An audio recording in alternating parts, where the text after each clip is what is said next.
The steward of Cape Noir has received a letter for you.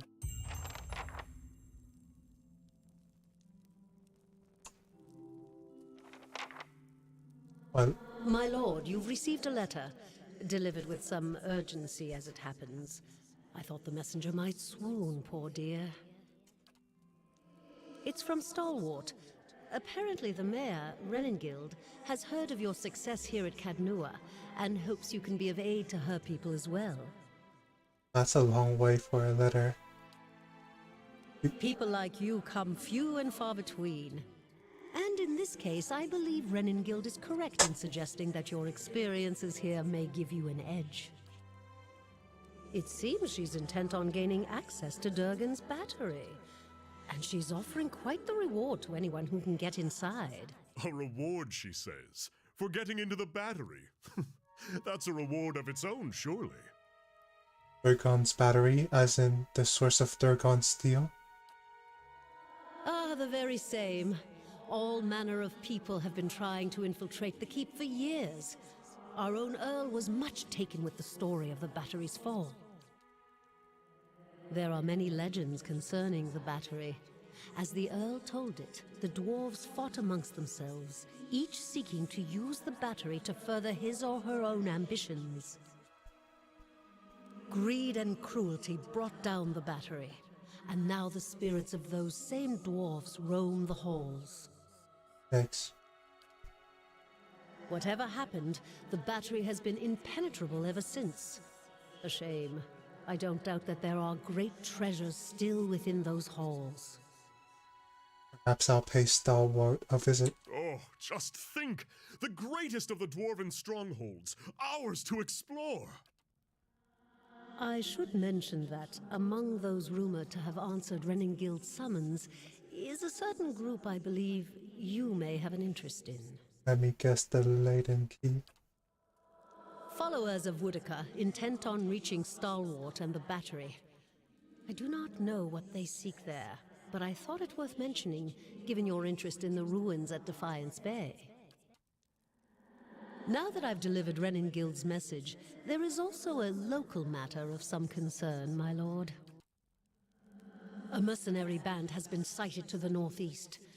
I believe they mean to take Consul Hot's tower, and I don't expect the Archmage will go quietly. Consul Hot's one of the greatest wizards of our generation.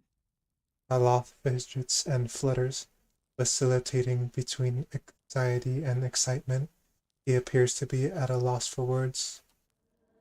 The Torn Bannermen are a deadly fighting force, and Consul Hot himself has sent many travelers to their graves.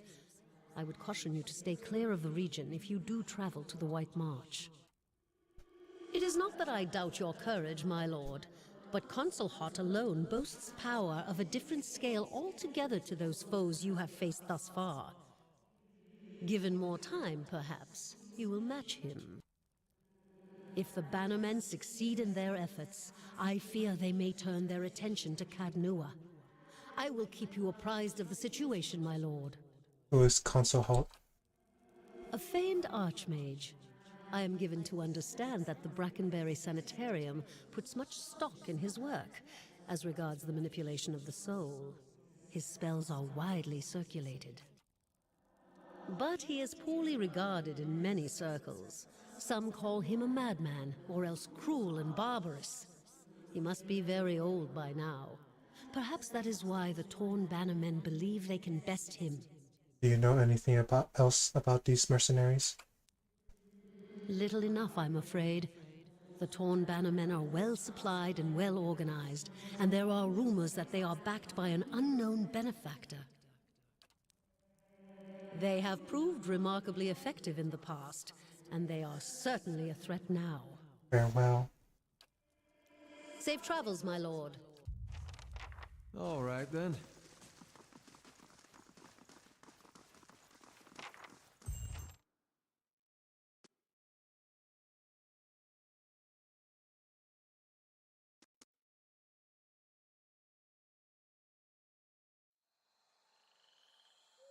Better indeed.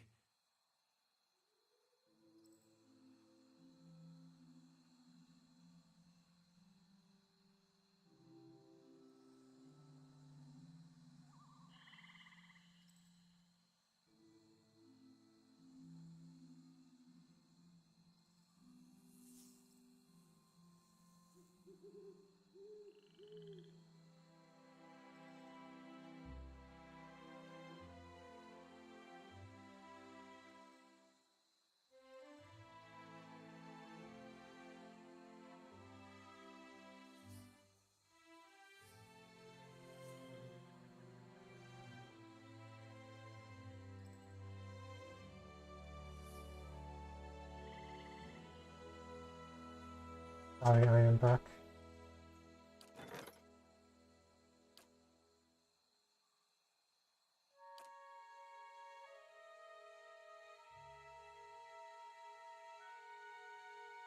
Farewell.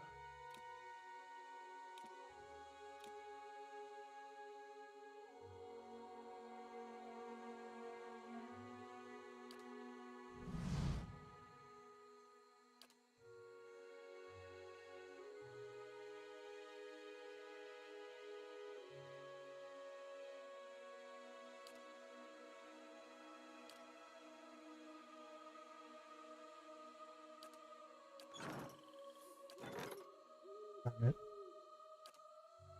You walk your path, I'll walk mine. Hey, I don't care about party balance. Just want good company.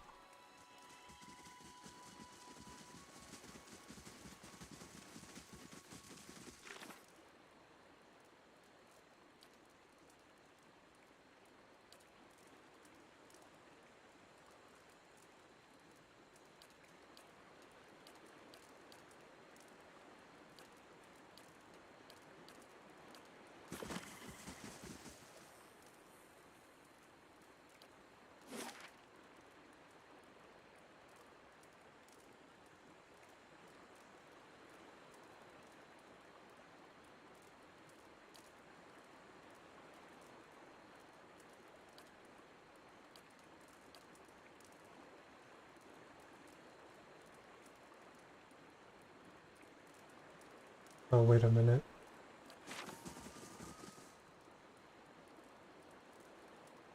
Farewell. I want to go to the Searing Falls.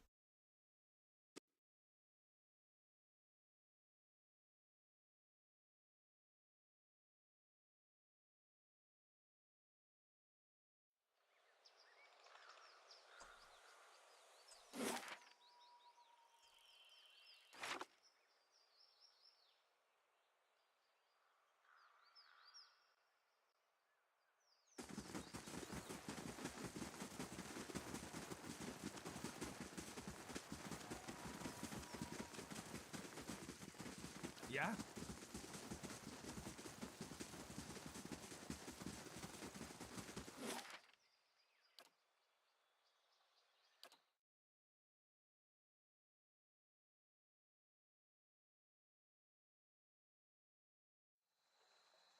On it. Hey. Need something? What the heck is that?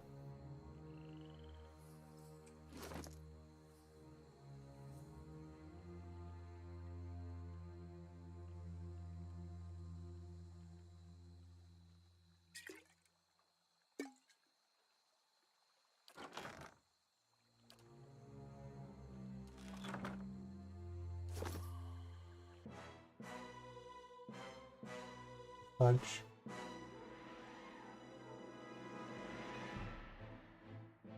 Brave thou.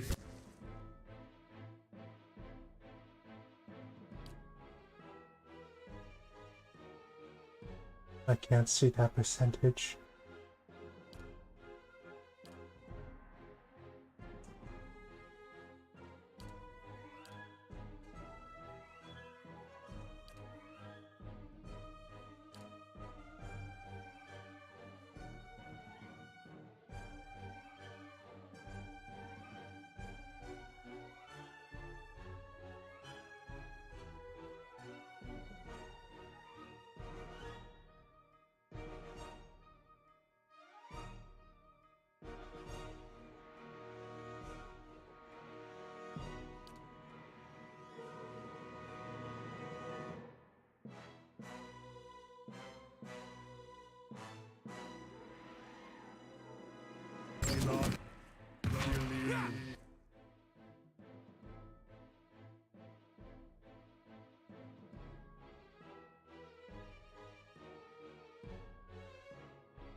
Oh, that's a lot of damage.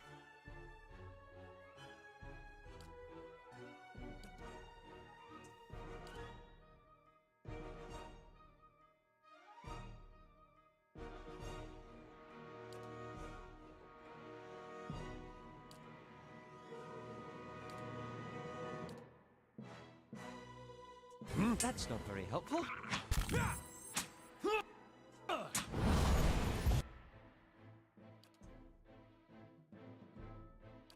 Knock this guy down.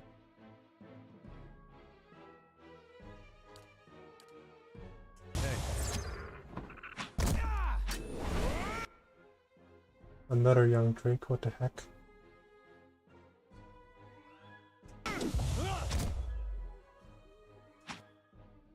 Where are you going? This isn't working.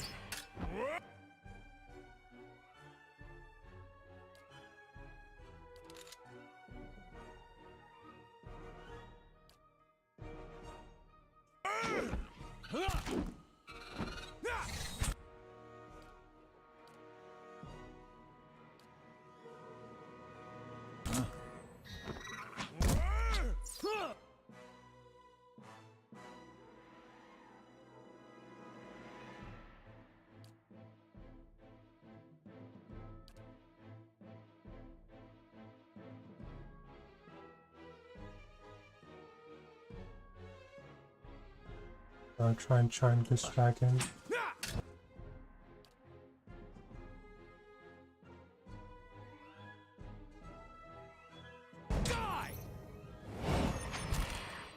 Nice.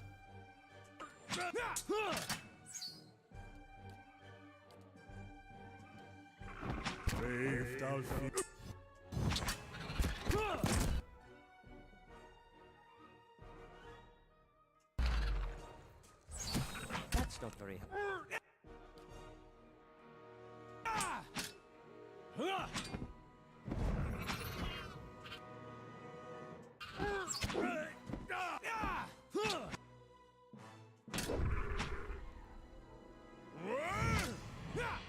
Got him. Ooh. Hey.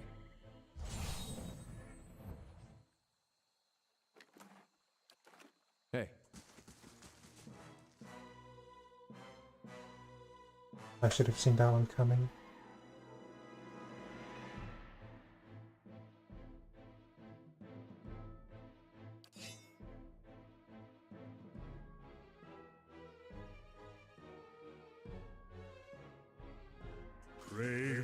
Oh, that's a lot of Drakes.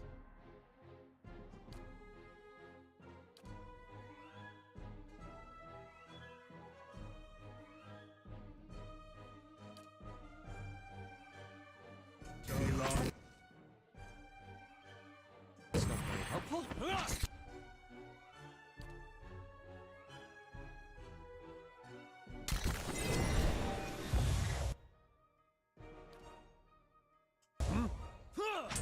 Oh, where are you going?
That's it.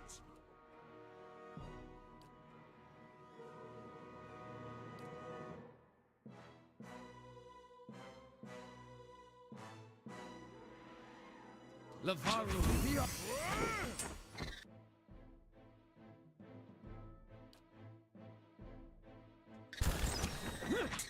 Did that not work?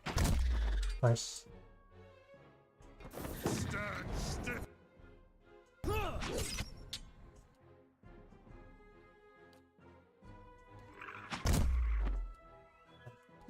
That's it!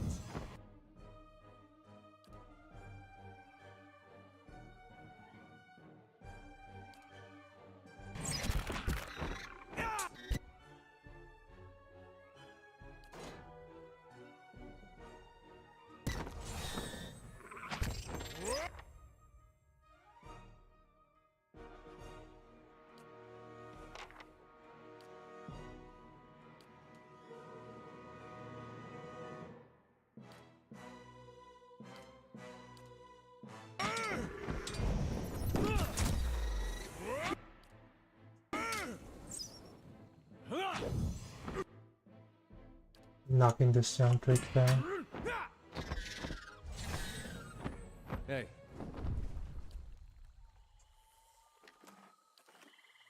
All right then.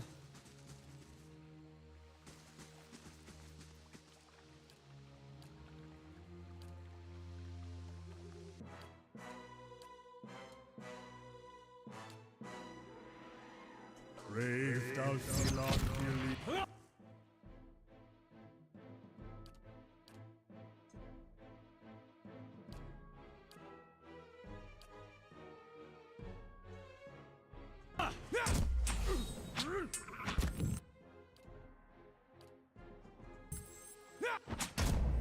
Nice.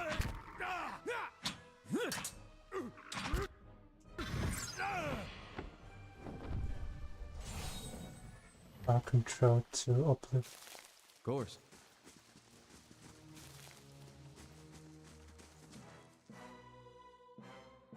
Brave thou shalt not believe. Oh, that guy just got destroyed in a moment.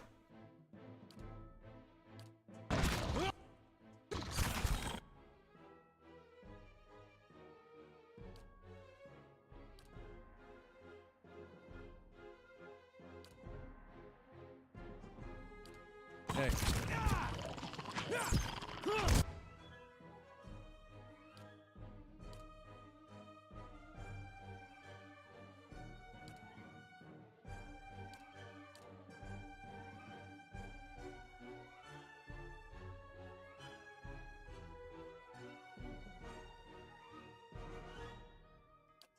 That's it!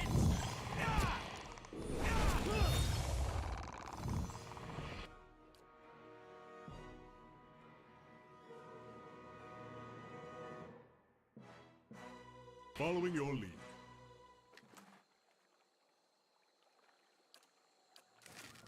Hey.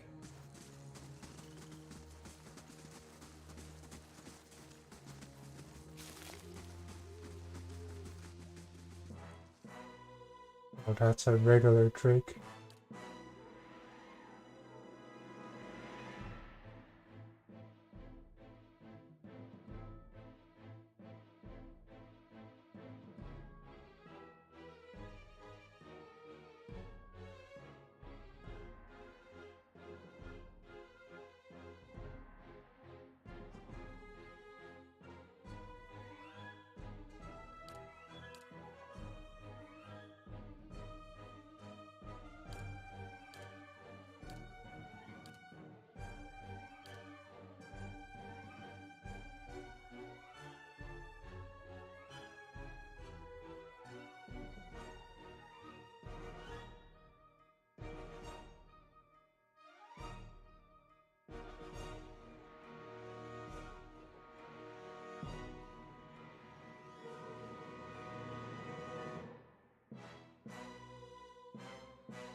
There's so many different spells.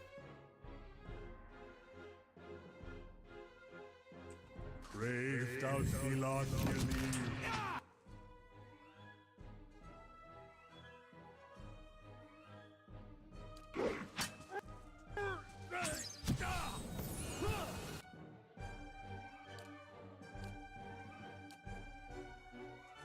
That's not.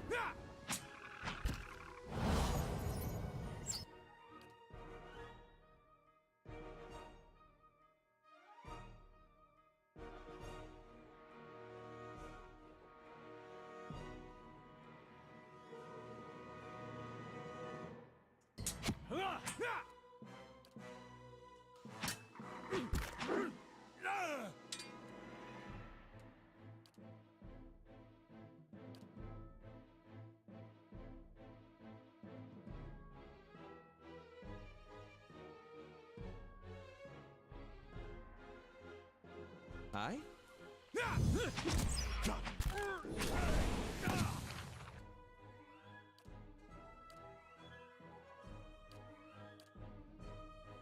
Yes?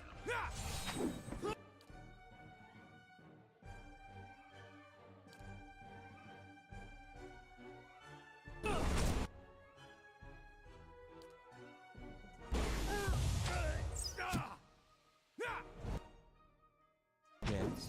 Sacre tu! Oh, too late.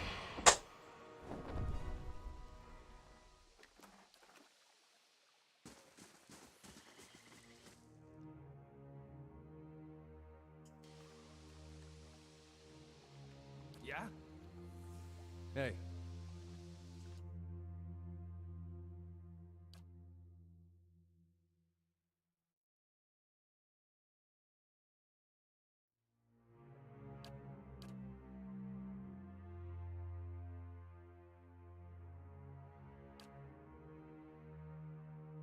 Yeah.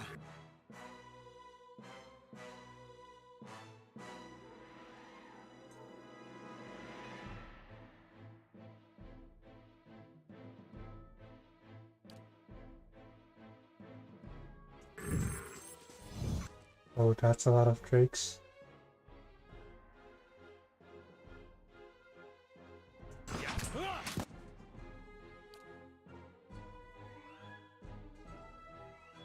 The Baru beyond seek!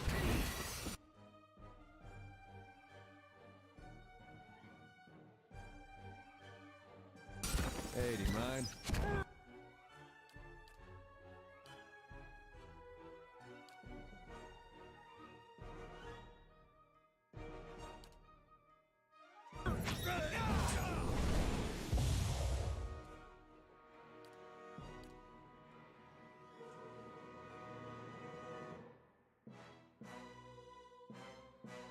How may I help?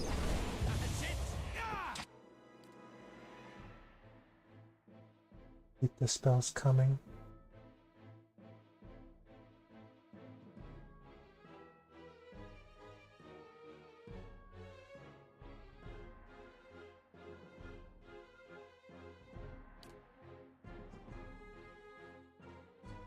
La Baru.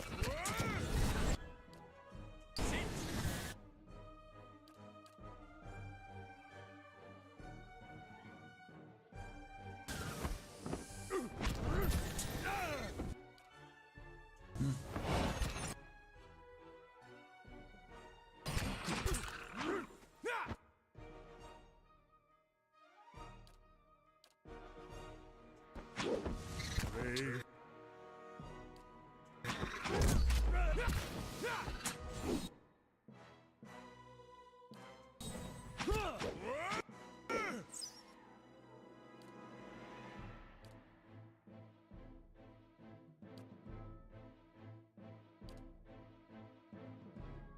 Yeah? That's not very helpful. Oh gosh, he's almost dead.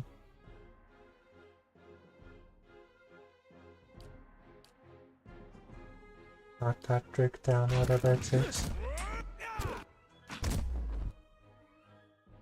Run.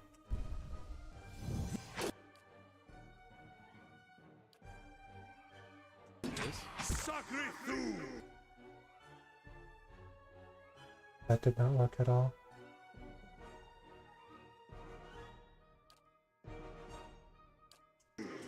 That's not.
No, don't use that spell. Need some.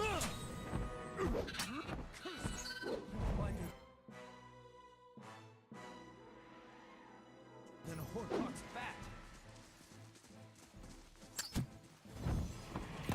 This thing isn't doing the...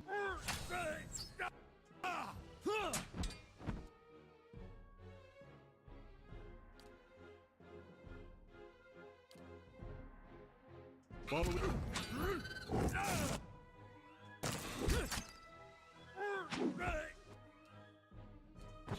Make the bastards rue that one!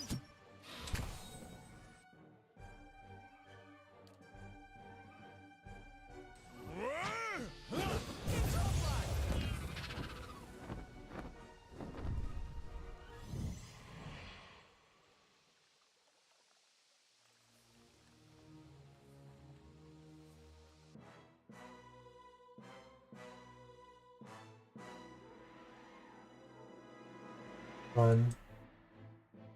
Braved out. Never mind, engage.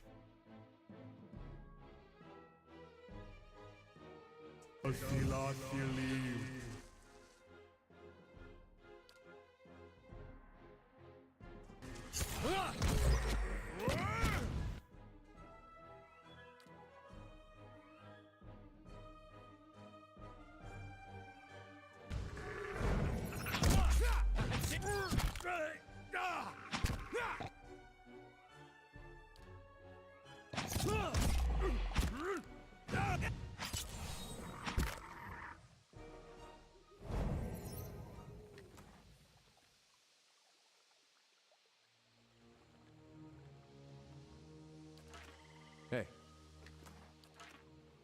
We should camp for the night, I think.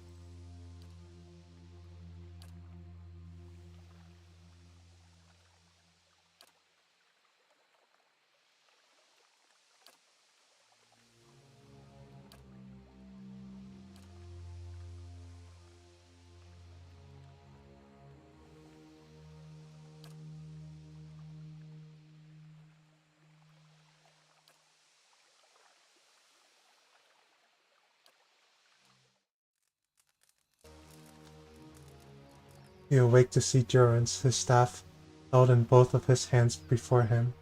The flame flickers at its top end, casting long shadows across his face as he stares in contemplation.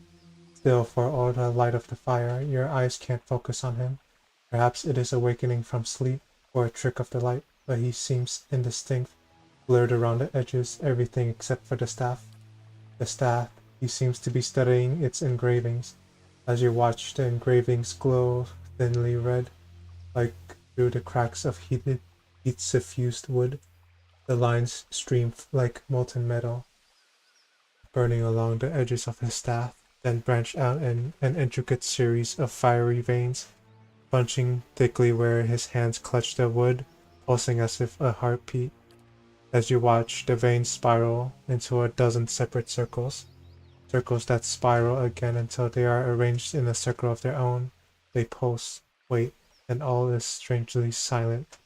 And then suddenly there is a great light from the fire, a rushing of air, a great flash, and you awaken again. To see Durance in the same place, still holding his staff, but he is solid, real. He doesn't seem to have noticed you or reacted to what occurred. hi? Following your lead.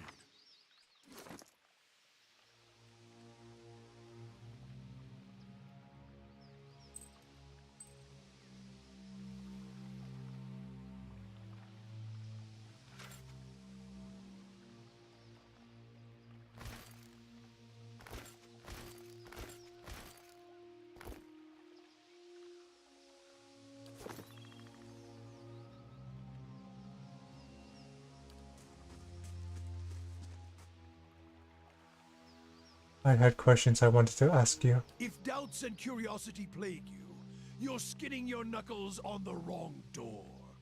I saw something strange. You were sitting by the fire, and I saw a great light from your staff.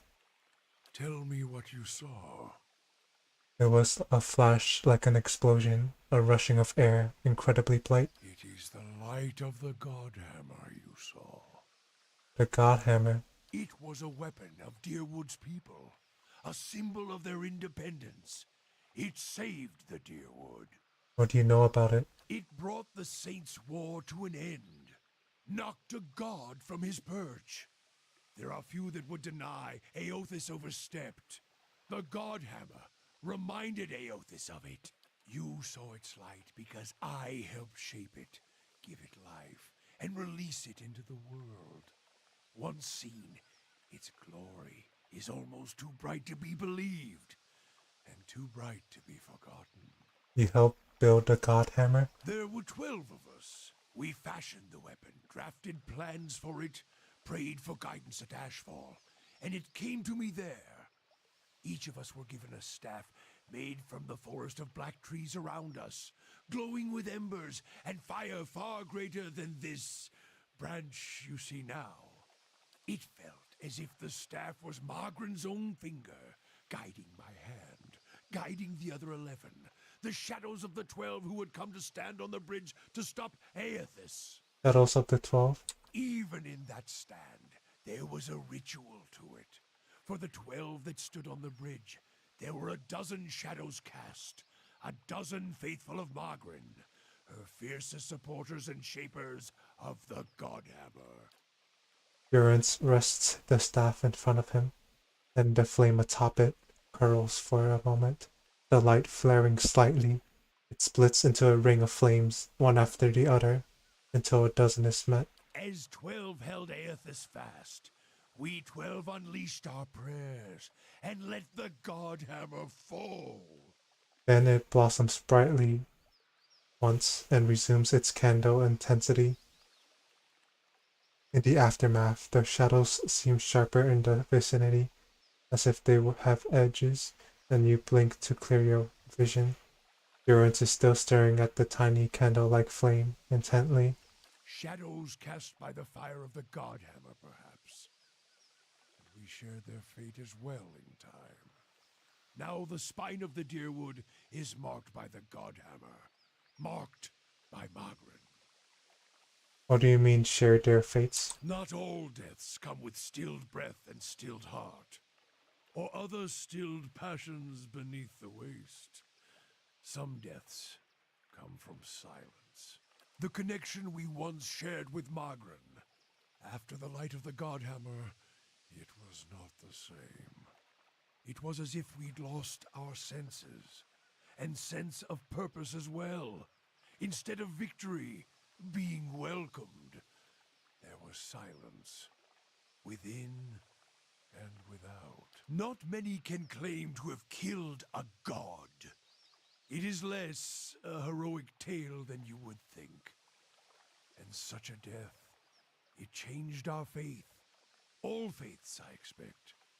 Doubt followed, and the world changed. I do not believe Margren was pleased by what we had done. Why is that? The world is broken, the wheel stilled. There is sickness in the world's heart. Perhaps the price of crossing a god. Crossing two gods. Even as Margren shaped our hands, perhaps we carried her will farther than was allowed. Just as Widewind did. Saint Widewind. Mortal arrogance to match mortal arrogance. Yet if the world had changed, then I sought to change with it. If I had forgotten some of Margren's teachings, I would find them again. I would make her see me again. What did you do? I remembered Margren's teachings. How reminders on the flesh were more important than the death of a vessel. And I wondered if killing Aothis, if that had simply set him free. Had it allowed him to escape his punishment and be taken on the wheel? Like a mortal? As I stepped from the now blessed Godhammer Bridge, I thought of Ashfall. I thought of the War of Black Trees. Wondered if I needed to be burned to find myself again. That is Margren at her heart. At least that is my hope. These are the doubts that befall me. What happened when you returned to Ashfall? The road to Ashfall is long, gives one time to think.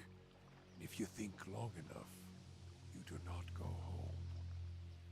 I left without telling anyone, with only the robes I wore at Halgot, my staff, and my name, which is long buried. Of my fellow 11 craftsmen, disciples, I know not what happened to them, if they suffered the same doubt as I did. But it was underserved. It was wrong. We had done all that Paul had asked. Grab victory from defeat and Do you feel as if you betrayed your god? there is something about being used and cast aside. Perhaps Widewen himself felt it. There at the end, when the hammer struck. To be the proof that your god is hollow as the vessel it inhabits. I tried to find purpose, and avoided all contact with other Magranic priests. Did not seek the walls of Ashfall, and sought to make amends to my god through actions. I joined with the Purges for a time, and not long after came the first signs of the Hollowborn. So many crimes, trespasses, violations. The Salvation. Animancers were another sickness born of the Saints' War. A relapse of innovation, of desperation to heal what we had caused. All seemed worse than before the bridge, not better. And as years passed, the world became even worse still for the victory.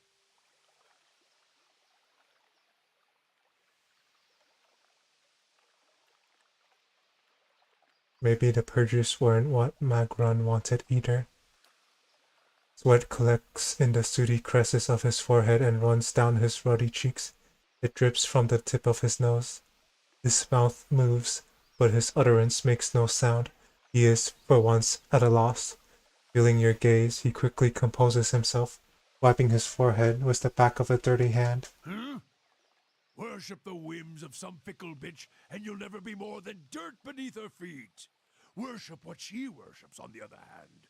Take her fire for your own, and her esteem comes on its own. Of course, by that time you no longer need it. Trial and transformation, sure as Durance taught.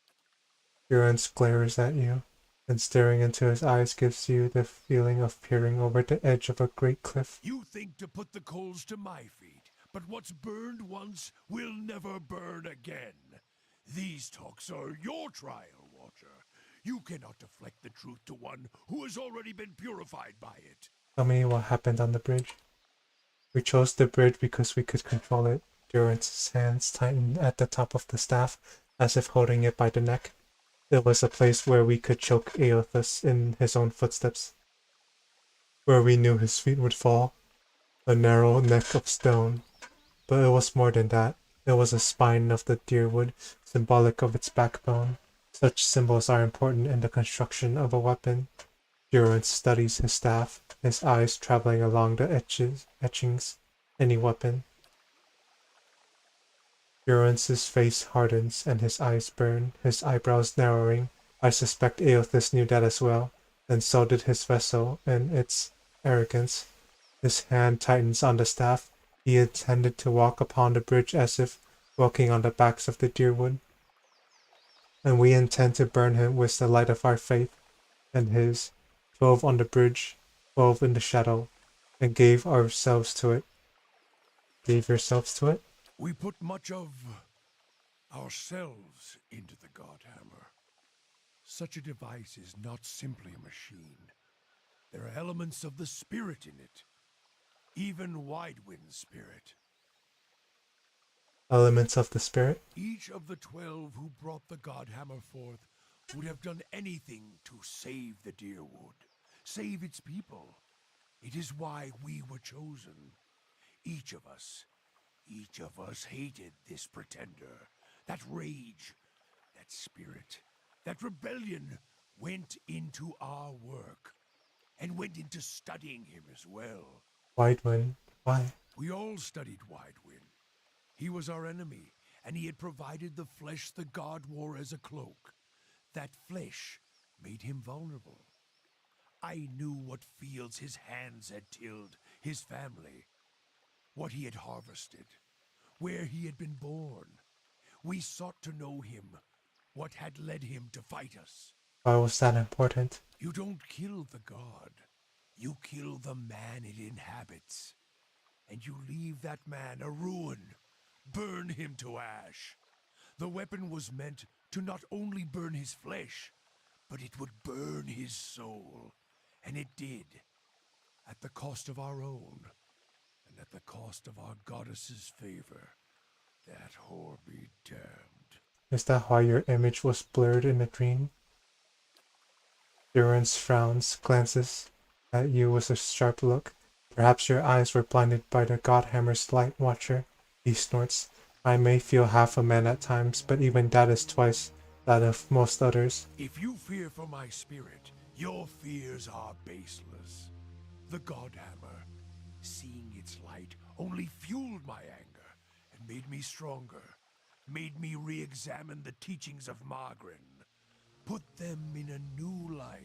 It looked as if there was only a part of you, as if your spirit had been sheared in half. I do not need you to cast any more questions on me, Watcher. Nor did I ask you to look upon me without my leave. Get gone, and leave me be. Hey. Continue to get to know Durance. What? Your face is full of need, Durance snorts. It looks to burst if you didn't speak. If doubts and curiosity plague you,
the cost of troubling me seems to worry you little. That's a curse that runs deeper. It's a Godhammer of a different sort. And like the Godhammer, it was made by men's hands.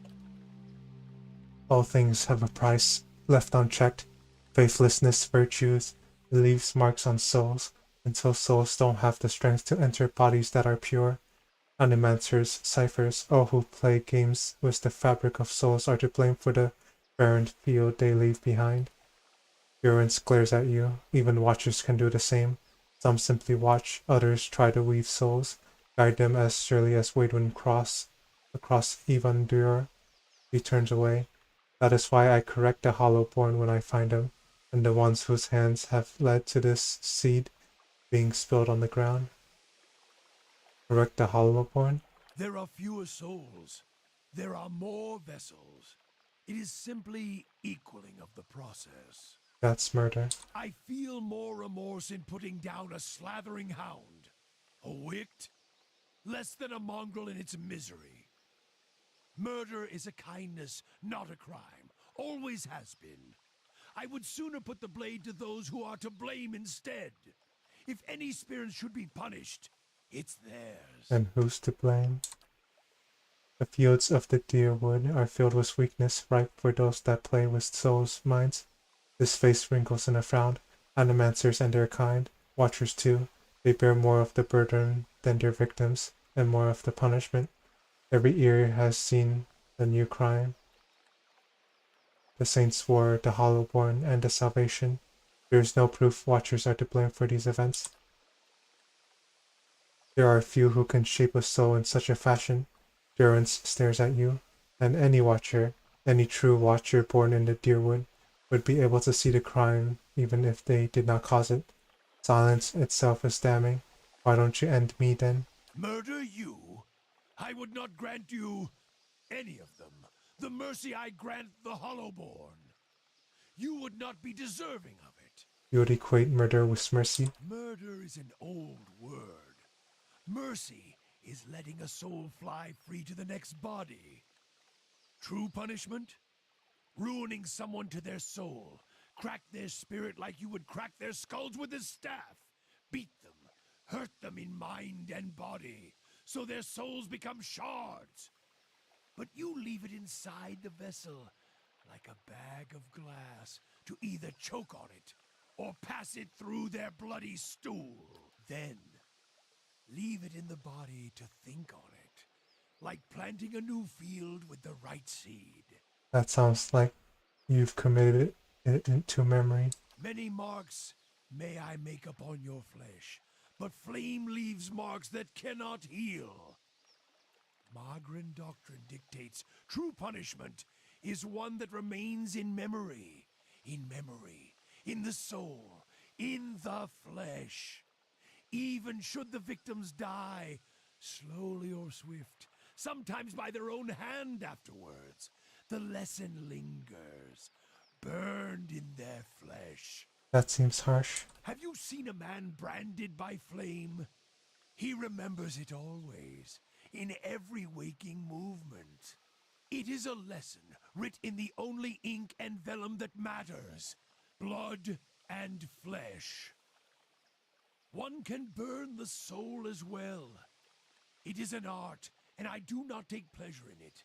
But there is more at stake here than forgiveness. Many of Aethys's faith were punished in the purges following the Saints' War. And the ones that harmed children, they suffered worse. What do you mean? We did what must be done. Wherever they were rooted out, their souls reclaimed. And if they couldn't be reclaimed, we ensured they would never inhabit another body.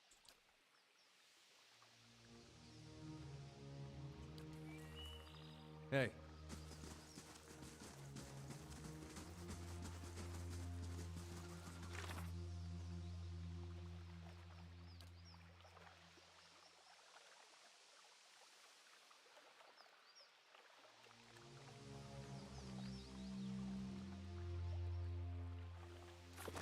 Hey. I'll stay out of sight.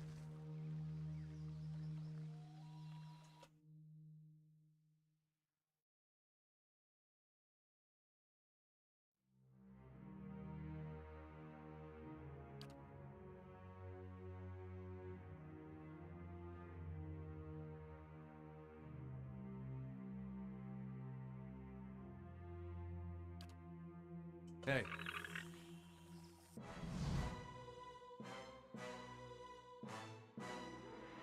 Need something?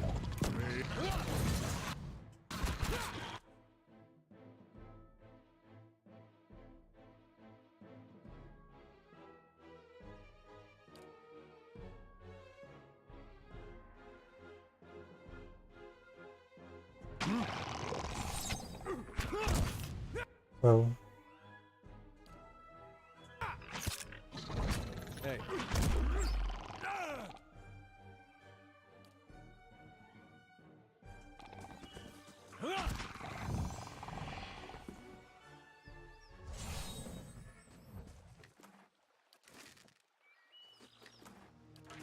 Of course.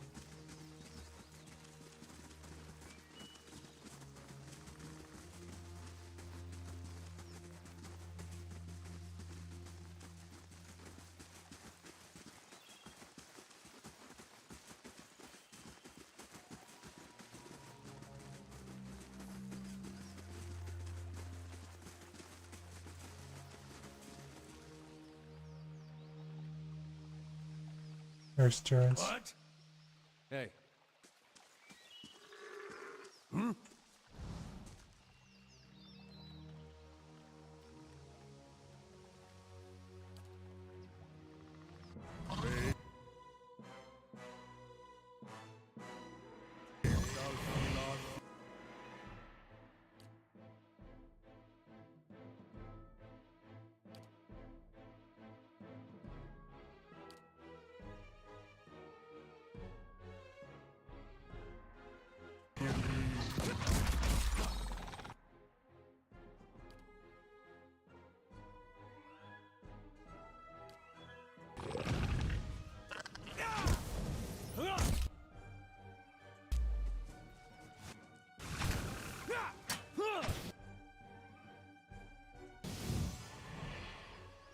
hey.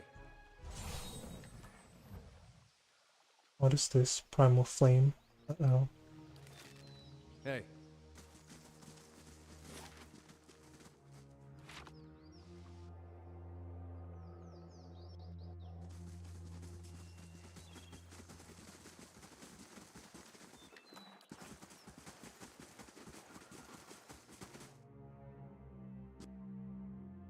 Into the cave we go. Find a token of Magron. Whatever beast comes upon us here will find us already cooked.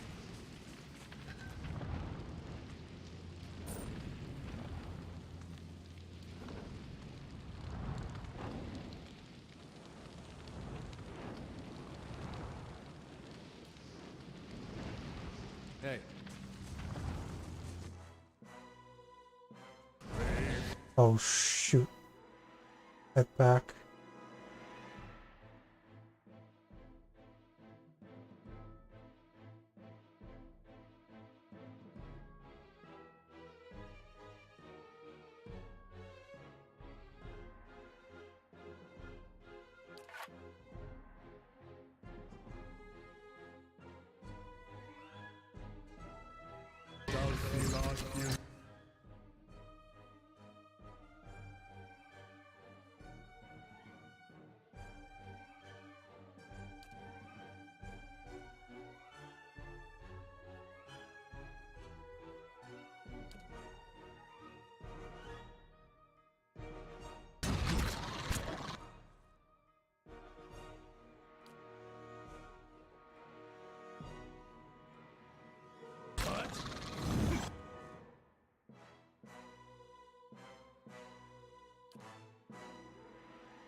Oh. Something exploded.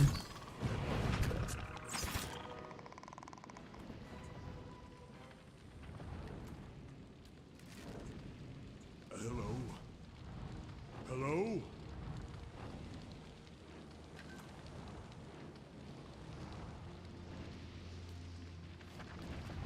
Hey.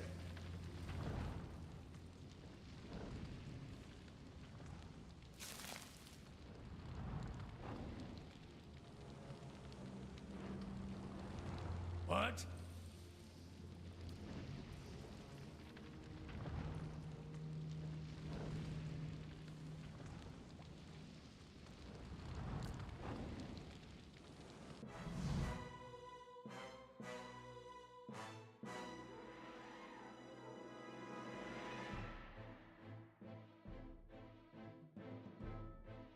Hey.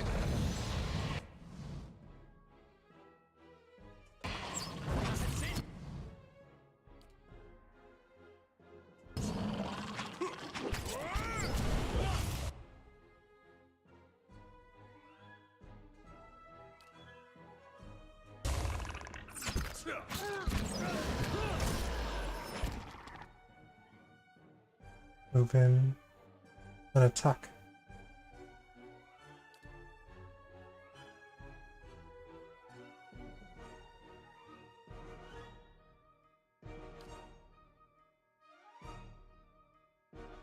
Following your...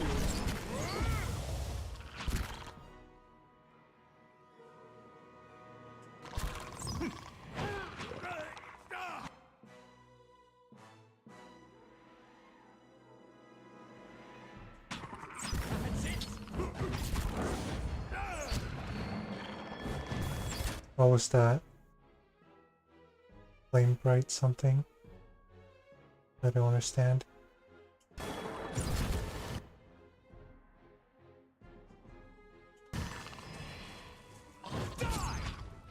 Hey. Rippling waves of heat rise.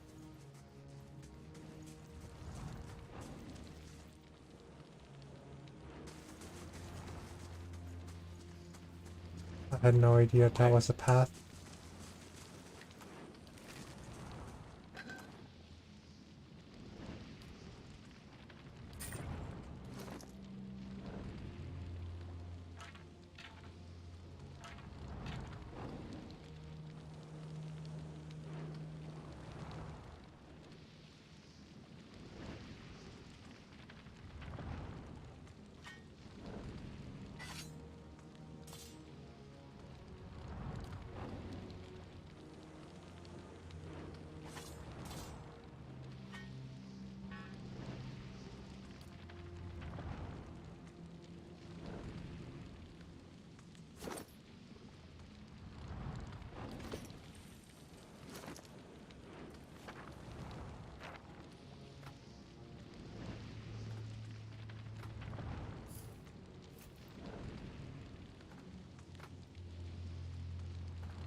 You should take this ring.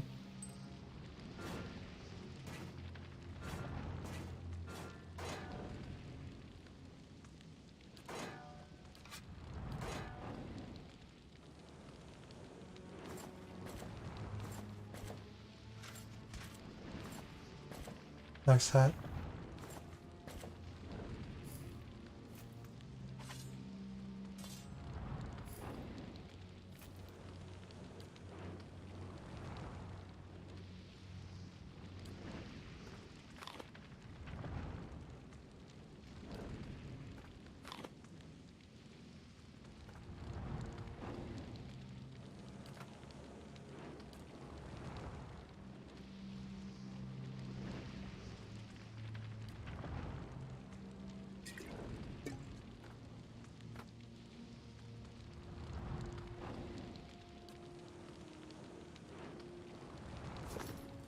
Hey.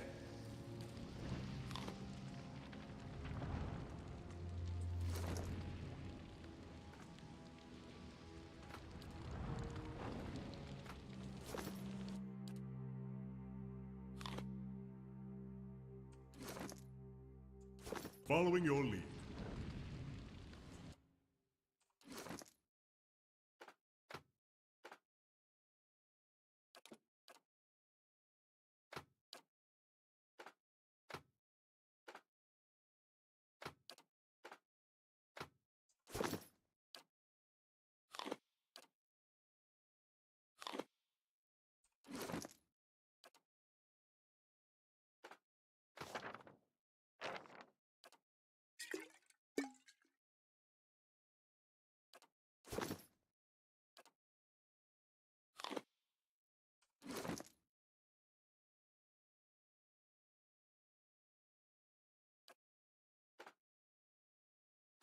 Need something?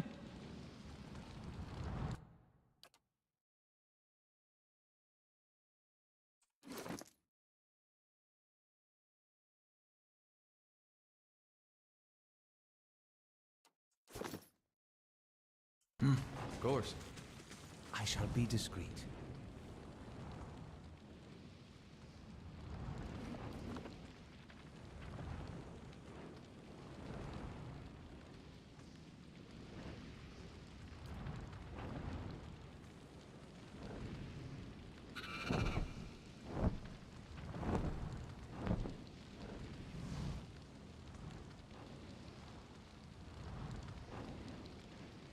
The drake cocks its enormous head looking at you.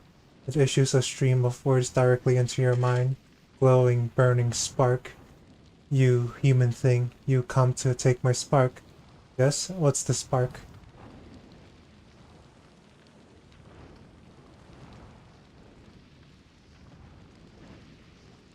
The drake coils its body protectively around something. Spark is an ember. Warm, glowing, beautiful. It turns its head to look at you out of one slit pupil. One day, I will become a burning thing, bright and terrible like my spark. I promise I didn't come to take your spark. Liar. You come to steal it with your cold, dirty paws. Hey.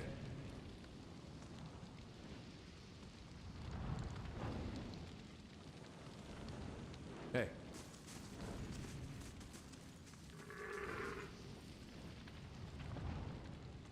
Hey.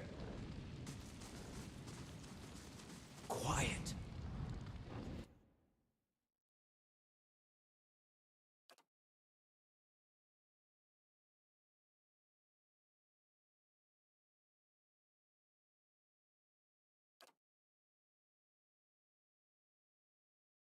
Hey.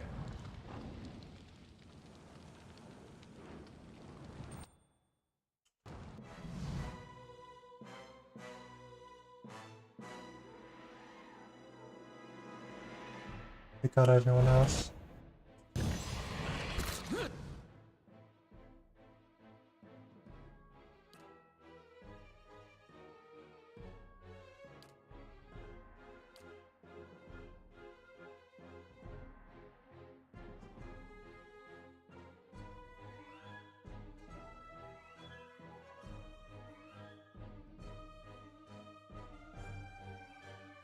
Where's Adair?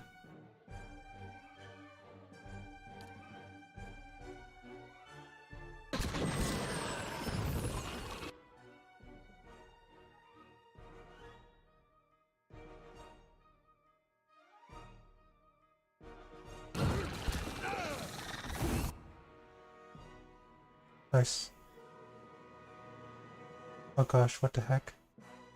Are you dying?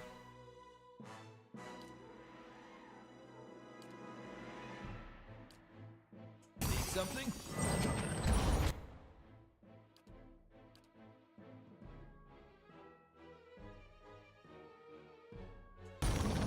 Need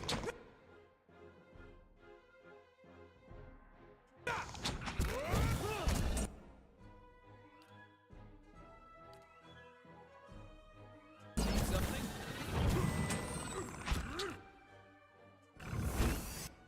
Nice.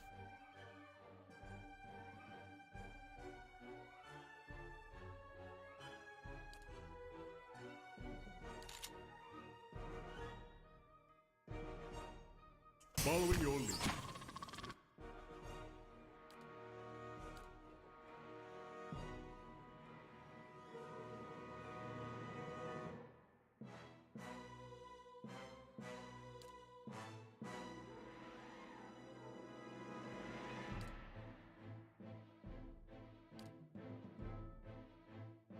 Hey.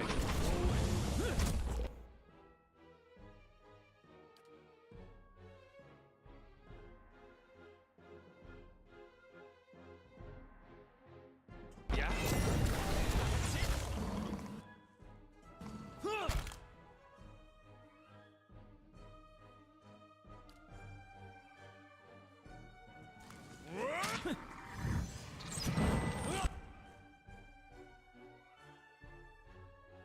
Oh gosh, you're healing?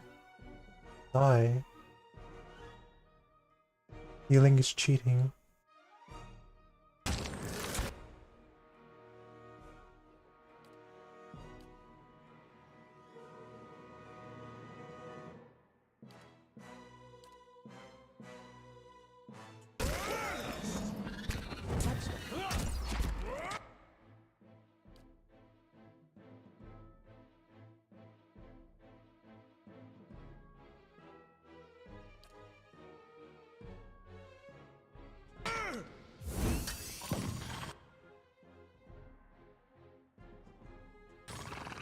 Moe Ixi.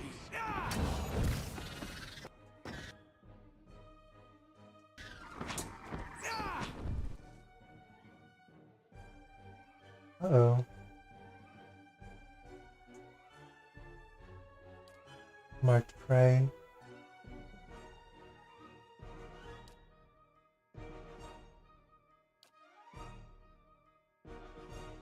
Summons skeletons.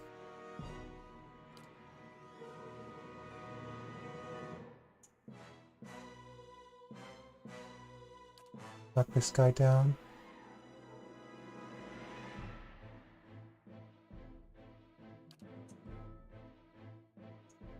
Yes?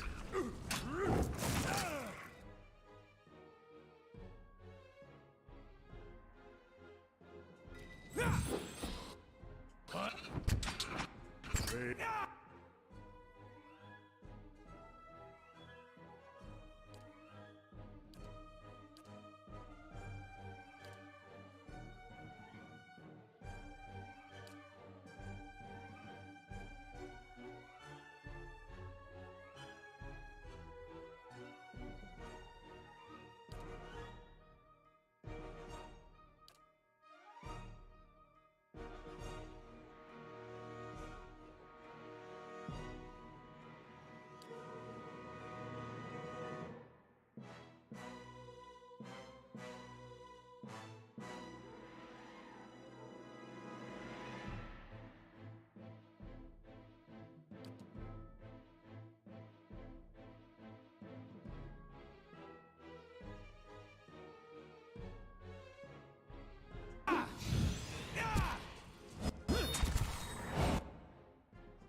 Oh, it's immune to frightened.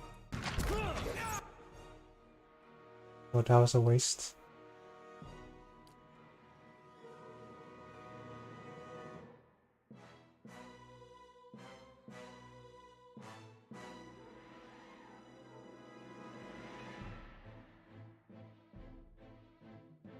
Frightened.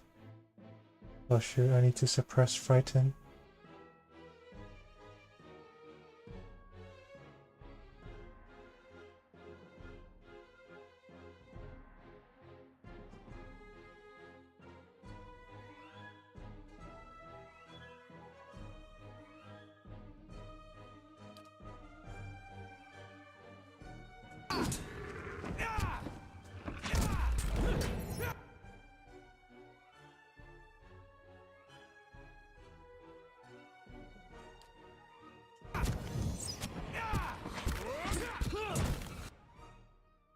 Oh no, Autumn Grief.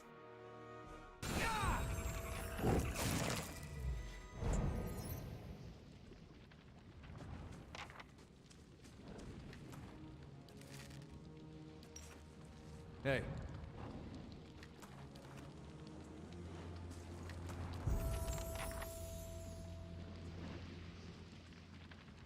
On the ground where the dragon had curled around it, you find a stone that glows a brilliant orange, yet it is cool to the touch when you reach to retrieve it. Durance catches a glimpse of it, and his eyes bulge out of their sockets. He scowls, his mouth puckered as though having tasted poison, and he spits on the stony ground. A horror's cruel jest. The itch has always known where to sink her claws to get a rise out of me. What do you mean? This stone you carry, this is part of the bomb that destroyed Eothas, the Godhammer. Tell me about the Godhammer. Ask me on the road, Watcher. I'm in no mood for it, with the ore's bitter perfume still clogging my senses. You seem angry. For the first time, Durance seems to become aware of his demeanor, and as quickly as it had flared, it seemed to recede, until you start to question whether he had been angry at all. No, it is not anger, you see. I am merely the victim of a divine practical joke, it seems. that will remain between she and I, Watcher, for only I am able to appreciate it. What's it doing here? One wonders. The bomb blew big, but it would not have sent fragments this far from the citadel. The Drake must have carried it quite a distance, or Maegrund merely put it here herself. Is it worth anything? Ah, asked Aethys. If you mean in terms of copper, there was a time when it might have been, but the markets soon became flooded with pieces of the Godhammer, most of them no more than the trivial enchantment of swindlers dabbling in wizardry counterfeit. As there has never been a reliable way to judge a fragment's authenticity, and the would-be judges are often watchers, questionable as the artifacts themselves, their value has plummeted considerably. Ask any shopkeep if he's interested and he will try to sell you his fragments instead. Let's bring it back to Frigga. You catch Durance scowling once more out of the corner of your eye, but he says nothing else. Hey, What is that? We gotta take better care of Ella.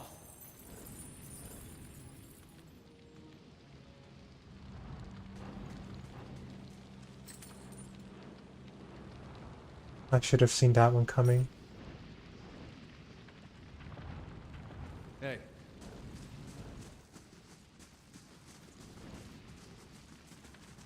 I shall be quiet as a calm sea, which is not very quiet.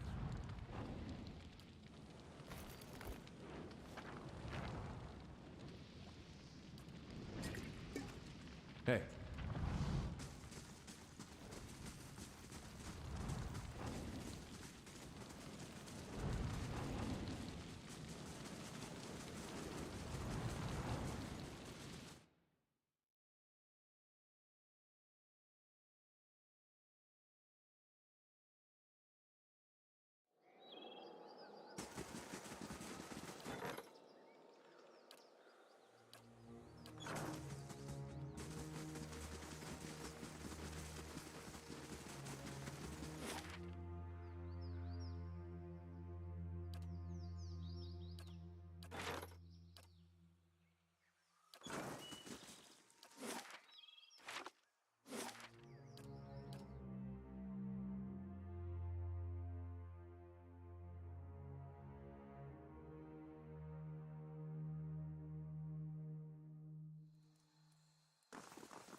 Good day, stranger.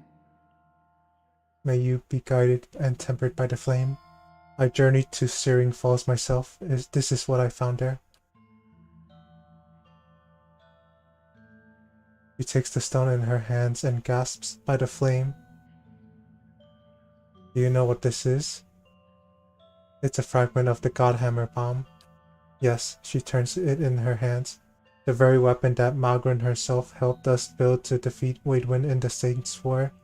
She turns the stone in her hands, gazing into its bright glow. It's weird seeing it right in front of you like that. Before it was just stories, never seemed real. Yet her mouth twists into a frown, and the orange light carves deep shadows across her face. So why don't I feel any differently? What good does this do?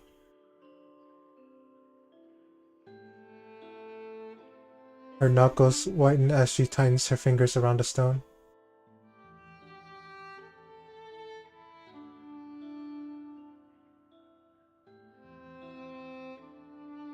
She entrusted the Godhammer to her followers. Perhaps she's trusting them again to end the legacy. Transformation through trial. She turns the stone in her hands. It isn't an easy answer, but I would expect no less from my goddess. this woman hasn't been tried at all. Would that we were alone, I would take it upon myself to instill real transformation. As she looks at the statue, a flame springs from its raised hand. One of the things I have always loved about Magron is her affinity for fire, how it grows and spreads. You feel the warmth from the fire rippling across the room. You've given me what I need. I'll make sure to give the people of Defiance Bay the support they need. Now let me give you something you might need. She disappears, returning quickly with something in her hands, a weapon worthy of the goddess herself. Please accept it as thanks for your service to Magron and to me. Thank you. Farewell. Unforgiven.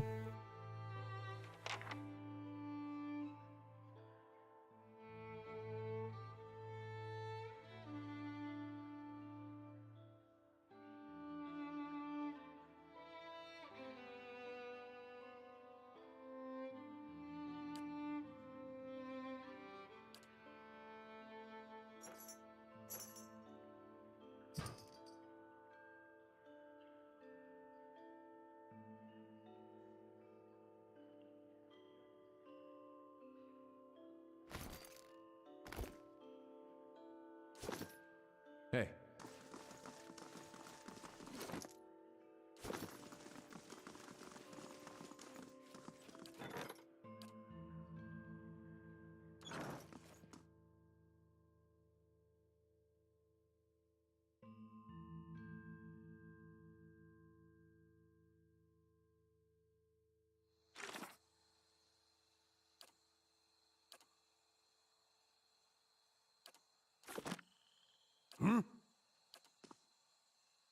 If doubts and curiosity plague you, you're skinning your knuckles on the wrong door.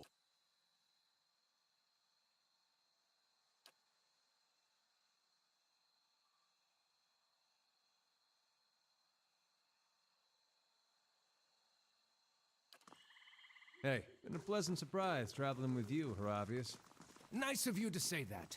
I was on the road alone for years, and I'm happy to have company for a change. My part of the country has a saying about Orlans. Face of skin, let him in. Face of hair, best beware. But you're more like a skin-faced Orlan. Are you fucking kidding me? Well, my tribe has a saying, head of brunette, they're all set. Head of blonde says everything wrong. Wait, was that bad? I meant it as a compliment.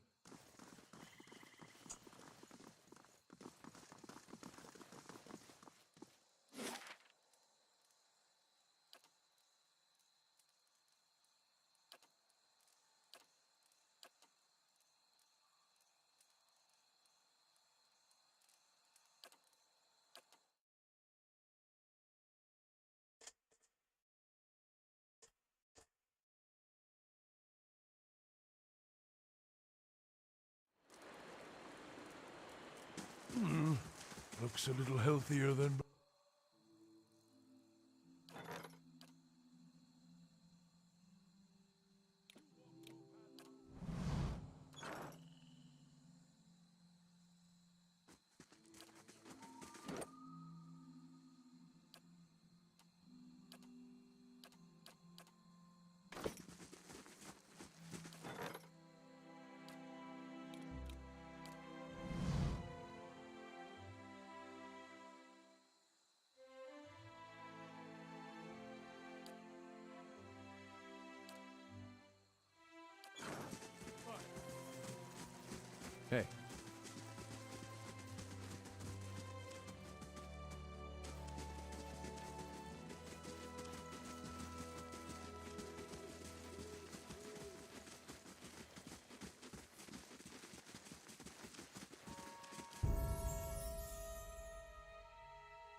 Nice, my antelope is stronger than before. That's very good. I like it.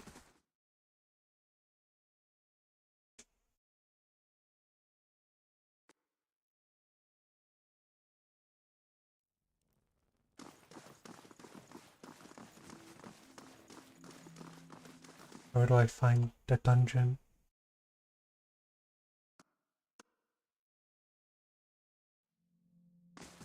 This isn't a dungeon.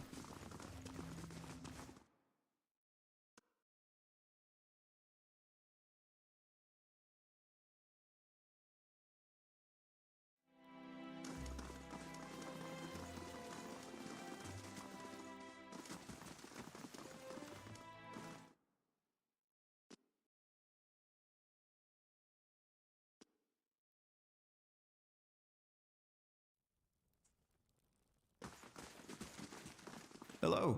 Greetings, my lord. I'm here to maintain the cells for you. Do you take any prisoners in your travels?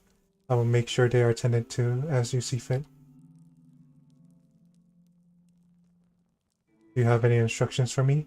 What do you want done with these prisoners? I don't need anything at the moment.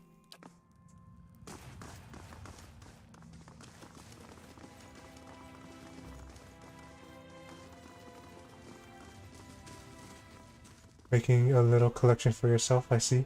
This place smells worse than Andra's gift.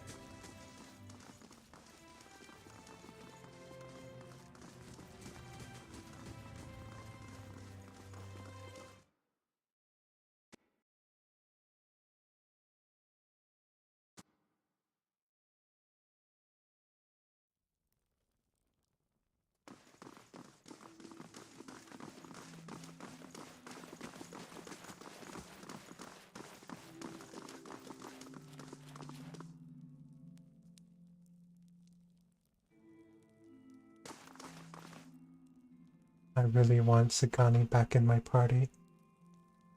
Don't know what to take out though.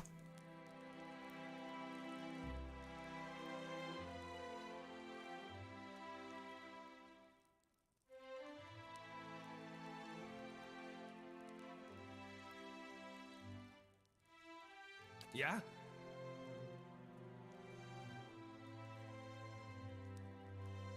Hey, Maybe hear of us. But I'll do it later. In the Dyrwood.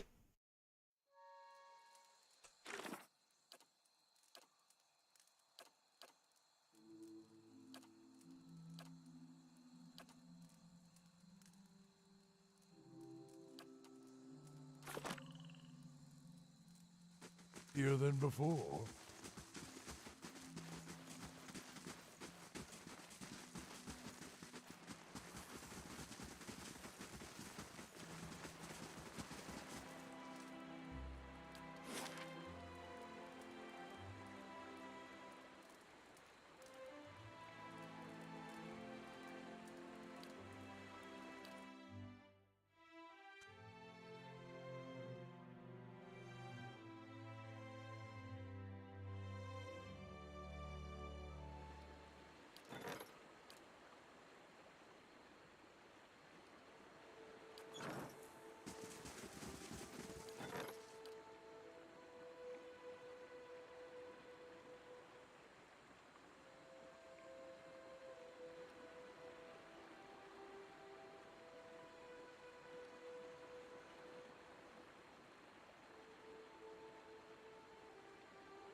I like plants.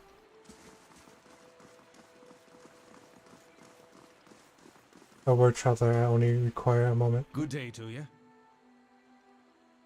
The guard sighs with a relief as he looks at you. What are the odds? Stuck in this backwater only to meet the famed champion of Defiance Bay.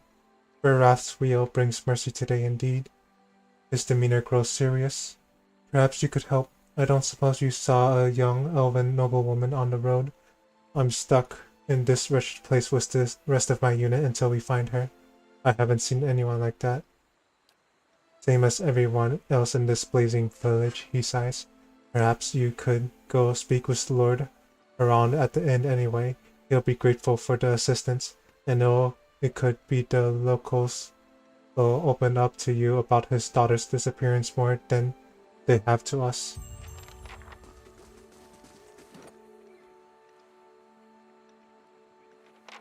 Am I really a champion of Defiance Bay?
Oh, where's the Lord?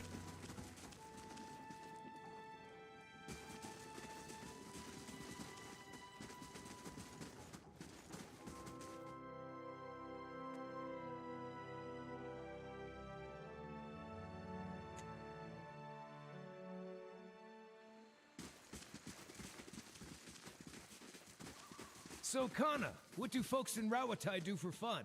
Aside from each other? Do you just gape at every shiny object that comes along? Or is that just what you do when abroad? Tekoa may be more traditional, but it has its share of festivals. Drink a little wine, find someone to dance with. Wine and dancing? Oh, guess I had it all wrong. So, no shark races and undersea orgies? No, that's all true. Oh dang. I don't suppose you've seen a young elven noblewoman around these parts?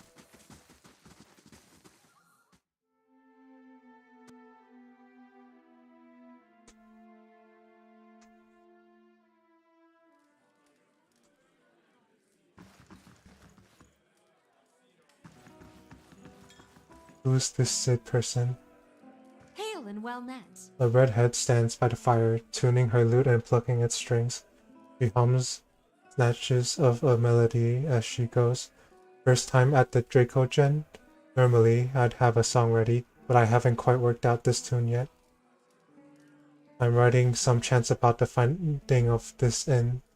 Say, you interested in the story? I haven't finished the chants, but I could tell you about it all the same. Sure, let's have it. Oh, excellent. These rustic fables are always great fun. Let me get out something to write with. It was built in the time of Hadrit's Rebellion, and Adrian Lady Thainu once had a keep here. One of the towers still stand, but the rest of it is said to be buried under the village. Anyway, she stuck to the side of the Empire, and a contingent of Duck Hadrit's Knights of the Crucible helped the farmers and colonists in the area turn her keep into rubble.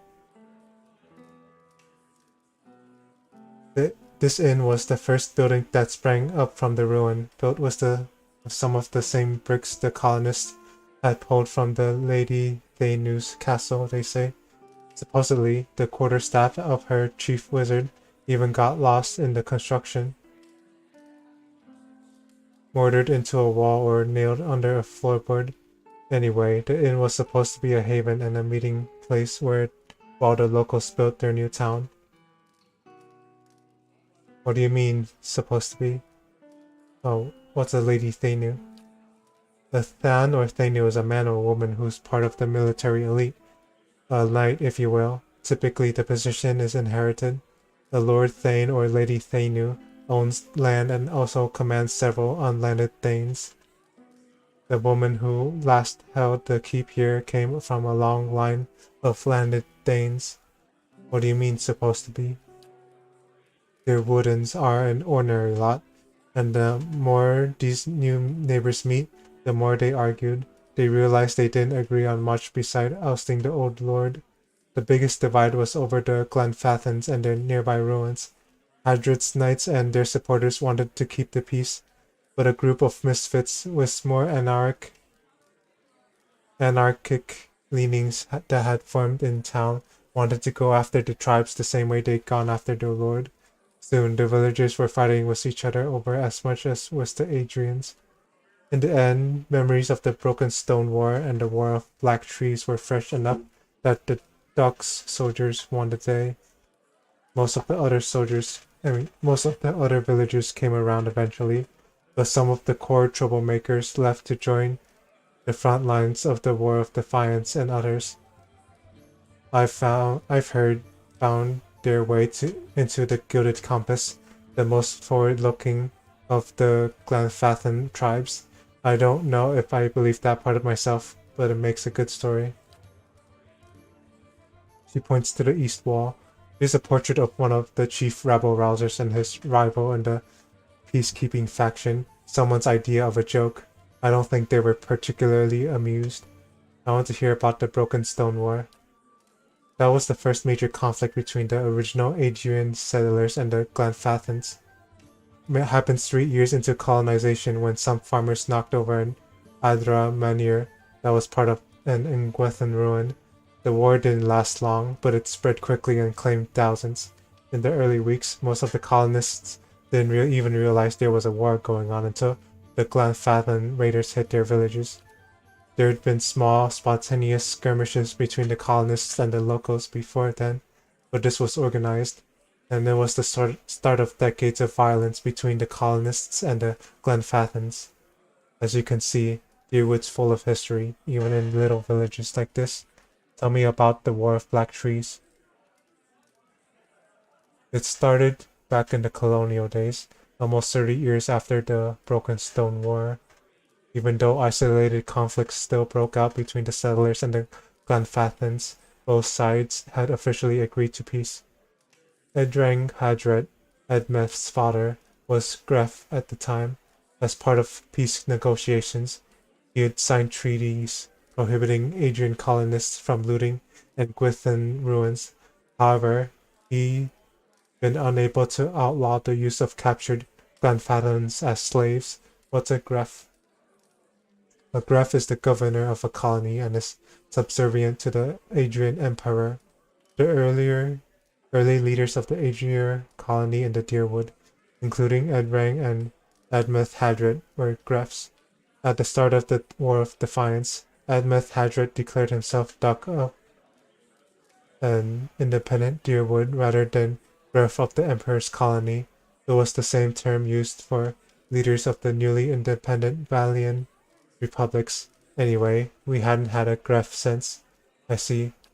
Indeed, the taking of Glenfathan slaves had continued to be a source of conflict.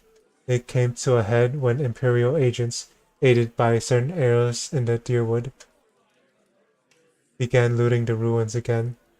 See, the Empire had never actually agreed to Hadred's treaties on the matter, and the recent succession of the Valiant Republics likely left them eager to weaken Hadred's position. The looting sparked a brutal slave uprising and a guerrilla campaign among the Glenfathans. Edrang Hadred was too old to lead forces into battle, and so he sent his son, Edmeth. Edmeth made a costly but effective decision that ended the war faster than anyone could have imagined. He burned the forest near the Aegean River to keep the Glenfathan war bands from retreating. Thousands of Glenfathans died, and as Edmeth repeated his scorched earth tactics in the following months, he wore down the remainder of their forces. To this day, over 150 years later, there are still sections of the Dyrwood where the trees are nothing but bare charred trunks. Oh well. Interesting. I just want to find her. Surely even you can understand that. We're decent folk, my lord. Perhaps you should leave and check the wilds. Why, it's you. Thank you, friend. You've given me another chance, and I mean to make the most of it. I've been telling everyone around here about how you helped me.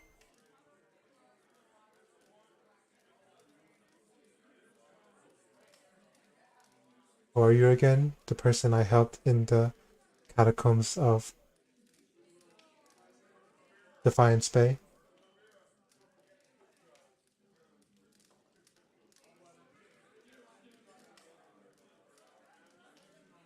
Hold on a second, please.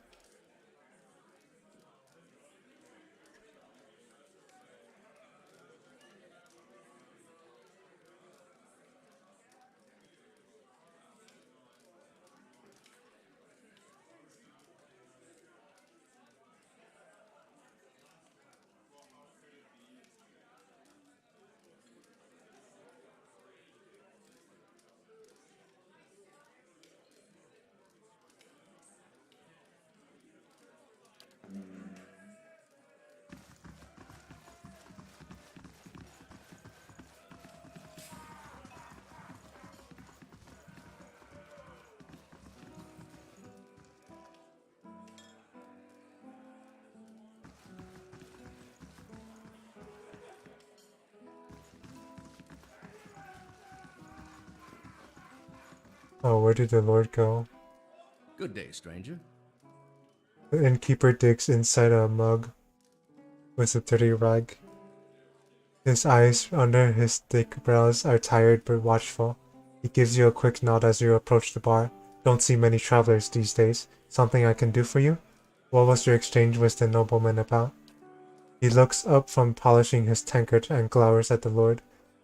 Folk around here is decent. They mind their own business. You want to stick your nose in it? Go talk to him yourself. Tell me about the village. Walk from one bridge to the next and you've seen it. We're quiet, hard-working folk. We keep to ourselves and don't take to being pushed around. He glares at the well-dressed man setting off to the side. Used to be a castle here, built by some family of Adrian Thanes back when the Empire first came. Only one tower still standing, and that part of Hygros top now. Sid, that bard by the fire, could spin you the yarn if you're so inclined. Who lives in Dyrwood? Not many anymore. Hard to keep people around when everyone's here birthing Hollowborn. But we got a few who stick around and do business. Argyl's the leather courier, and Dinah crafts potions, and Winfrith trades in general goods. Rombad's a pig farmer, or was anyway. Something happened to Rambud's pigs, I take it. Damn ogre carried them off. Now he squeals more than his herd ever did. Tell me more about Tigro.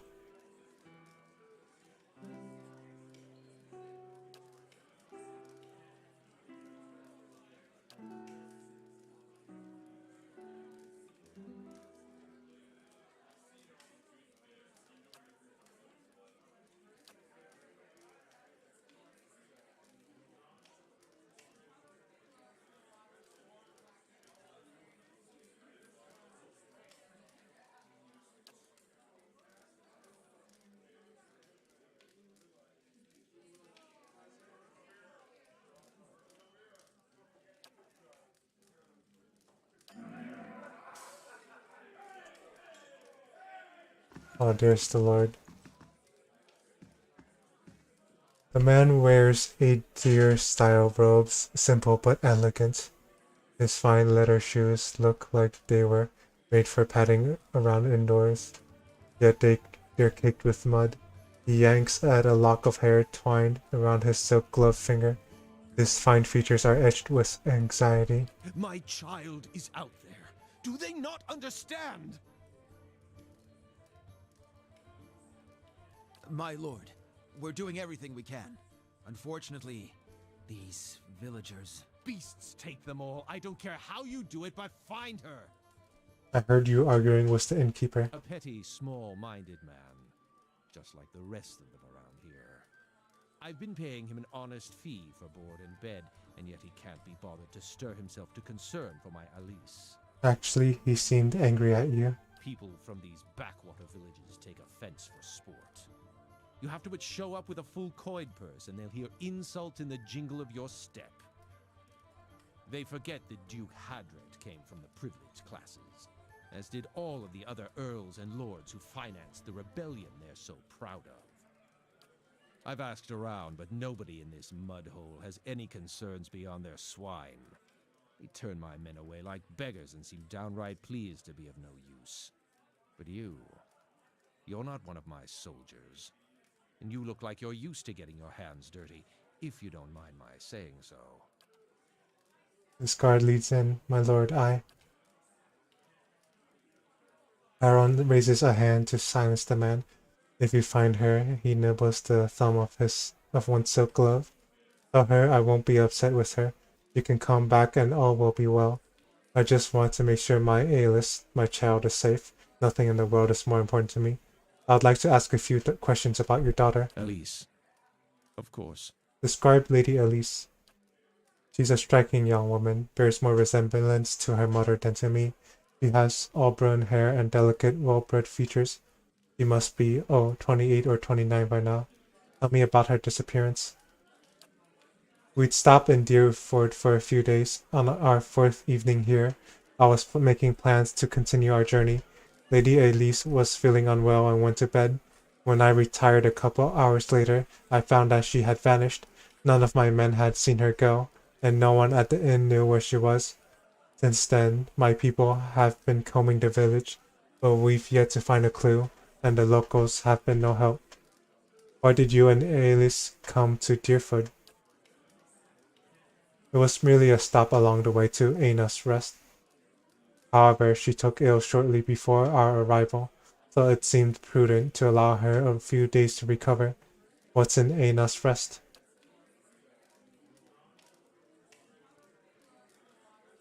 He frowns as if about to protest, and he gives in with a sigh. Lady Elise has reached an age where it is prudent for her to marry. Given this legacy business, I can't let her fertile years slip by, nor do I want her womb to fester in the presence of so many Hollowborn.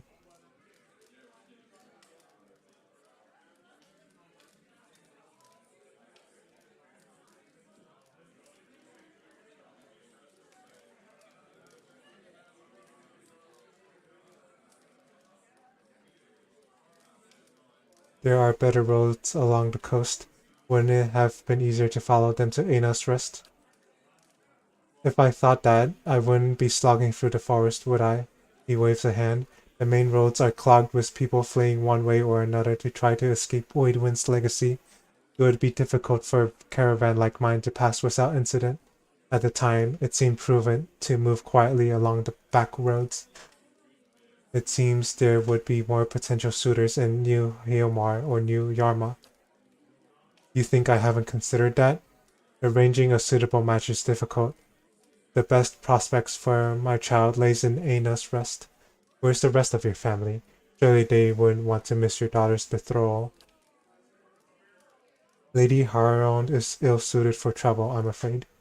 And unfortunately, Elise has few other close relatives.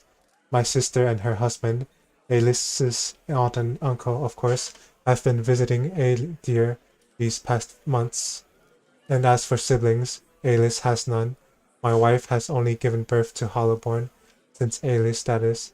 I see, but going back to your daughter. I'm Lord Nestor Harrond of Defiance Bay. My family has been prominent there since Imperial times. Our primary estate is on the outskirts of Brackenbury, but we have holdings in New Heomar as well. Those went to my sister and her husband. Goodbye.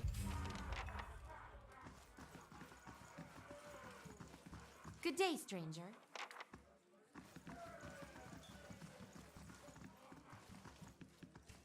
Hello! Tell me about Lord Harron's daughter. He frowns and shrugs. His lordship says she up and went missing the other day.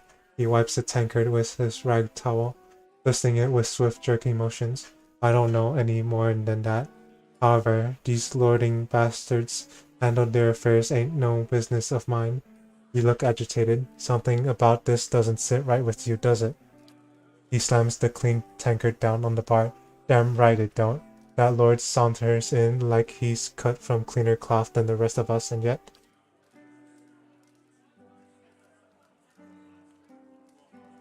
He shakes his head. Look, I don't want no trouble from you or him or anybody else. I'm just waiting for him to tire of my ale and leave so things can get back to normal.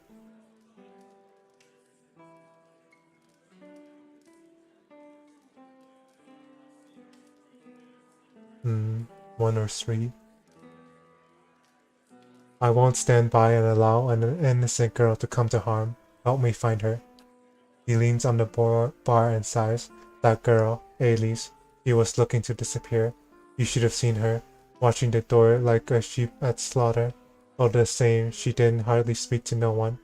Only folk I seen her talk to was Rigel. He nods at the east window. His shop's by the broken tower. Bit of a hothead, that one. My advice is to let the matter drop. Like I say, it don't profit to dig around in other people's business. I understand, Dangler. Farewell. And I'm gonna go talk to this person.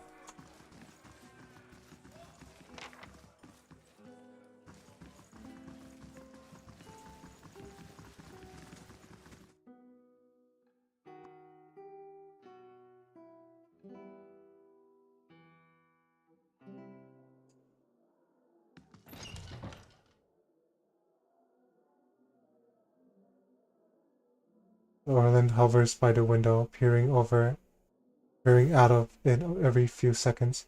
As you enter the room, she watches you carefully, her hand hovering over her stiletto. She cranes her head to peer behind you. Anyone follow you? Who sent you? What are you talking about? The man leaning against the wall glances out the door and nods to the Orland. The hand over her weapon relaxes, but she's still watching you closely. Some old friends from Defiance Bay are looking for me. We're not exactly friends anymore, if you catch my drift. I'm just trying to lie low and mind my business, know what I mean? Boss. And Omoa looks at the Orlane and jerks his head at you.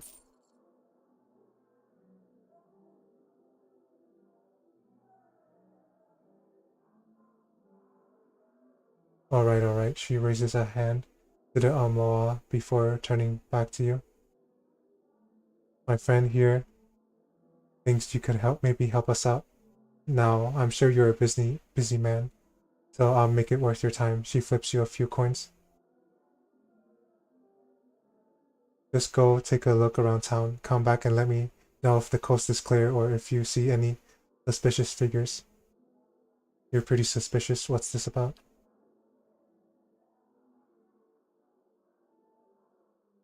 She scratches the back of her neck. I may have gotten myself into trouble with some powerful people in Defiance Bay. Powerful criminal people. I suppose it was bound to happen eventually. I'm a thief by trade, and it's hard to do my kind of business in the city without crossing them eventually. Now, I'm just trying to put some distance between us. I'll report back if I find anyone. No. Very well.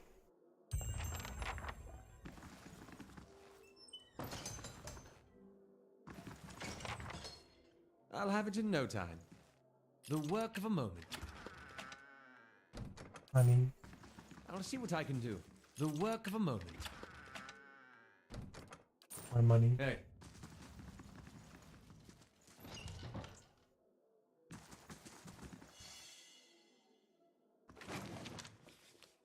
Guildmaster's staff.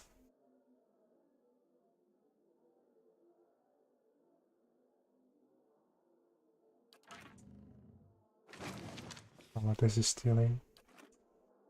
Hey.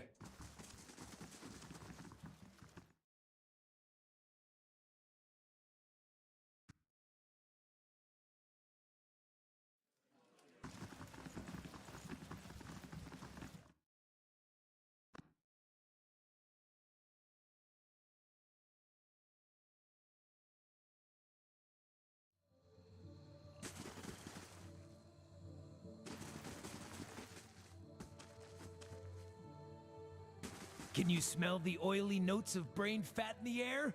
Cured leather always makes me so hungry. That was disturbing.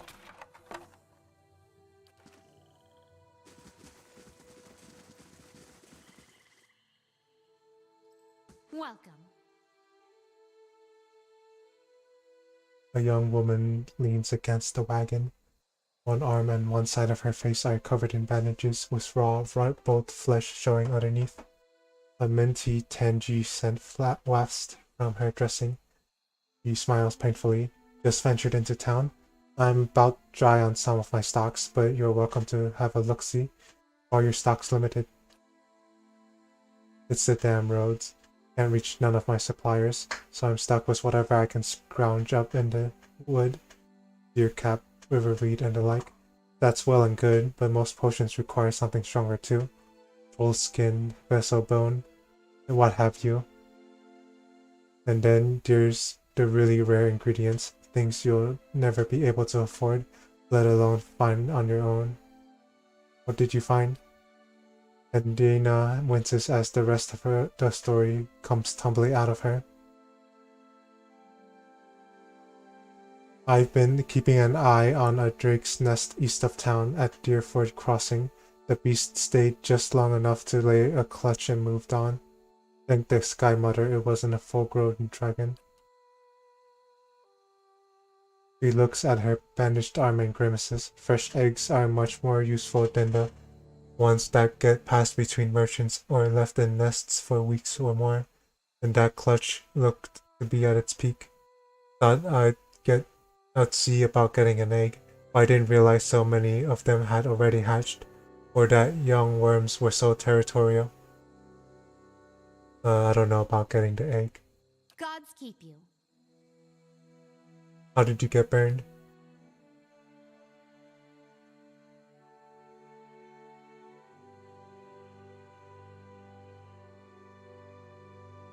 She turns her face to the ground by the flame. How bad does it look? Just say it. I know you'll tell me straight. Who cares how it looks? What matters is that you're okay. Suppose you're right.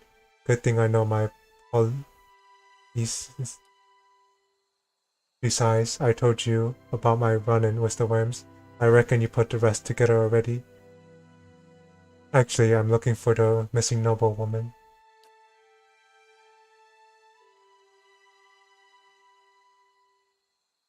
Oh, that lord's daughter?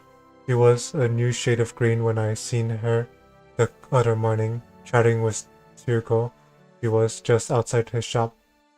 He points at the crumbling tower. You're talking about morning sickness. Was she pregnant? He sighs. Aye, and worked into a state about it, she was. That girl was so sick she didn't even notice. Tyrgo stink. I offered her some herbs too. Take care of the problem. Thought it might save her some trouble with her old man, but she wouldn't have it. Lord Harold said she was ill from trouble. He laughs. That weren't no road sickness. Trust me, I know it when I see it. What was wrong with her?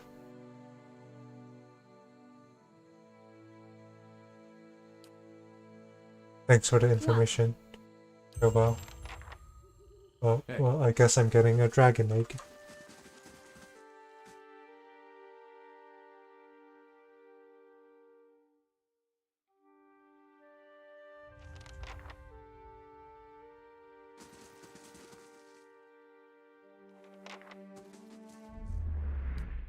Hey.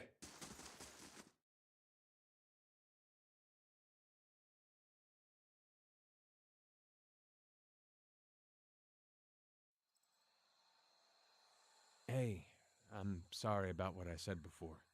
About the skin-faced Orlans. It's all right. I knew what you were trying to say, and that's why I didn't gut you. I didn't know I was saying something bad.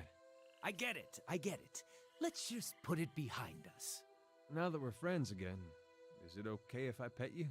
What? No! Damn it, Adair! Is your family tree just one looping square? Oh dang. That was brutal. That's pretty funny and brutal.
Tentacles. Oh no.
I have no idea what to do.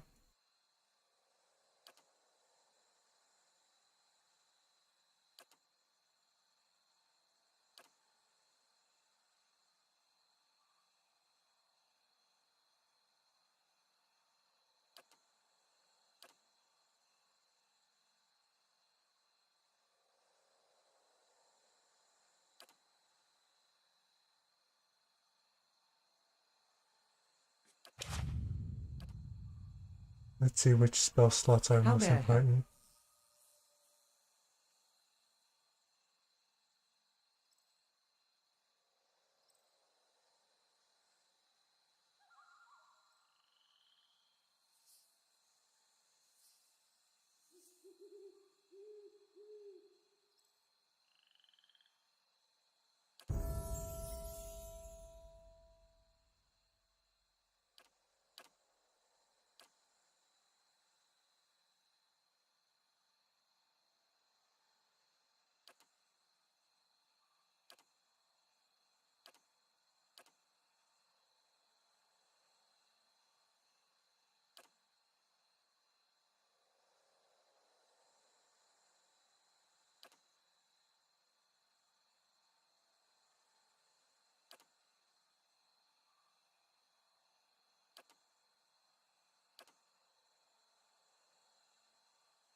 This is too hard.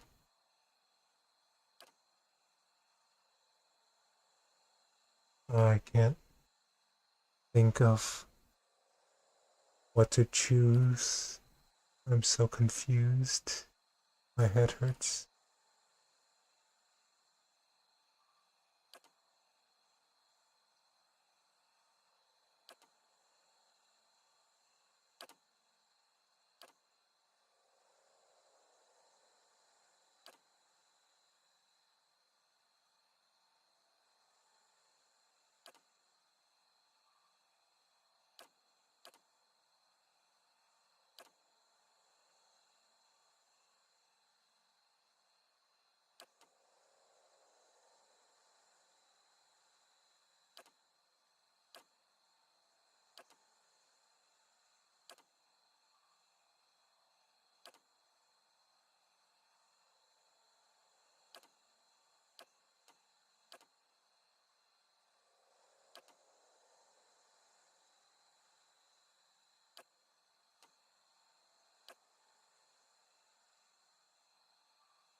Oh, I want to summon worms.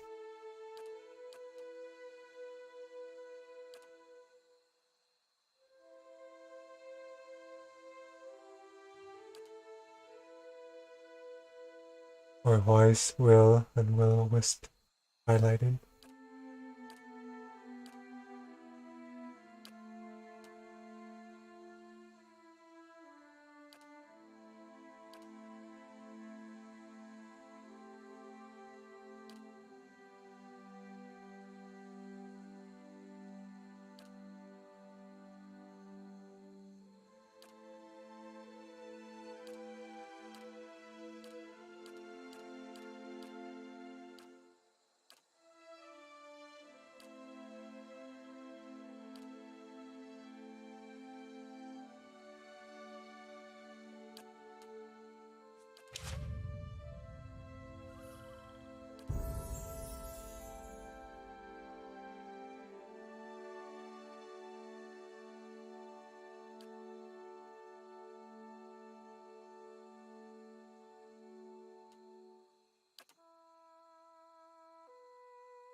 Wait, what's Wild Strike? Oh shoot. I pressed the wrong button. Need something?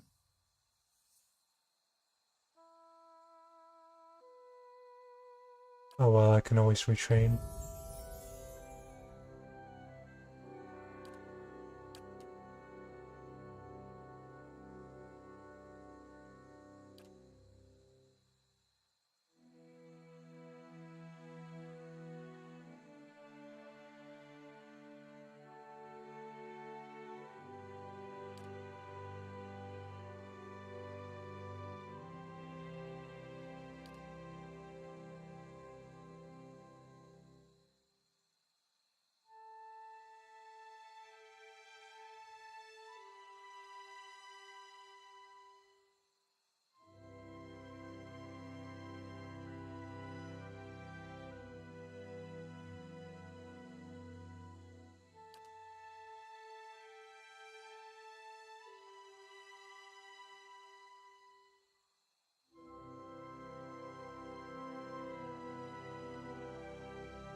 Hey.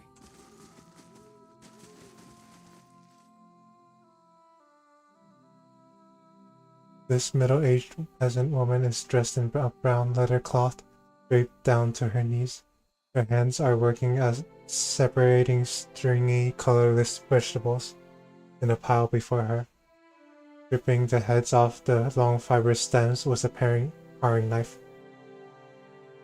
She discards them one by one, placing the heads of the vegetables into a small cradle-like basket in front of her. She doesn't greet you as you approach. You're not sure she even knows you're there. Excuse me? The woman doesn't respond. She keeps stripping the heads from the vegetables with a steady rhythm. You may be deaf. There's no indication she heard you, studied the woman. At first glance, she seems nothing more than a middle-aged woman, unremarkable, maybe less stern than most, who seems more focused on the weaving in her lap than her surroundings. Yet you suddenly notice she's not stripping the vegetables before her any longer. She's weaving, and the vegetable pots are now missing.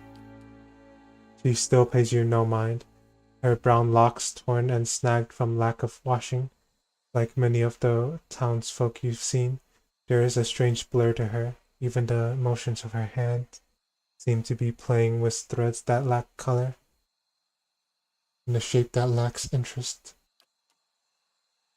It may be that she is half-minded or deaf, but something feels wrong. As you watch, her knitting takes on an odd cadence, and you have a terrible suspicion that something lurks beneath what your eyes are showing you. Focus on the woman. Her brown hair is long, almost impossibly to the length of her hands. As you follow the streams of her locks downward, the hairs become long and black, splitting off into threads of black and silver. and wrapping around her hands. She's forming a soul cradle with the threads, braiding a net in front of you, each finger long and sharp like a series of knitting needles, almost hypnotic. The silver and black strands of her hair weave together, and with silver predominating as a highlight, the black shadowing it. And suddenly you are calm. You are on a plateau, almost the height of a tower, several stories high. The plateau is like a table lying beneath a clear sky, and beneath the plateau surrounding it in all directions, a forest hazy with mist, although whether it is an actual mist or a distance or a recollection. Resting in the curve of a natural arc above you is a great copper bell, half again the size of a man, hanging at attention, as if looking down on you and the event unfolding before you. The plateau has soaked in the sun, and the rock beneath you is rough and warm. The sky forms a cradle around you.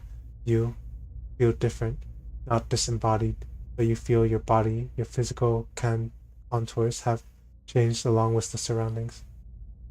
And you hear a soft series of chimes, like wind chimes. At the sound, the scene gains color and texture, as if the sound is beckoning you gently forth, filling your senses and thoughts like mist roiling softly into a sealed chamber.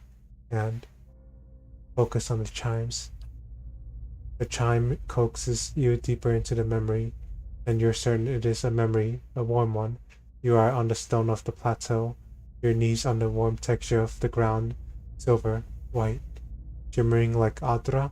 The plateau is formed of it, glistening in the sun. You can feel the heat on your skin, your wrists, and your hands. Your hands are in motion, weaving, not thread, but gathering, steadily moving along the first movements of Berath's wheel. Your hands are wet.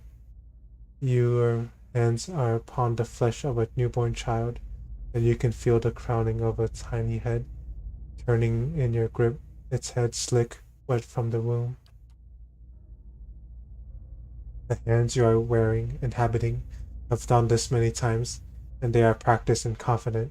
You can feel distant pains in your own head as the head emerges, a stream of fluid from the womb, helping the newborn slide forth, and a woman's labored breathing crying out.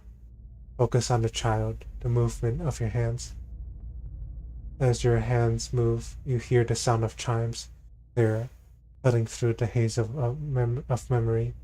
You cannot see where they are coming from, but they are close, and they are meant as a comfort. Of that you are certain. Draw the child forth, and coaxed by your hands, every movement causing the chimes to sound again. Almost eagerly, the child comes forth, and as it does, your hands are in motion, weaving, moving along the length of a soft, wet rope. No, an umbilical cord from the legs of a naked woman before you. You are holding a small child, still wet from the womb, before you. The child cries out, its cry full of life, full of soul, the ringing of chimes echoing in its thoughts, filling it with its welcome. The soul is blurred at the edges, as if you are viewing a soul from within a soul, but it is there, it is alive. The woman before you is weeping, and at her first cry, her hands reach out for it. Surrender the child. You surrender the child to her, something you have done many times before, and as your hands move, the chimes echo the movement, and you realize the chimes are hanging from cords on your wrists, and where once they echoed in the memory, they are now echoing in the child's mind as well. The chimes are intended to welcome the child, to be its first gentle greeting into the world, a soothing sound guided by the tender motions of your wrists. You are helping to weave its thoughts, its perceptions, and the experience. The woman laughs with a ragged joy, laughing from a parched throat. Her emotions seem soothed, but the physical demands of labor have left her exhausted. But the child is here, the child is safe, and all atop the plateau is peaceful, calm, distant. flattening out as the memory persists. Slowly pull back, retreat from the memory. With no effort, the scene bleeds of color, and your mind becomes your own again. There is no pole, no anchor, yet the sound of the chimes remains. As they existed in the memory, they sound here as well, and they are hanging from woven braids on the wrists of the woman before you. Even as your head is spinning from the touch of her mind, the sound of the chimes on her wrists is sharp and clear, as if coaxing you back to the real world. The woman still sits before you, but she is nothing like what you first saw. She is wearing black, threaded garments that drape over her form like streamers. Her hair is streaks of black and run through with silver. Her age is almost impossible to tell. She simply feels old, like a crumbled watchtower. As she lifts her head to face you, you see that her hair is draped across the front of her face like a veil. What you first saw of her was a mental glamour of some sort, unconscious, and you realize what you see is not what the world sees, and you are perhaps the first to see her true self. Still, you don't sense a threat in the realization. If anything, you feel a sense of relief from the figure. You can hear her thoughts, and she is glad to at last be seen. What was that? Who are you? I am seen, but the eyes of others do not remember. You were the first to see me as I am, the call stripped aside. There is a light touch on your mind, a caress, and her left hand mirrors the motion of the touch. Reaching up to the air between you, you hear the chime on her wrist sound. Softly, her hand moves as if humming, resting on your cheek at a distance, and she speaks softly and slowly. Your memories. Cadence of wheels on a caravan track. Fever. Questions by running water. Violence in a night's campfire. Arrows in the dark. And fleeing.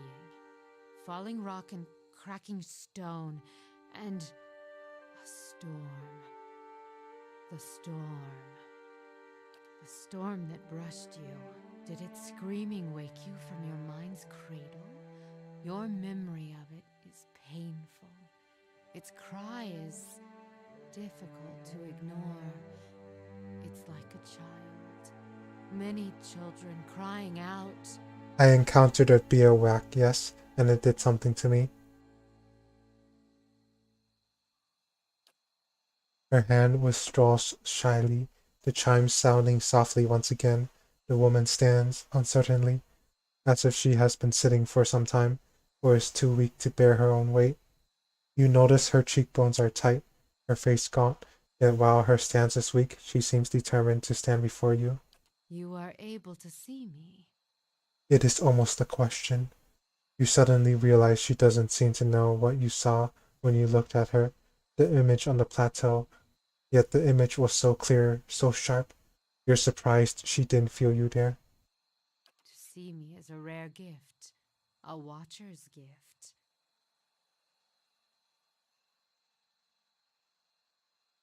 I've never been able to do that with a living person, except with you. So many questions, thoughts whirling like storm winds. That storm still roars through you, deep beneath your thoughts, yet muted and secret, like an underground river. I cannot tell if it is carving new channels or eroding what keeps your true strength buried. The fact that you could hear it at all, survive it, is something few have ever done. Your power will grow stronger with each soul you touch, as it allowed you to reach out to mine. There is a silence, and although it seems to last for but a heartbeat, in your thoughts it stretches out between the two of you, like a pole between your minds. You blink, take a breath, and then you realize she wants to ask you a question, yet she can't form the words, as if assembling them is painful, or there simply are not enough pieces. Do you wish to travel with me? You feel a wave of fear, gusted with the strength of relief, although oddly, her expression does not change. Then fear dissipates, and you feel strength and certainty, as if the plateau from her memory lies beneath you, and a calm sky looks down upon you.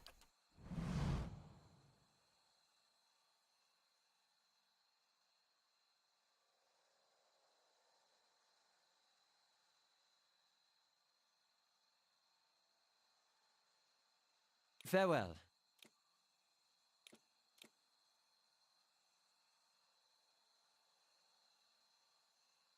May Wal watch your step. I shall.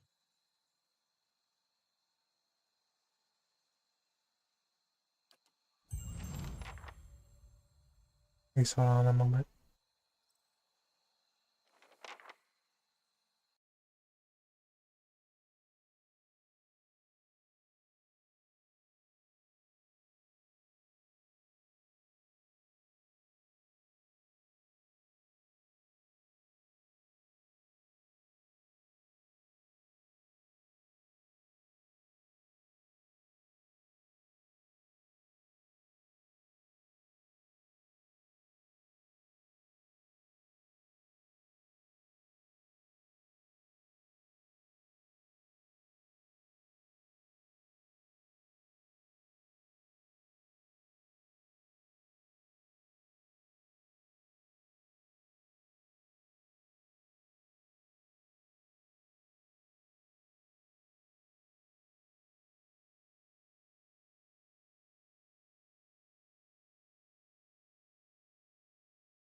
This focus.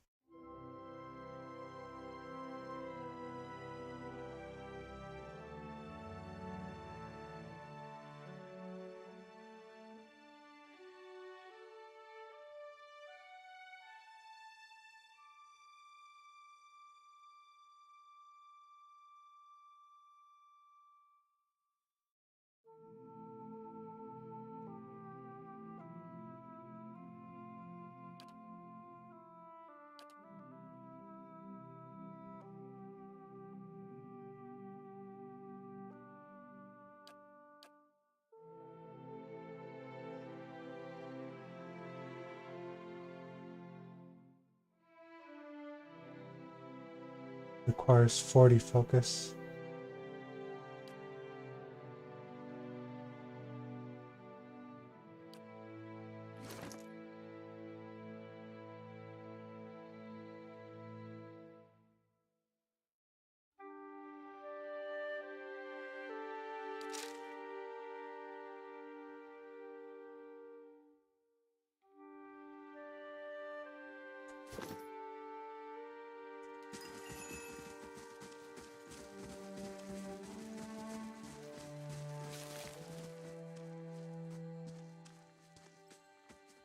Hey.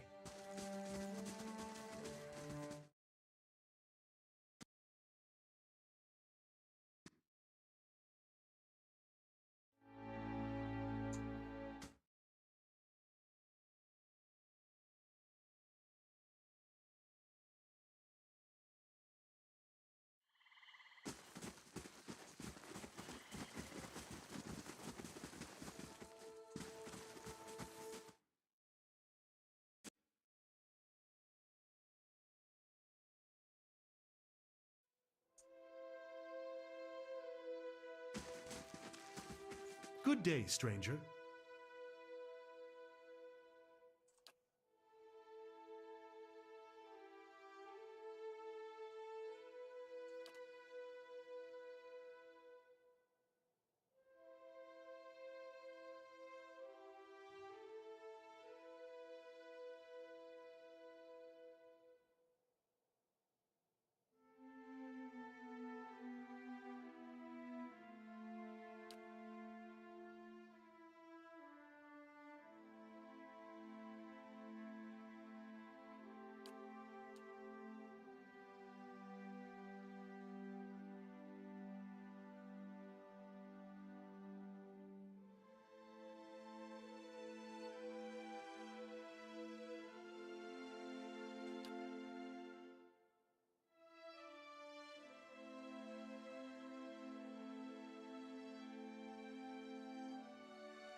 Well met, friend.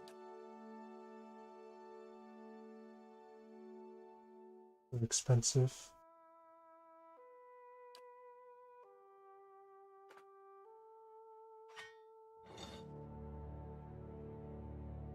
Everything's too expensive.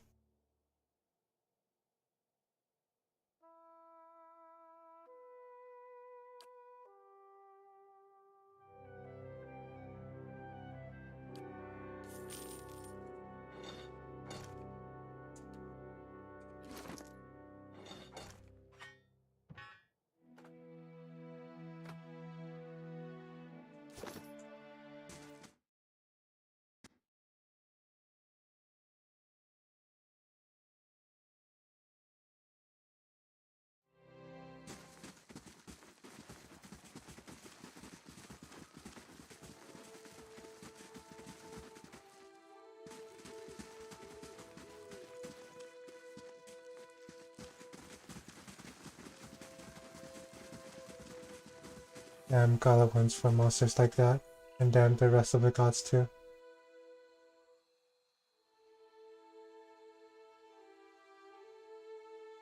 A man paces angrily in front of a wrecked animal pen, his sun-weathered face twisted with ire. He's so wrapped up in his fury that he doesn't seem to notice you.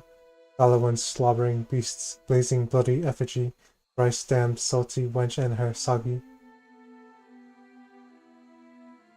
What's wrong? That monster stole my pigs. Rap said into the village, tore down my pen, and made off with the whole damned herd. Just like a few little runts, and what? Just left a few little runts, and what am I supposed to do with them? Calm down and tell me what happened. He bites his lips and closes his eyes. His nostrils flare with each quick and free breath. Wife's always telling me to mind my temper. Just breathe down and count. Just breathe deep and count to 10, he sighs. An ogre moved into the area not long ago. Folk had been selling seeing glimpses and tracks out in the wood, but it seemed to be staying away from town, or so we all thought until it made off with my pigs. Now everyone's afraid it's going to develop a taste for kith, if it hasn't already. Did you see the ogre take your pigs? What else would have destroyed my pen and made off with my herd? And at the same time the rest of the village is seeing a 10-foot monster in the forest.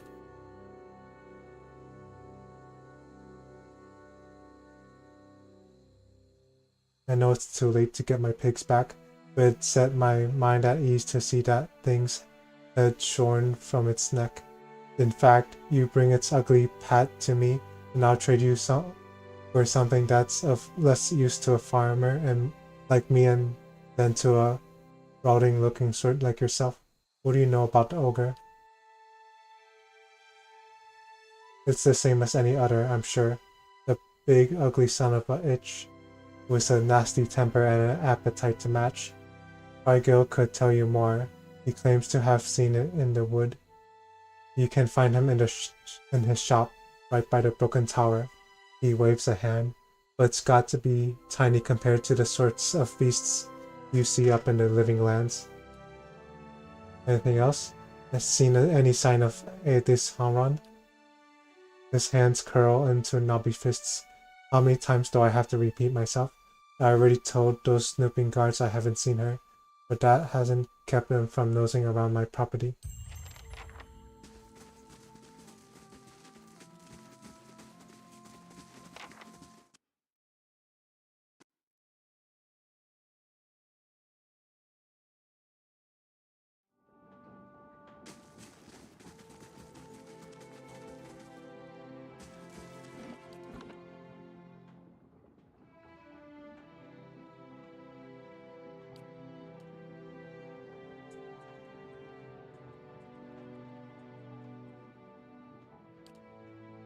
I remember the suspicious people near the entrance of town.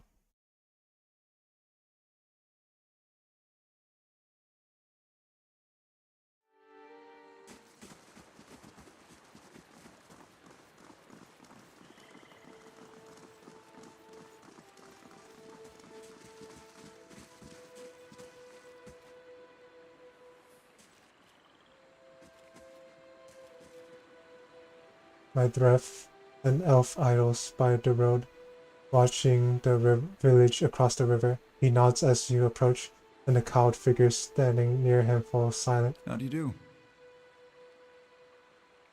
Greetings, friend. A slow smile forms as he eyes you. I've heard of you.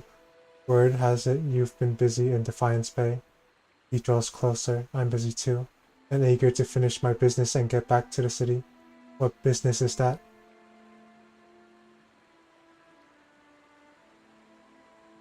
Haven't you heard? There's a murderer on the loose, said to have gone mad with grief and strangled a dozen healthy children when her own was hollowborn. He nods at the figures with him. We've come all the way from Defiance Bay to bring her to justice. So why are you standing around here?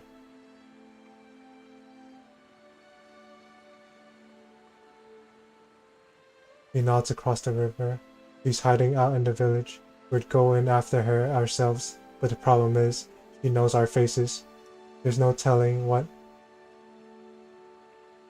she'll do if she saw us coming, and we'd like to avoid any further unnecessary bloodshed. He leans closer. Her name's Nefri. She's in Orlane. We want to get her out of town so that we can deal with her cleanly. She knows we're looking for her, but if someone were to convince her that it's safe to leave, I'm not so sure about this. He lays a strong hand on your shoulder. A mad woman like that is everybody's problem, friend. Just keep an eye out. If you come across her, remember what I told you. I promise I'll make it worth your while. I have a few questions for you.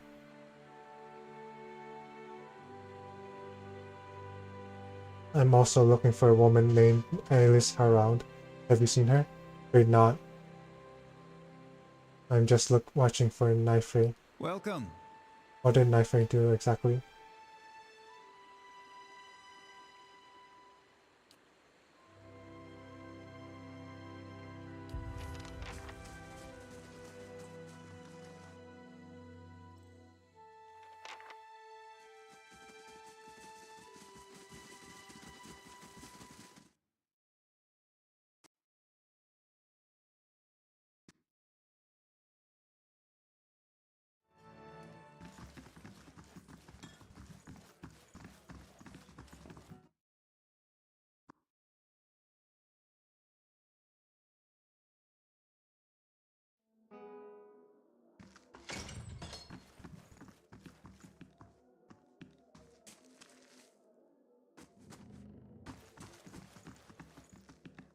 Good day to you.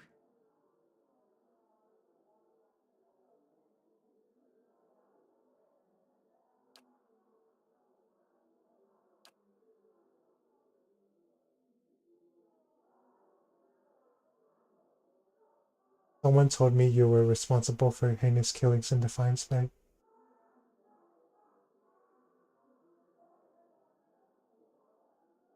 Let me guess, was that someone named Medrith? She draws her stiletto. Your big shot was the Crucible Knights. If I'd gone on some kind of rampage, don't you think you'd have heard about it? She shakes her head. I got on the wrong side of his employers, and now he's after me. But if you're here to do his dirty work, I won't make it easy on you. Relax, I just want to hear your side of the story. What story? The Dominos came after me. I just happened to rob the wrong place. How was I supposed to know they'd already claimed it? She runs her hands under her hood and through her hair. It was an honest mistake. I'm just trying to survive now. And if you spoke with Medrith, you know where he's waiting. Please, help me get out of here. Go east. Medrith's waiting for you just west of the river. He nods slowly. All right, I'm trusting you. Don't have much choice. See if you can send him the other way.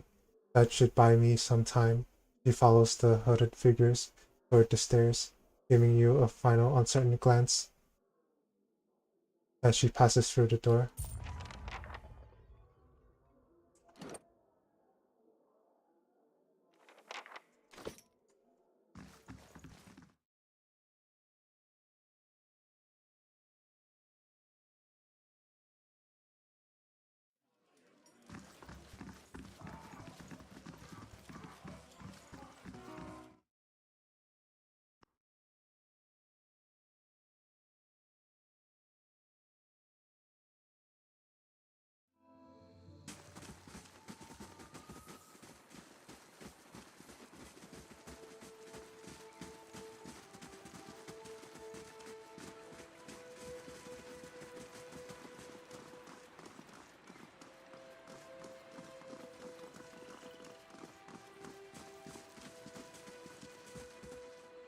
That's a boar. Hey. Hail, traveler. He picks at a long blade of grass. Found Nifre yet? I'm ready to get out of here. Yes, and I let her go. Medrith draws his blade. Don't worry, I'll catch up to her right after I take care of you.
Oops.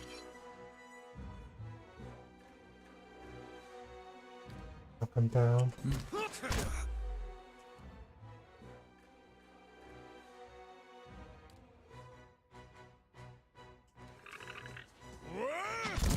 That's it! Got him!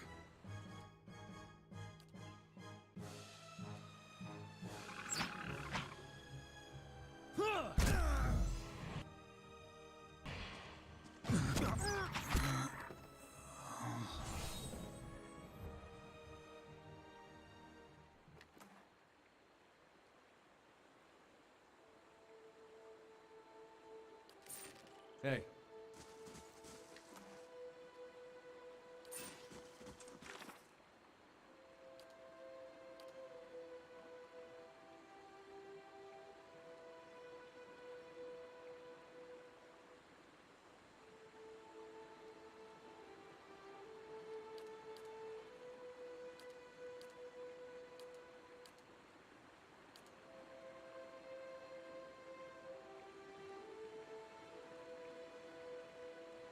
Where's the cat and mouse quest?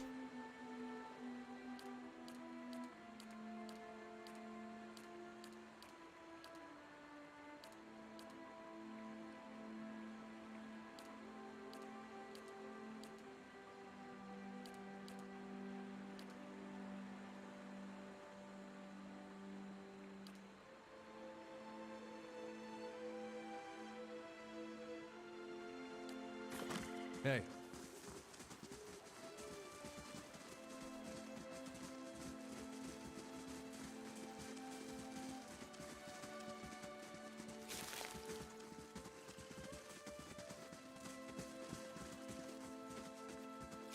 Hey.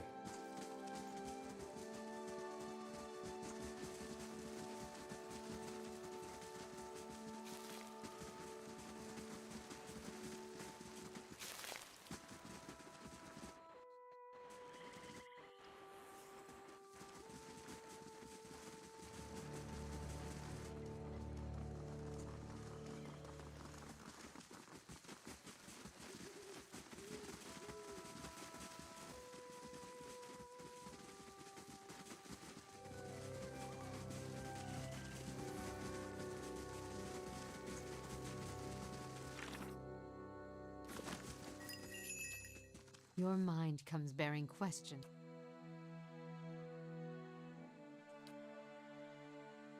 The title came unbidden. I do not know why I spoke of it. Yet it's...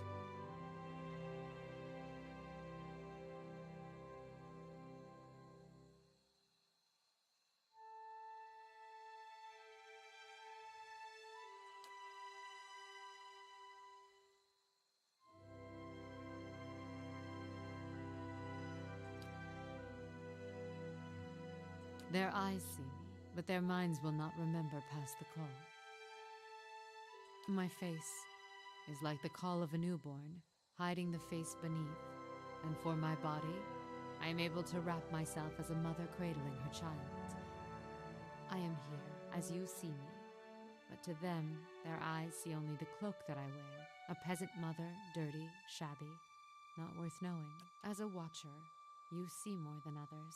To the eyes of most, I am as unseen as the spirits you share memories with. How are you able to affect minds? I divert the flow of their senses down a different path, to a place easily forgotten. It is not unwelcome when one does not desire the presence of others. The surface of their minds register a figure, but the memory slips away. They see a woman, but there is no desire for conversation, no desire for questions, and I have none to ask. I want to discuss something different. I do not know. What do you speak of? If you were in my thoughts, I could not feel your presence, nor do I know what you saw there. When she speaks, you suddenly feel an odd sensation in your mind, like the blood of the hunt welling up in you. You suddenly realize that, whether she permits it or not, you could enter her dream and observe it without her ever knowing. There is something about her mind, like a weapons rack, where you could reach in and draw forth the blade if you wished and keep it as your own.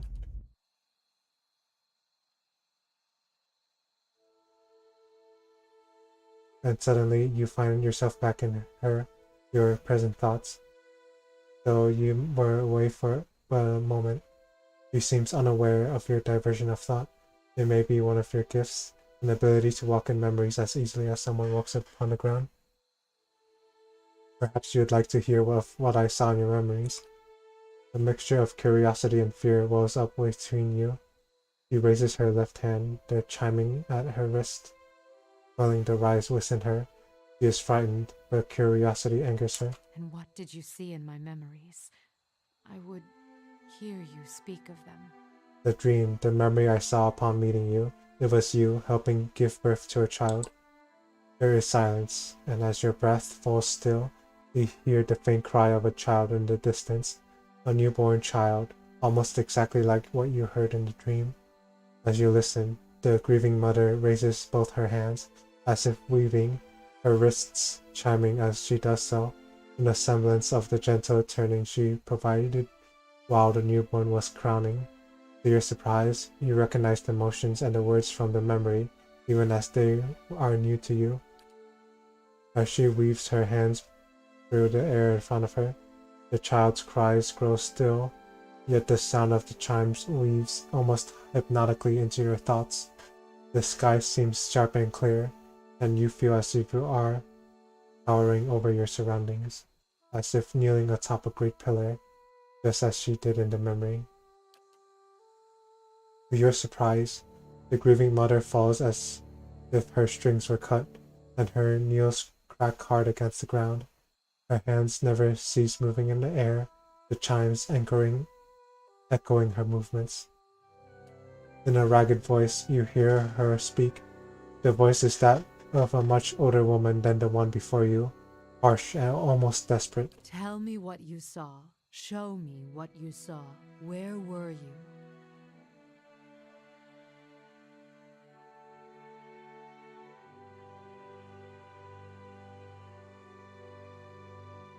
A huge forest, stretching out beneath a great rock. As she kneels before you on the ground, she whispers to you, hoarsely, and even fainter was the distance between you. The stone of the plateau. Its color. Tell me its color. It was a desert rock, copper-colored, arced, blasted by the sun. She leans back as if looking back at the sky, but her eyes are closed, the film building on them. With a slow intake of breath, you feel time become quiet around you.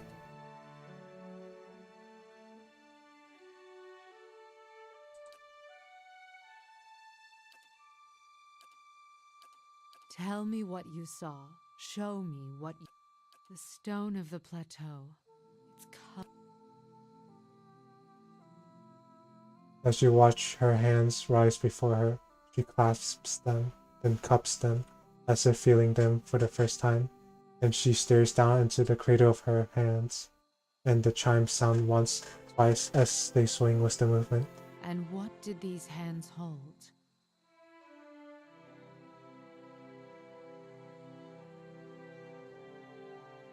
I am not sure.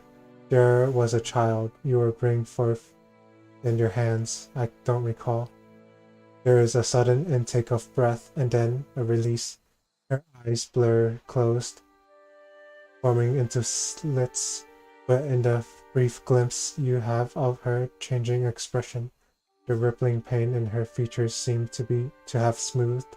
She swallows once, twice, and then you feel her once again in your thoughts, the rasping husk of her voice swallowed and drawn within her. It was the birthing bell you saw. Has it been so long? Have I forgotten so much? With the words comes a river of impulses, thoughts as if loosed from a breaking dam, and as your mind wraps the impulse into words, you realize it is her muscles and her heart and thoughts relaxing and breathing again. There is such an intensity, you almost want to step back from the flow, but you find the wave of impulses cause questions to float to the surface. Among them is a name, Watcher. What is the birthing bell? It is a plateau formed of the spirit stone Audra. At its top is set a great bell, cradled in the reaching arm of the plateau. It stirs in the wind, and it sounds for leagues when struck by kith hands. In distant times, the great bell served as a Glanfathan watchtower, perhaps. Why they abandoned it, I do not know. Other men came in time, settlers, and claimed the tower as their own. I, in turn, claimed it from them. The pillar became a cradle where I could draw new souls into the world. In your memory, were you helping a woman give birth? Yes. Yet, I believe you only saw a small part of the birthing ritual. It is not all in a moment, nor in a day. It is a journey of many years between the child, the mother, and I. There was much I could do to aid the mother. Some sought the physical comforts of ritual to steady their thoughts, even Audra from the bell. Others would seek advice, words of counsel for the days ahead. I was able to provide draughts and cures and a reading of the child's spirit, all to strengthen the mother. Can you tell me about the birthing ritual? The ritual was one of many steps. It took many tens of years to carve them, but always the child's thoughts were there to guide me, from the moment it began to awaken, to the 3 seasons within the mother, to the birthing day, and the years to follow. The child's thoughts, that is where it began. The expectant mother, I could often sense her thoughts, and those of her child, before she could. I would soothe her, free her from the panic of questions. I would sound the memory of the birthing bell atop the plateau in her mind, letting the memory of the vibrations fill my thoughts and hers. Often, the child's soul could hear it too, so the sound of the bell echoed in the mother's thoughts. You sensed the mother's thoughts? Sharing memories and thoughts can bond lives together, as can hardships, and most of all, the sharing of what is familiar.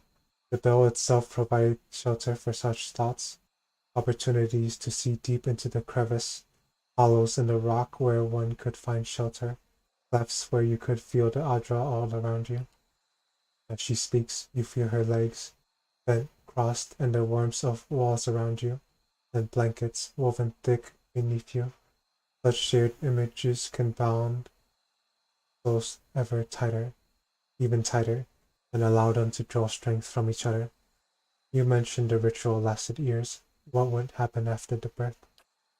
Once the pain is channeled away, and the mother and child breathe again, I sound the birthing bells on my wrists and allow the mother to hear the child's thoughts, the ringing echoing in each other's thoughts. The bells open the way between them, let her feelings pass into the newborn, and yet her feel the child in return. And when the feelings meet, that is when I weave another memory and leave it tied in their minds. Did these bells play an important role in the birthing process?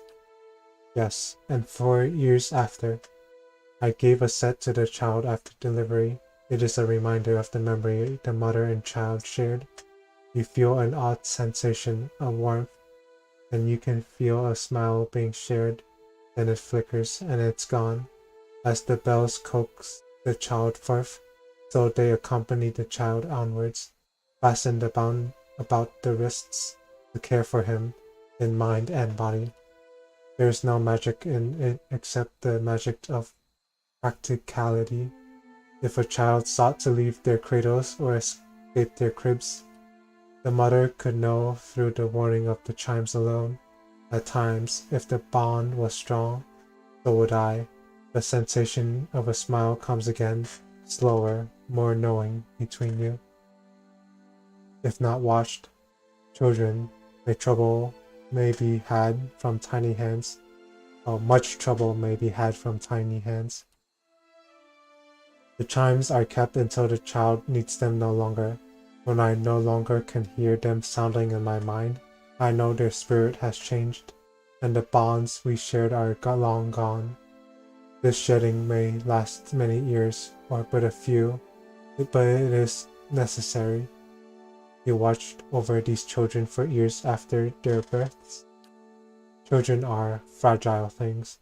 Even the ties of blood and mind may not be enough. They must be watched, and even then, the body may fail the mind. But if watched, even the most sickly child may cling to life if determined enough. And many of their souls were tied to me. If a child's spirit failed, it could sound the chimes in their minds and grant them strength, even from afar. It did not always serve, but it gave hope. It sounds like you've seen tragedy too. Enough to never wish to feel it again. In the times before the bell, children who died were cast upon the waters of the lake beyond the bell. Sometimes, while alive, if their paths and futures were deemed weak. It was a different time. Children were treated carelessly. Those times are past. I have other questions about the birthing bell. Ask what you will, I will provide what answers I can. Why would you give a telling of a child's spirit? Many would come seeking their child's future, or a reading into the child's past, the lives its soul is said to have lived. There is a slow chill, and for a moment, it seems as if she is going to fade from your vision, as if she can't bear to be seen. And there is a spike of fear, alarm.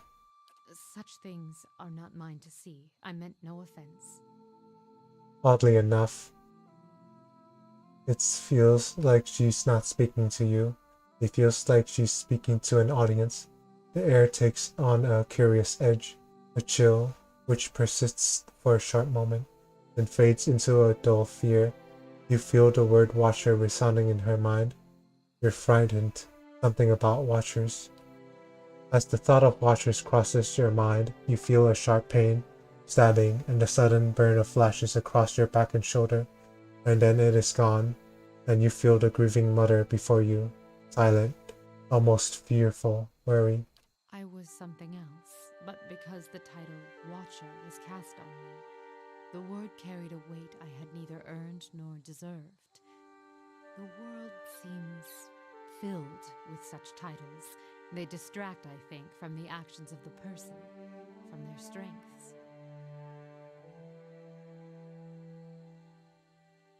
Why did you believe you were a watcher? The world has many corners, and in some corners the name Watcher is more known. It is an easier title than others, and at times it is easier to wear. Placing a title upon what is unknown can dispel the fear of it, and I did not fight it. I even believed it true, though I knew little of the ways of watchers. It even granted me strength. I was able to see the thoughts of others, shape them, and help guide souls. Watcher seemed enough, and the name seemed to matter little in the light of one's acts. But if they came to you to read their child's souls, what did you tell them? I drew upon the present. I felt the soul of the mother before me, and used that to tell the child's path, to give it a voice. If only the thoughts of the mother and the emotions that lie beneath were mine to impart. I did, and so I used that as the telling of their child's future. What if it turned out to be untrue? Futures fulfilled by one's own spirit are as strong as anything seen by another's eyes, and if one draws from the emotion of the mother, it matters only when harm is done. And their lives I knew well. I could weave their lives, their thoughts over time, to the mother, to the child, and once the child had been born, was sheltered, I could relax the threads of thought until the child could stand on its own. So you keep their thoughts, made the readings true. This is my calling, to show them the life I see before them, and even greater, make them believe it. Why would you do such a thing? Even the most strongly worded tells may not be enough to save a child and allow it to be born. If I have the strength to strip away the stem of a mother's spite to expose kindness, weave nurturing from disdain and neglect, then that is my calling. And with the weight of Watcher behind my thoughts, these tells gain strength. Strength I never possessed on my own. They believed, and what they believed became the truth. With each child that was set upon that path, the title of Watcher became stronger. You must understand, without such weight upon my words, many lives would have been lost, drowned, cast in the lake beyond the bell. Now the trail to the lake is lost and reclaimed by the forest, as was meant. A Watcher was not there to look over us, but it was a Watcher that saved them, and with a Watcher's strength, children were born, were cared for, and grew strong. Reflect your will on matter. That is not reading, that is control. What use is a frightened will when a spirit is at stake? Would you let the fears of a mother end her newborn's life? You felt it in the memory, the weight of it, the importance of the child's life. It was a memory we shared. That memory, it's not the truth, is it? And suddenly there is a rasping cry across your consciousness. She raises her hands, and you see the chimes draped from them, and yet they make no sound as she moves. A greater good was done, and children were saved. It is a choice you may be forced to make one day, and when faced with it, you will make the same one. I refuse to exercise that kind of control over others, even for a greater good. This choice is not yours to make, Watcher. You will do as the world needs, as its children need. It is greater than you and your twist of sight. I see. I want to discuss something different. I heard the name Watcher in your thoughts when you remembered the birthing bell. Why? It is because I once believed I was one, and others believed I was one. There's a slow chill, and for a moment it seems as if she is going to fade from your vision, as if she can't bear to be seen. There's another name for someone with your abilities. I see the word cipher in your mind and see its meaning, although I did not train in such things, and the title feels more of a cloak the world casts on me and judges me for. It is curious how a title such as that can define one, and at times be the source of such emotion that comes from no one but the voices of others.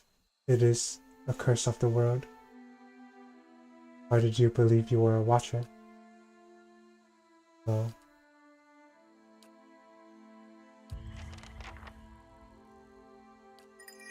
Your mind comes back. The birthing bell. Where's the birthing bell located? The birthing bell lies deep in the great forests of the Dyrwood and the borders of Glenfath and lands surrounding it. Really a town, not one you would find on any map, but it is held in an important place for those there, even if we were far from the beaten track. Small families tied like a knot, joined at the wrists in mind, and thought all were welcomed, all had a purpose. And I you. In asking, we reveal ourselves to each other. Why are you called the grieving mother? Air seems to go still for a moment, and time stretches as it did before when the two of you first met. There is a wash of uncertainty from her mind, slowly shaping into questions that swirled and do not.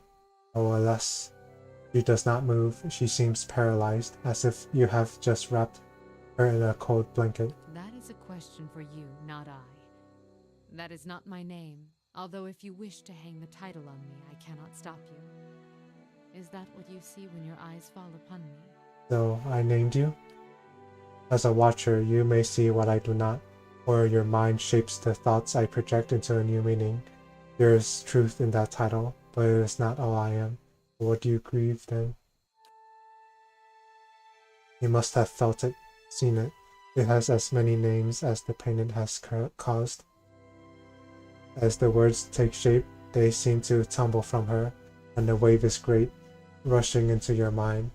To your surprise, you feel as if you've been touched by a biawak again, and behind it, cutting through the torrent like a knife, and are the thoughts of the grieving mother.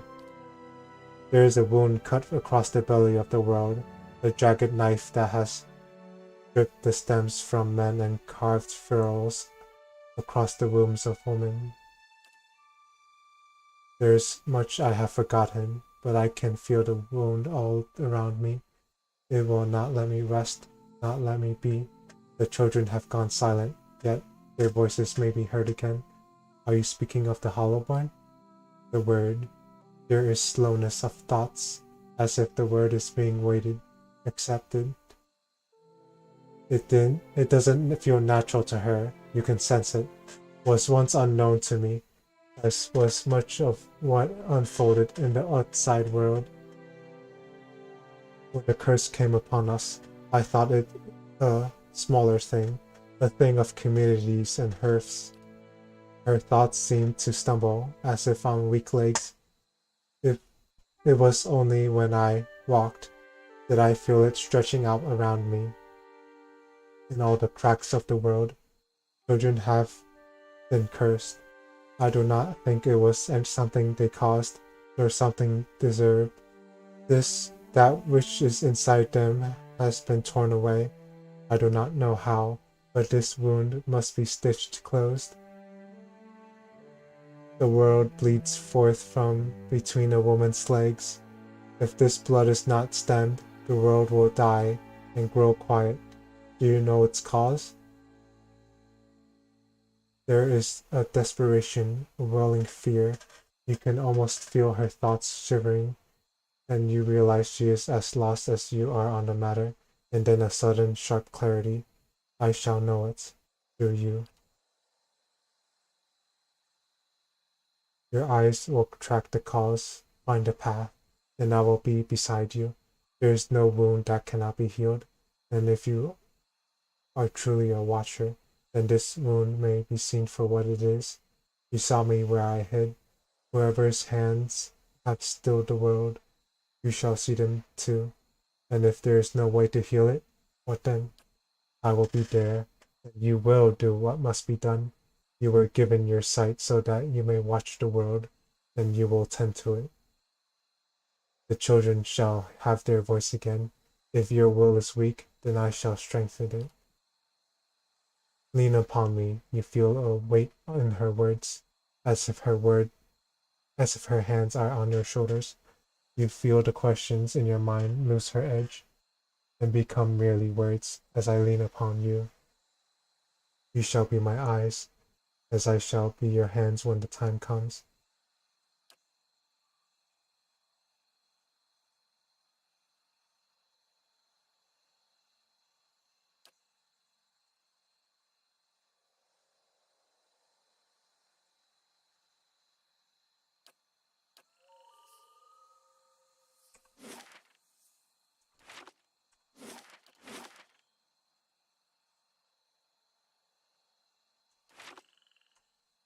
Mm-hmm. Hey.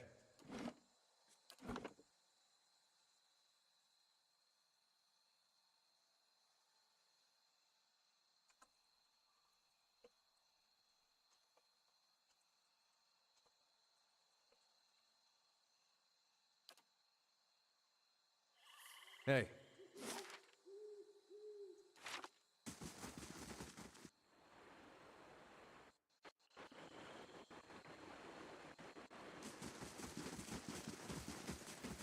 Oops, I almost forgot.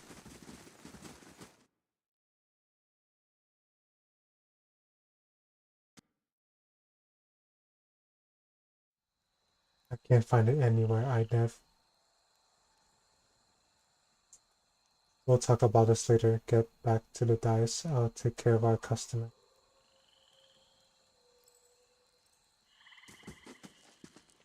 I'm not one for chit-chat, human. Speak to Tribo if you've got questions. Hail and well met. What can you tell me about Elis Harond? He shrugs. Only that her father's men have been banging down doors and stirring up trouble looking for her. I never met her myself. And Diana said you two had met. He folds his arms, the smell of tallow and animal dung wafting off of him. Did she now? And what else did she say? Alice was pregnant. Really? That would explain a lot. Her father's dragged her out here to get hitched to some backwoods noble. She wanted to an escape, all right, and I was happy to give it to her. We snuck across the river a few nights ago for some private time. Come to find out, we weren't exactly alone. An ogre, taller than Winfrith's tails, sprung out of the forest, and we were so lost in the heat of the moment, we didn't notice it until it was upon us.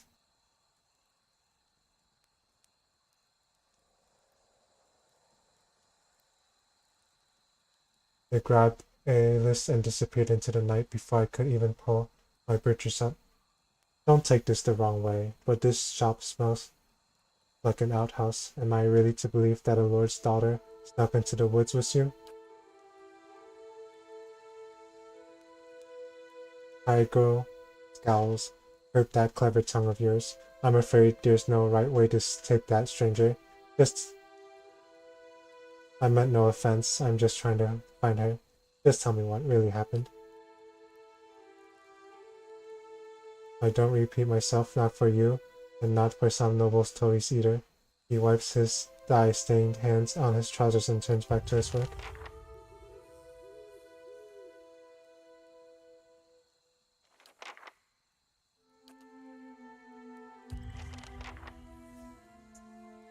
Oops. Let me try a different dialogue.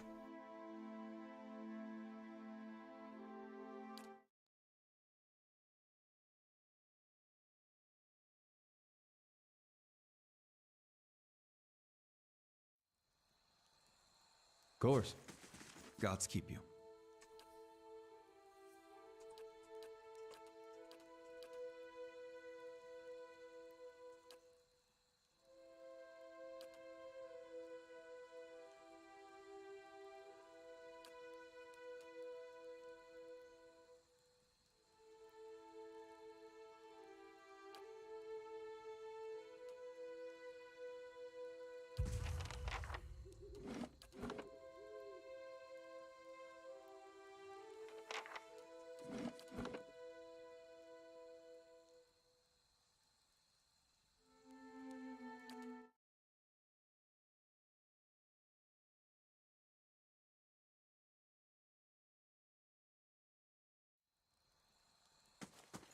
Gods keep you.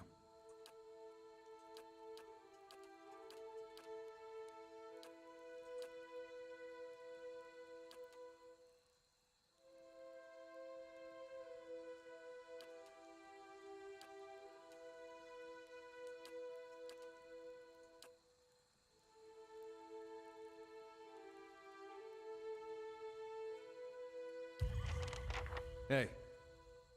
I'll have it in no time. Stay out of my private quarters. That goes for you and Haron's bootlickers. Hey.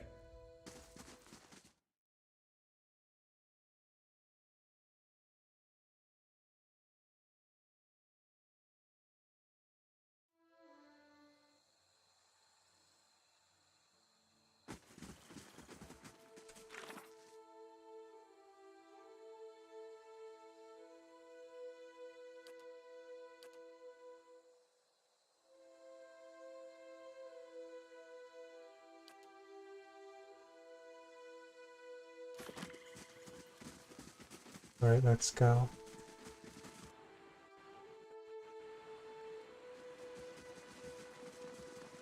Oh wait, Alof is still concussed.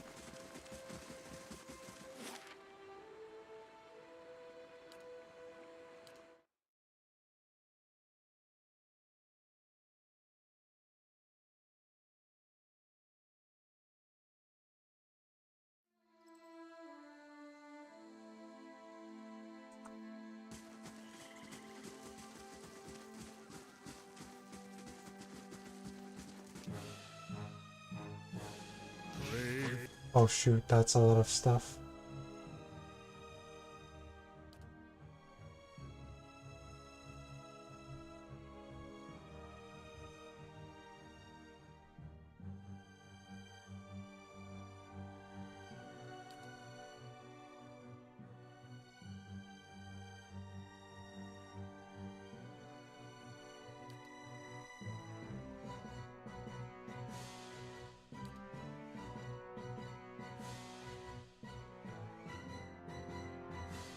Does not believe.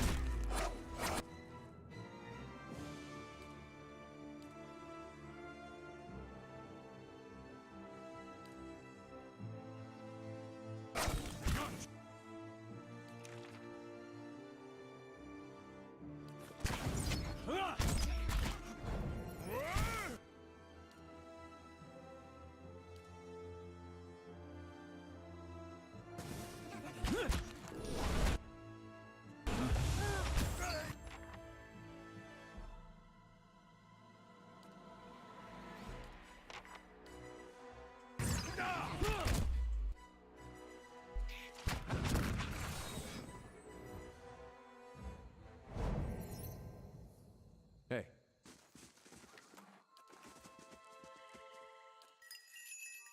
How do I gain focus in battle?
Indeed. Hey. But that's how you gain focus.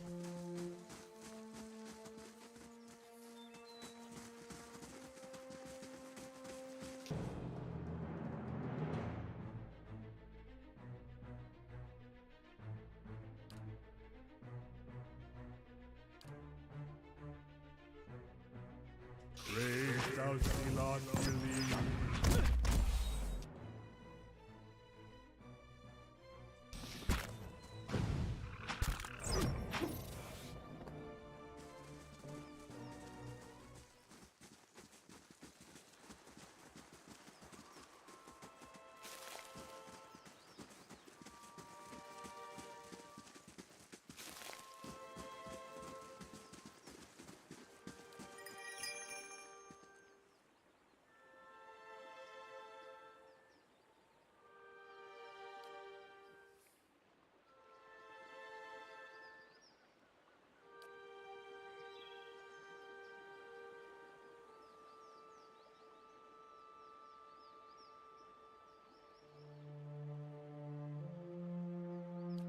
Hey.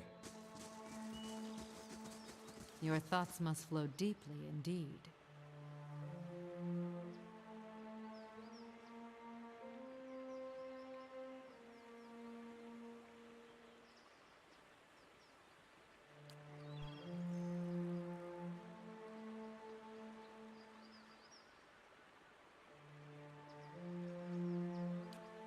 Hey.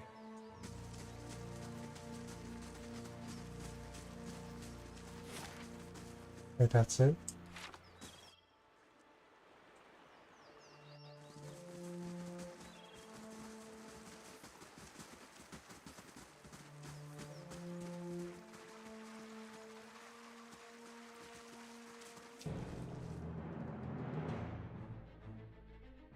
Alright, move back.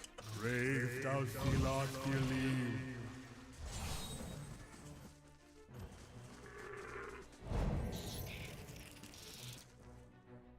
Those are some very giant beetles.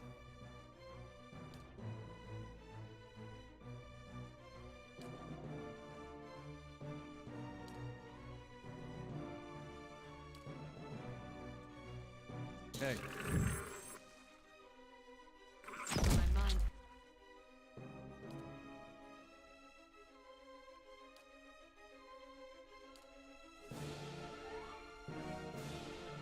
Yep.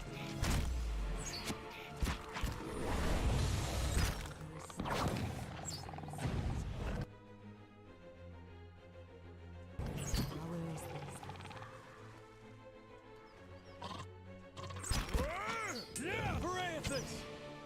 Huh.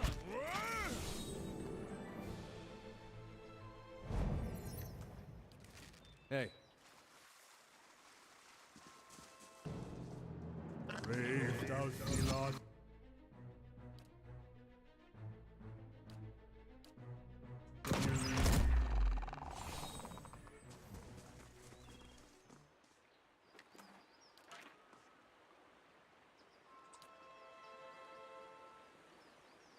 Only the broken legs and feet of the sculpture remain. Long grooves alongside it suggest that it could be moved. Near the base of the statue, you discover a skull carved into the stone. Push the statue. The pedestal appears to be several hundred pounds of solid stone. You consider who would be best to push it. Ask Kama to push it.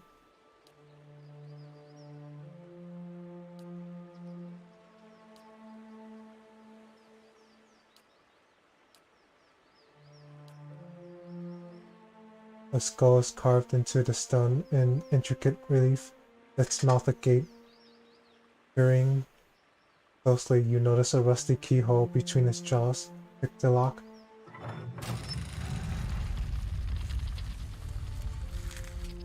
Allah pushes several tumblers into position with a series of rusty clicks and squeals.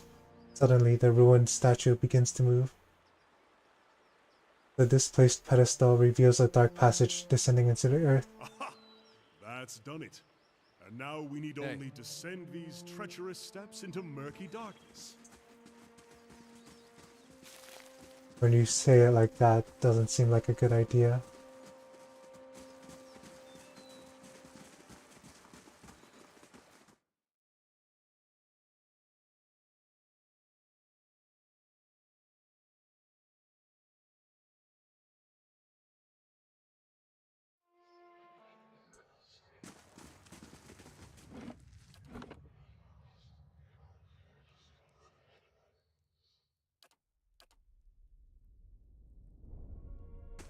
Hey. Blood legacy. Braved out.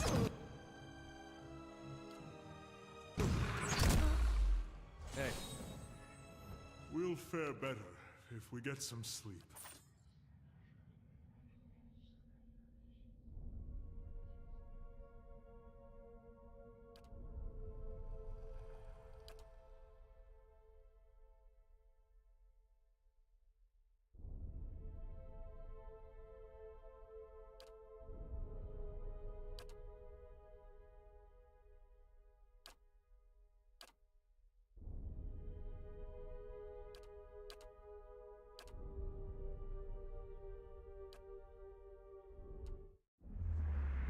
Oh, what the heck is going on?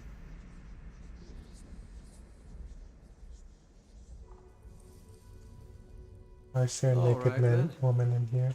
My thoughts will be as silent as my feet. I'll see what I can do. The work of a moment.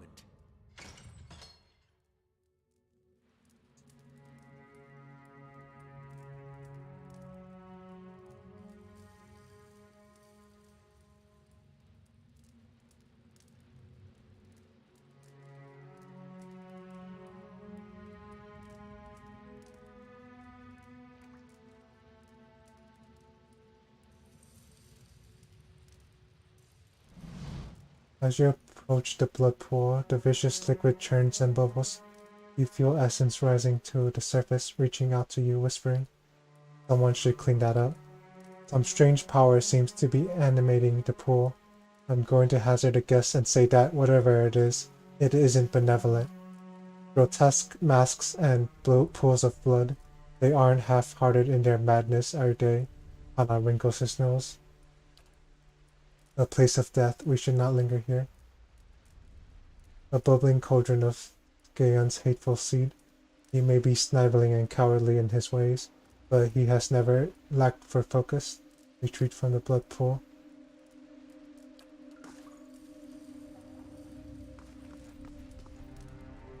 Extend your soul to the blood pool. The faint whispers resolve into a cacophony of voices. You imagine yourself surrounded by 100 men and women. Their naked flesh is scourged and bloody, or skinned and covered with flies. Their eyes are missing, replaced by glittering black stones. Their voices cry out in unison. What's this? Another soul come to rage and burn, or merely to watch? You may be a long time in waiting. Our work today is already finished. Who are you? The woman's voice replies, nobody's. Serfs and thralls and whores, used and thrown away. Almost all we had was taken from us, but what little remained we gave here.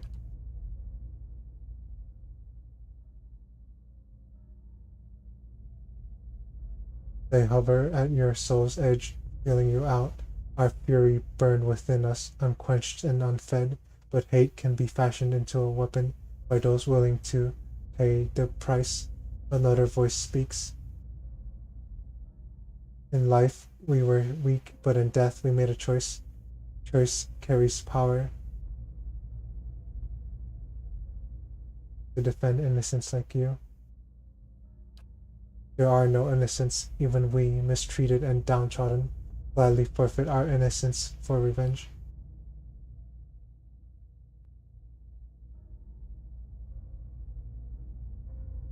You probe at the boundaries of your soul, exploring your essence. It is ashamed. Oh, what's this? There's nothing in you we could use. The soul sinks back into the pool. Oh, I would know what you've done here. The pool itself begins to ripple with the sound of the dissonant chorus of perverse laughter that rakes at your ears. The lapping blood stirs a large metal cage, half submerged in the center of the pool, and it creaks loudly as it rocks back and forth on a rusted pulley, as if in answer to your question. Leave. Okay, Hey. that's enough for me.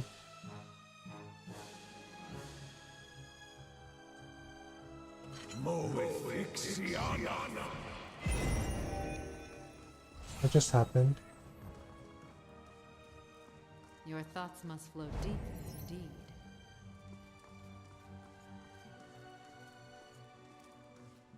Why aren't you getting back up?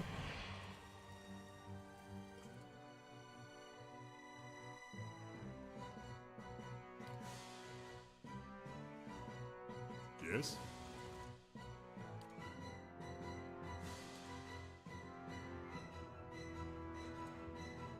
Following your lead. Yes? Stand still!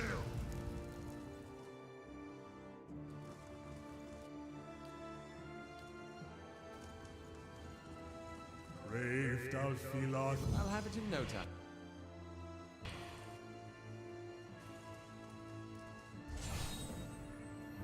The work of a moment.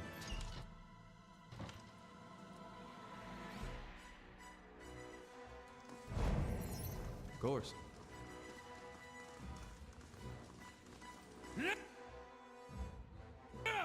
We've missed quite the bloody celebration.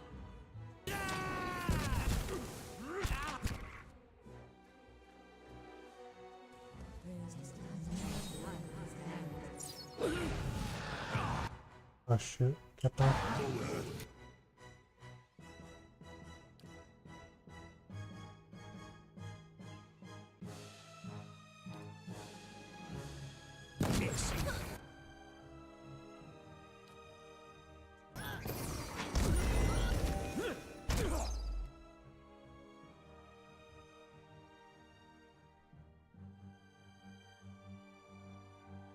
Down you go. Hey.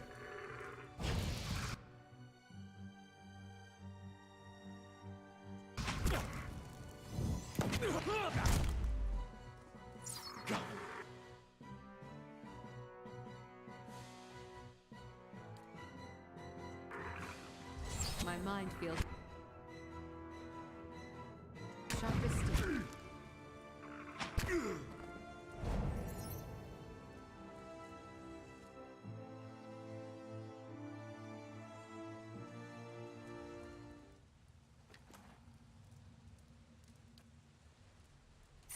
Hey.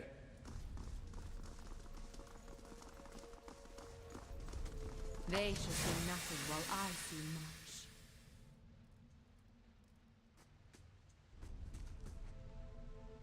That was close.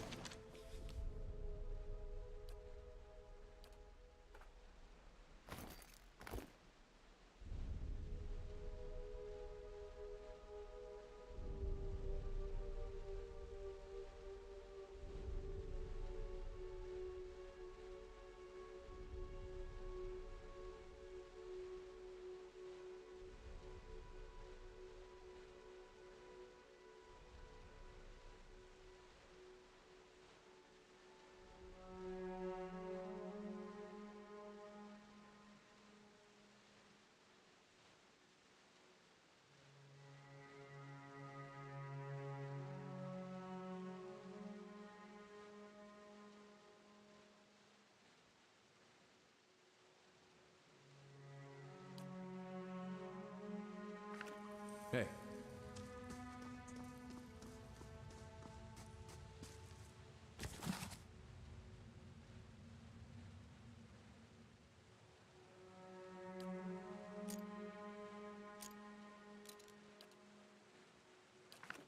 Hey. If secrets whisper here, I shall listen for them.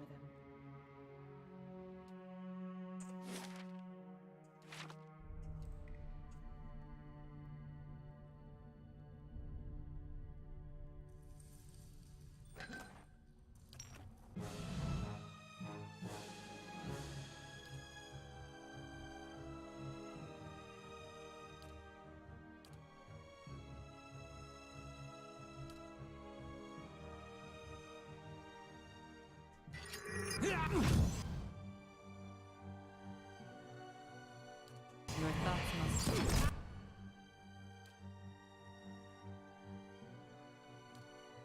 Heck is this? Oh, they also hurt my allies as well.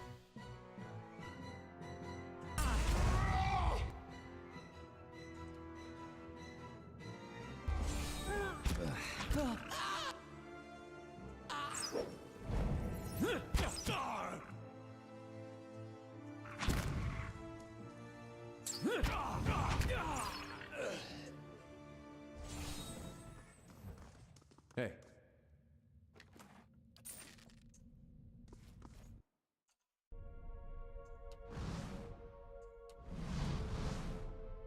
Keeping an eye out.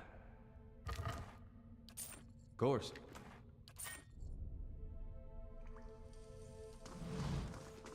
Nice and quiet.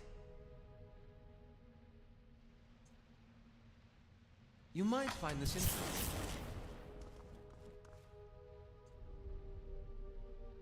Laying low.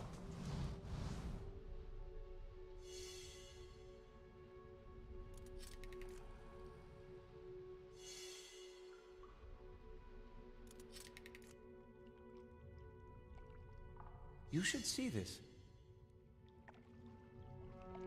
Hey.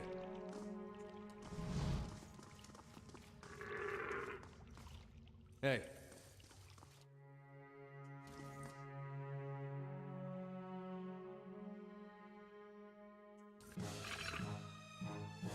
Dude, that's a lot of people.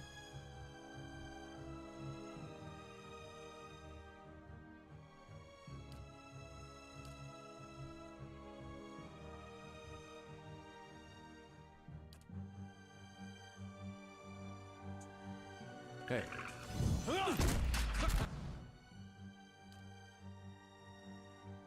That's it.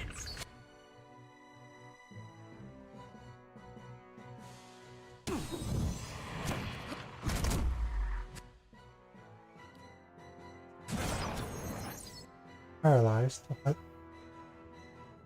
You'll pay for that.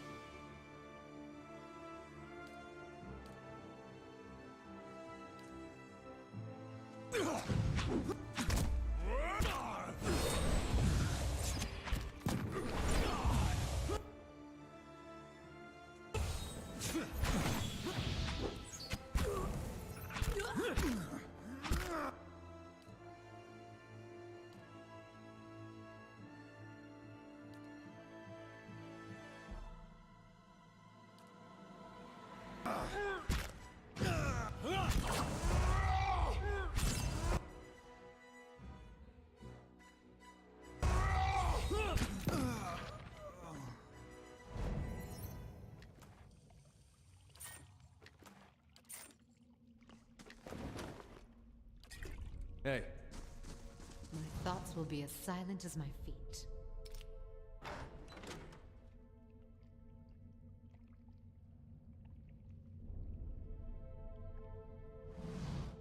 A large bull-necked man in a hood helped a young elven woman down from a glass chamber, connected to a dizzying array of cables and machinery.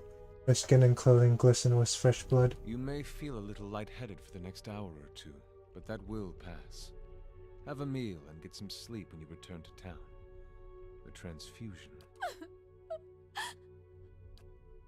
The transfusion will be smoothest if you relax and rest.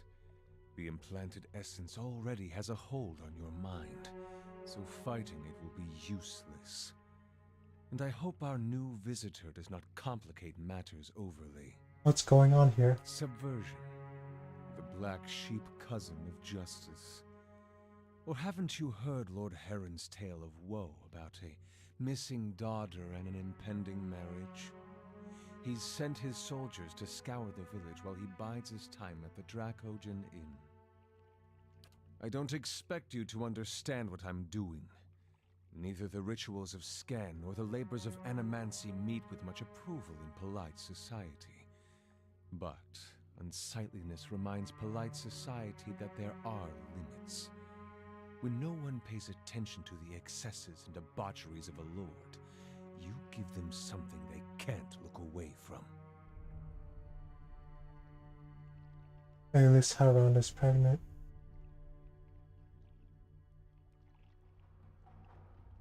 And from your tone, I take it you don't know the circumstances of the child's conception. Lord Heron's been telling everyone she's his daughter. He brought her all the way out here just to avoid anyone who might know differently. She's his niece, and she's carrying his child. Oh no.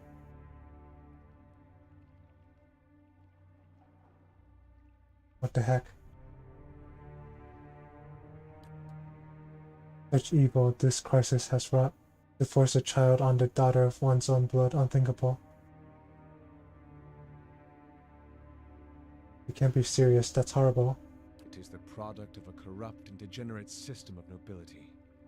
This is all to ensure that some drop of his blood, some mote of his essence, cleaves to his fortune long after he's dust in the ground. Heron's own wife's delivered nothing but hollowborn. Now he's got no heir, and his sister's child, Elise, is reaching the age to marry. Without progeny of his own, Heron's legacy would pass to her issue. So, he found a way to continue his own noble line by putting his child in this girl, his own niece.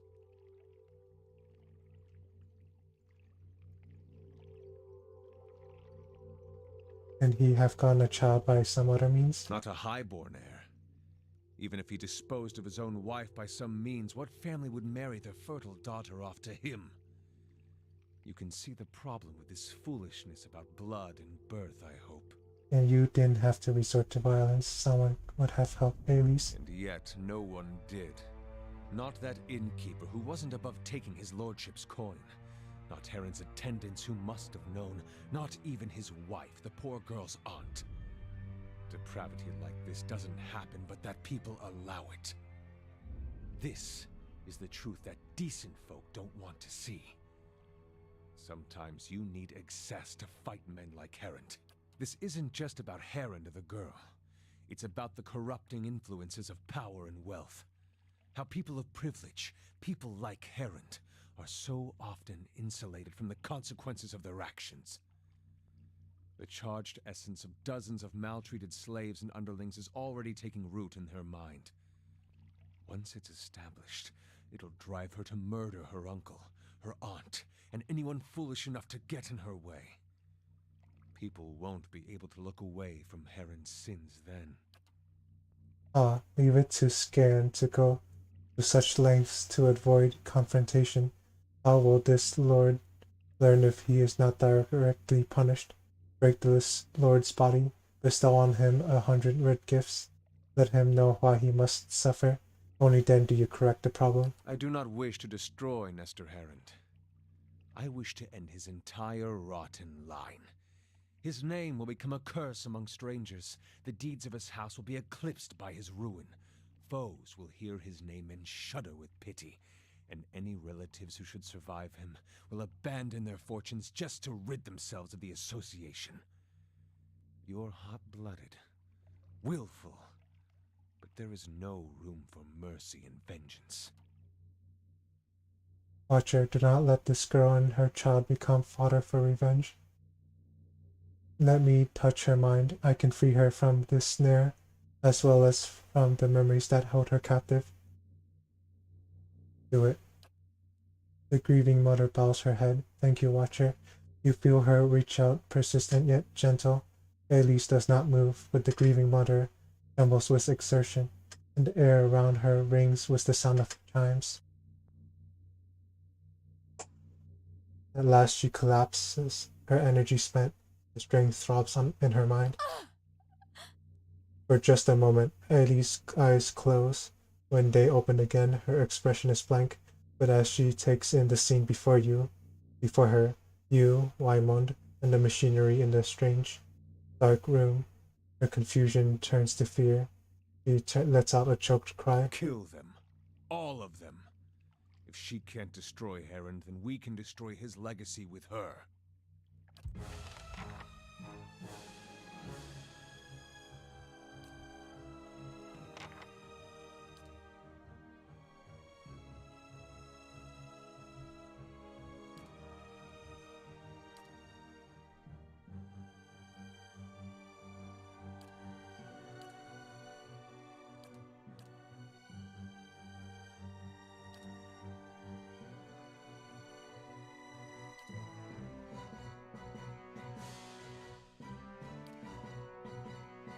Lava.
Beat up the mindbreaker.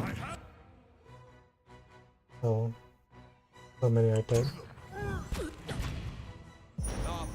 Beyond the sea. Lava.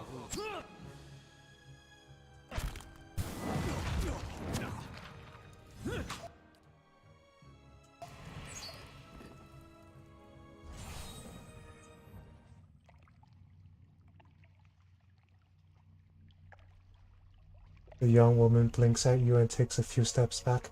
Stay away, I don't know. She shakes her head and rubs her temples. What happened here? You wandered into a trap. Skylate cultists kidnapped you. She looks around at the dead cultists and the pools of blood, her eyes widening in fear and confusion. But what? She winces and pitches forward, holding her head.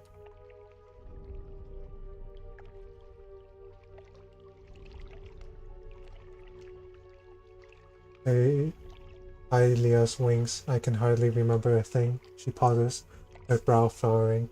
He mutters something in the dialect of Rautai. Then Valian. No, my name is Aelis. Her fingers dance at her side, plucking at the air in 3 repeated motions. A liar. The opening notes of the false night. Her twitching fingers brush her swelling abdomen. She looks back at you, a question in her eyes.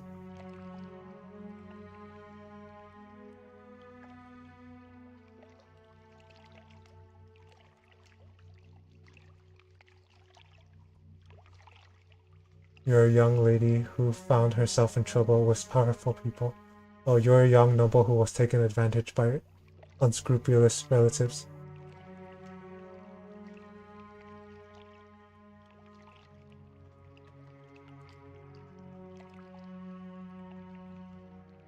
He nods absently. I also know I cannot go back to the village, though I don't remember why. He looks around at the strange machinery, and I certainly can't stay here.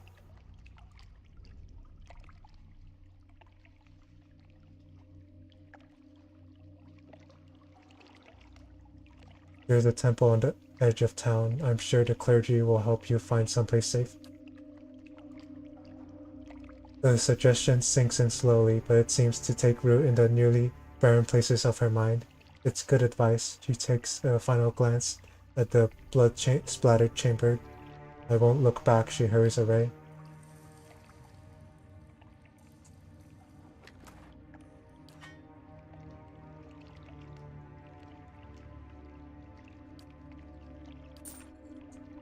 Of course.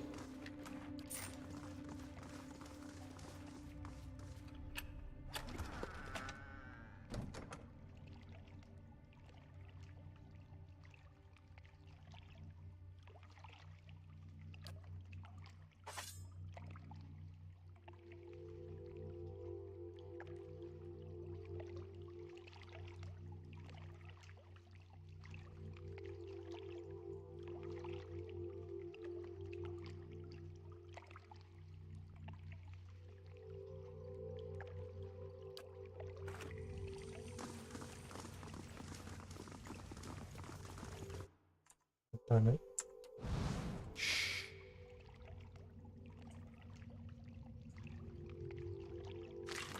Ooh, bow. Fine war bow.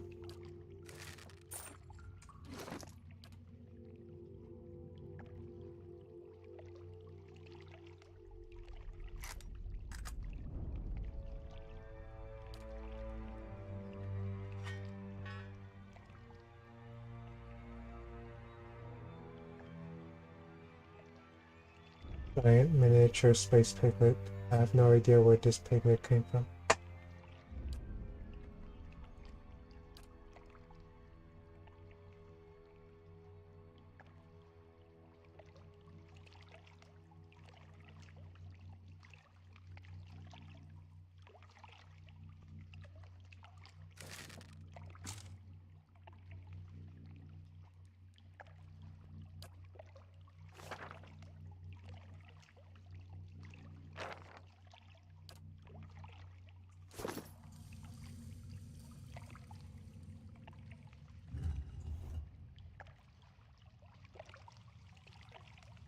What is this place? Oh gosh, it's a stone beetle.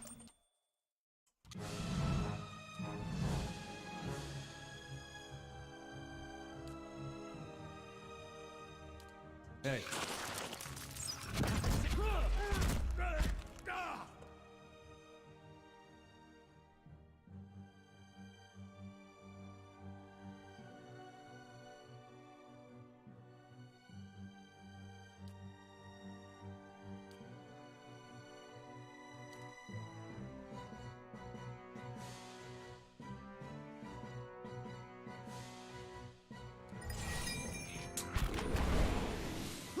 What the heck? What's that?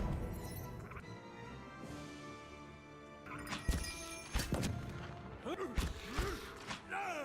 shoot, what the heck?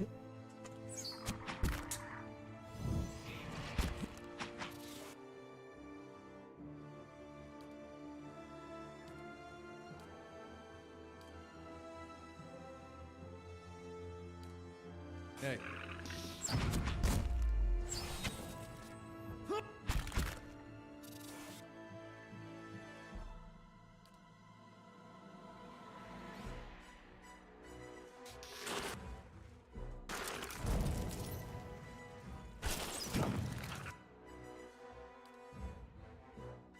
Hey.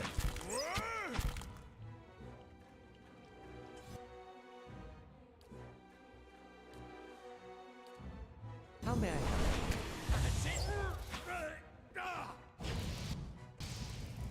Hey. Oh, darn it. My worms. Hey.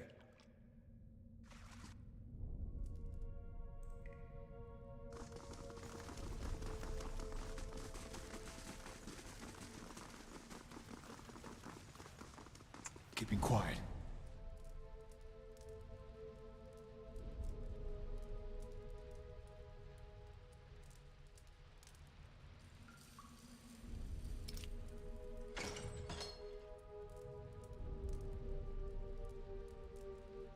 What?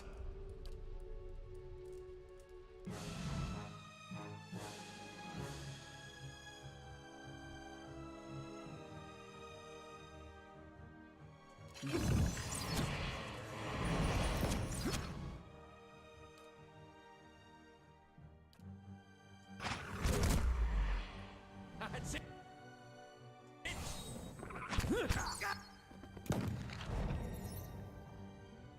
Steady does it.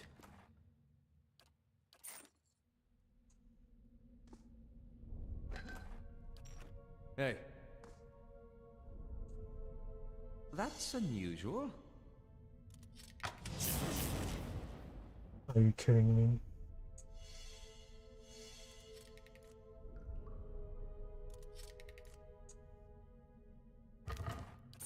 Hey.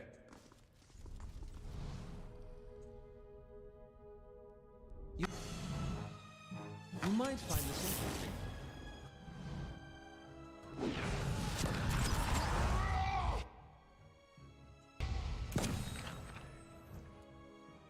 Who's getting shot at?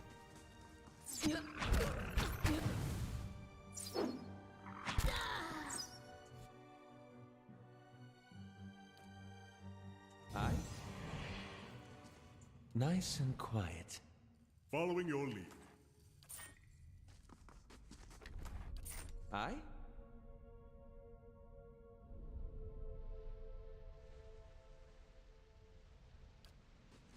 Aye?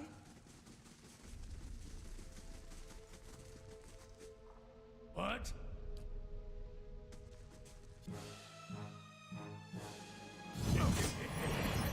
You're not getting through me.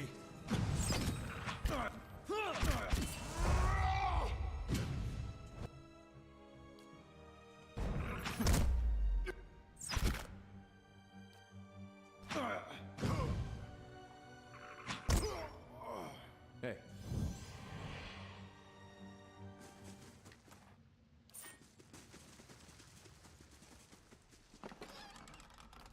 Oh, nice. Hey. Camping supplies. Just what the doctor ordered. My thoughts will be as silent as my feet. Yeah. Hey.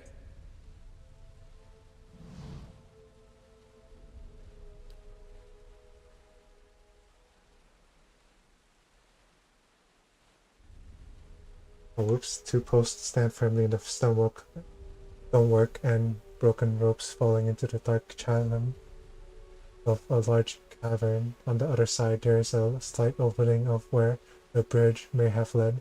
Toss your rope and grappling hook across the chasm. You aim for the beams on the opposite side of the chasm and hurl your grappling hook across the gap. It snags on one of the beams, digging into the wood as you pull. With a couple of firm tugs, you determine that the connection is secure. You tie the free end of the rope to one of the beams next to you. Give me a cat across the chasm.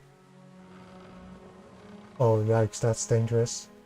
The rope remains taut under your weight, but you feel the tension and vibration of every movement as you shimmy across. The groan and creaks of the wind beams echo in the abyss. You keep your progress slow and steady.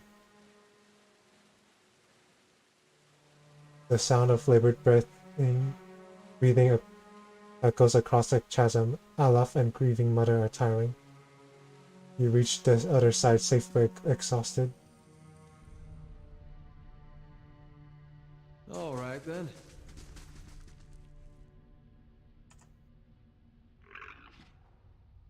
Fine.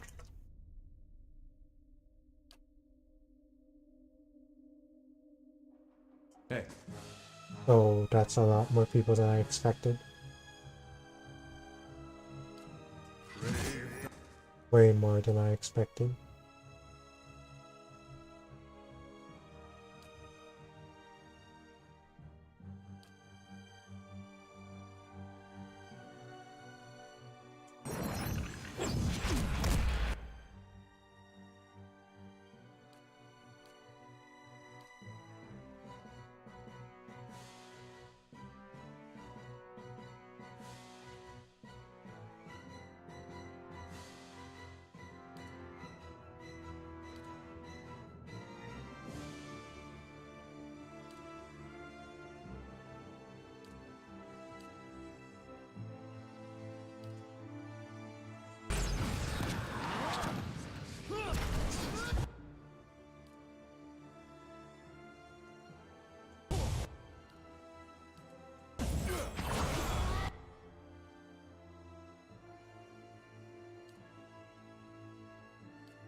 Fireball should do the trick.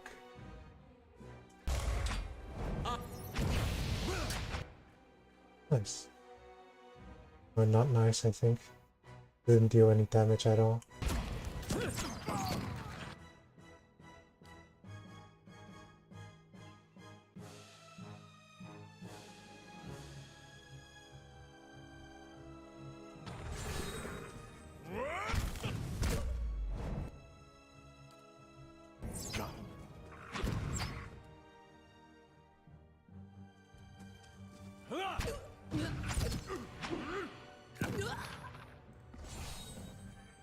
Perhaps a little rest is in order.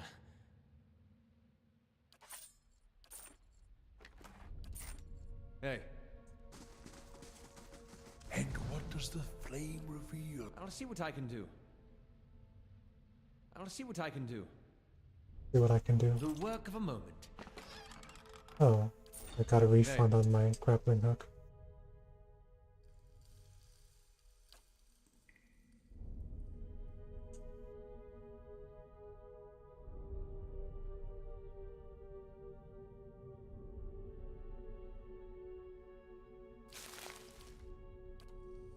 Hey. Yes? Hey. Aye?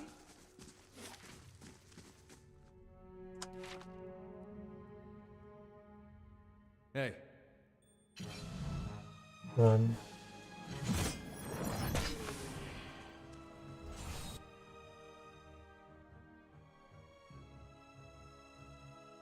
How did this happen? Darn it.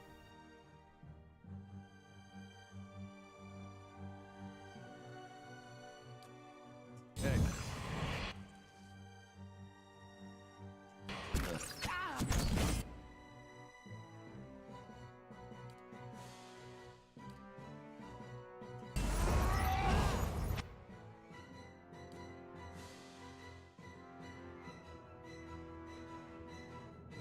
Let's take these guys out first.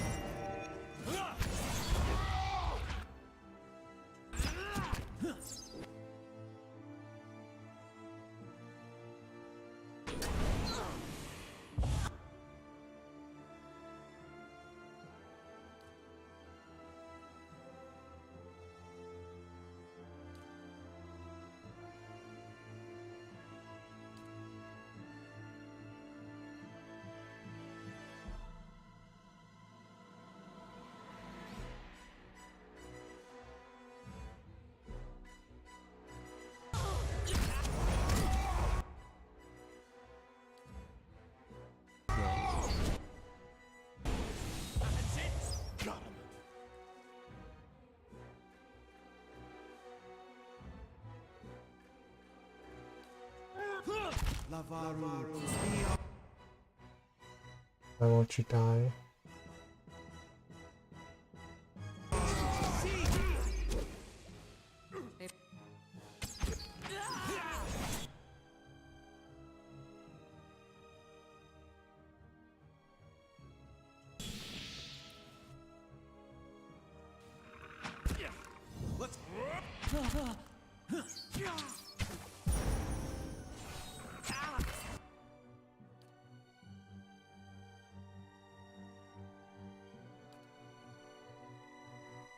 Oh, this would have been useful earlier.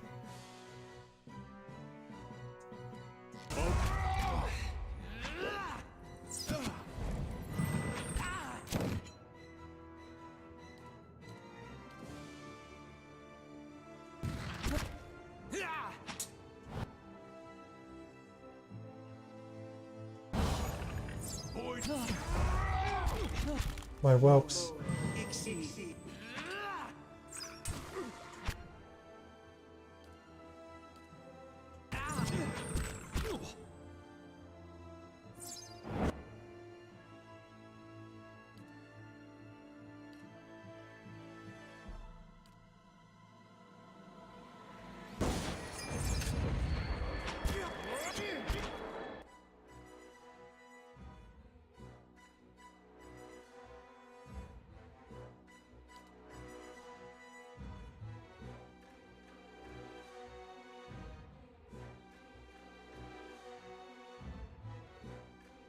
Now what does this do?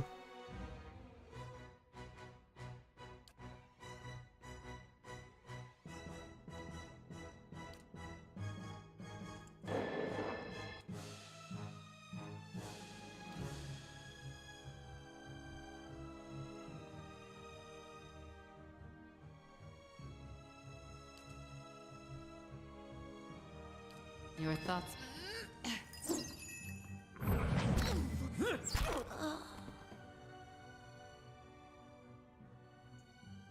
I don't suppose we could rest a spell.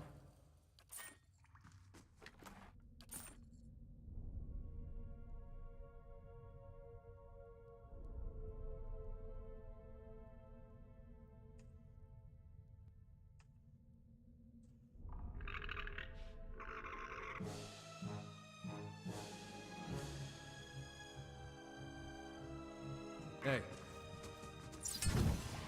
314 damage, what?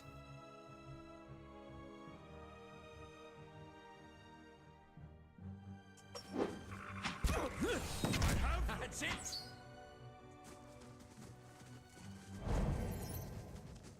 Margaren's fire casts light in dark places.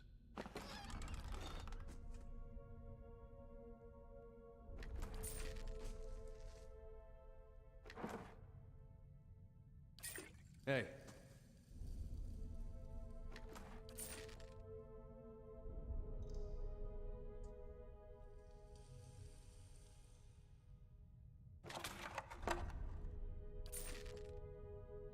I wonder what this is.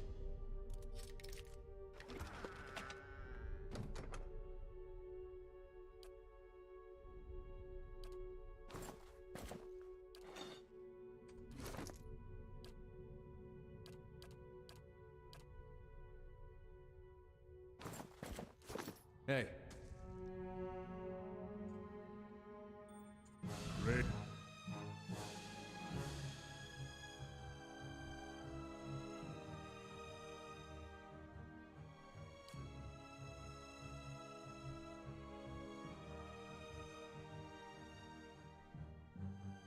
If thou shalt not.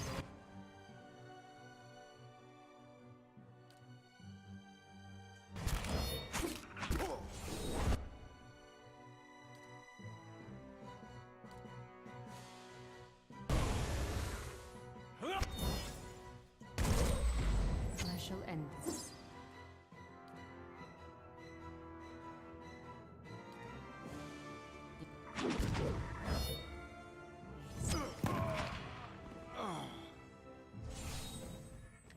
I'm not going anywhere like this.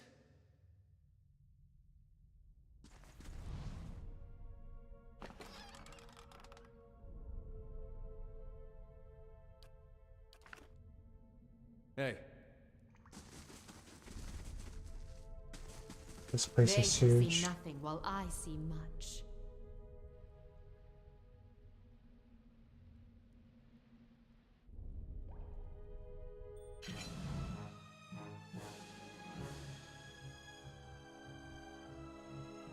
What?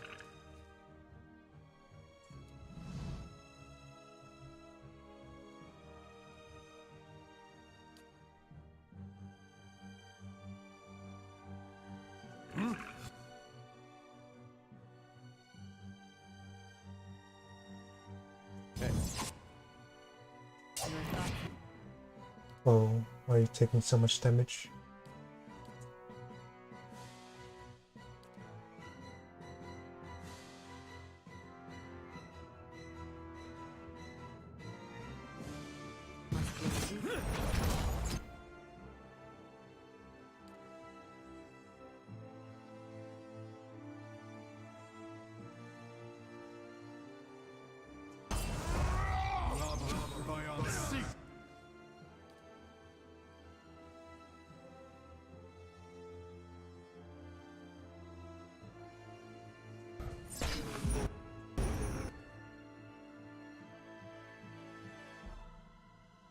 Not sure what Fancy does.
Love beyond secret.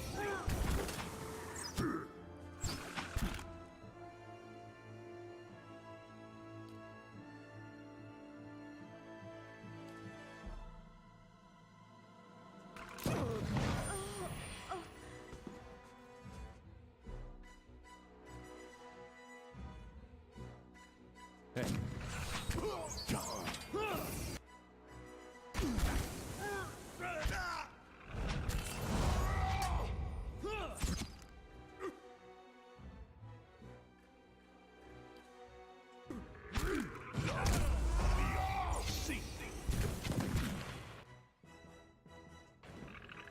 Let's burn.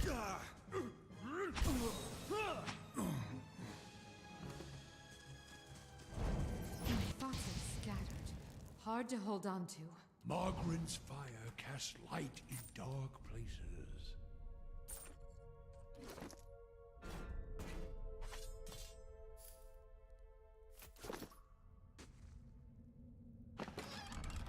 Hey.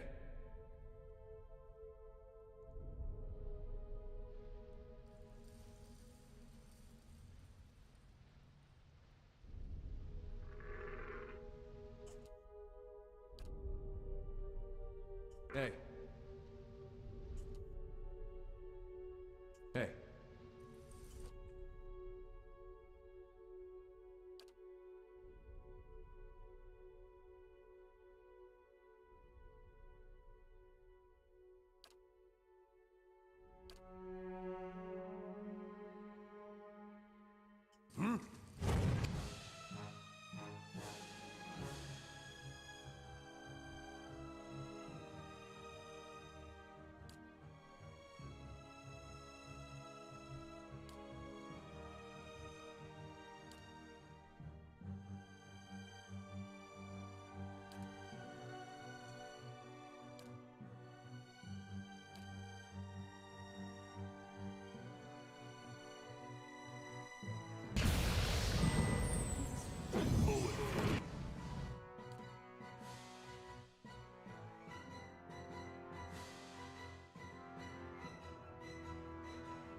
How may I?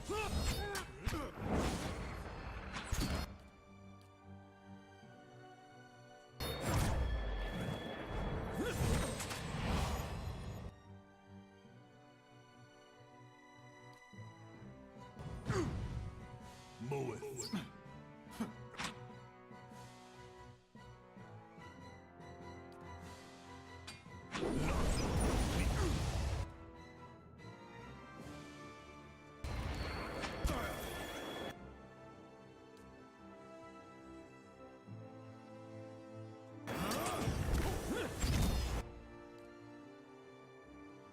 Oh shoot, she's down. How?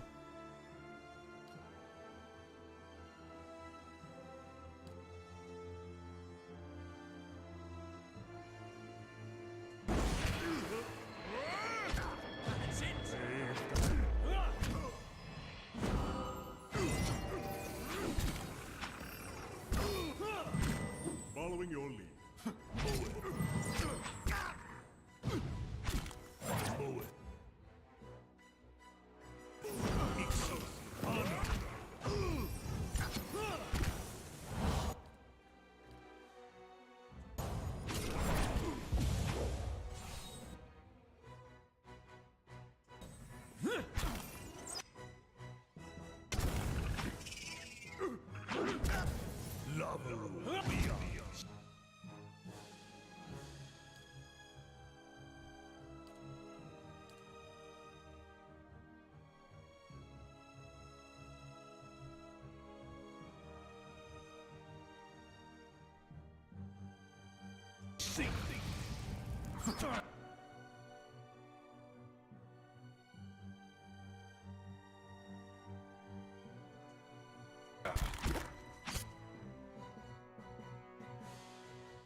Yes?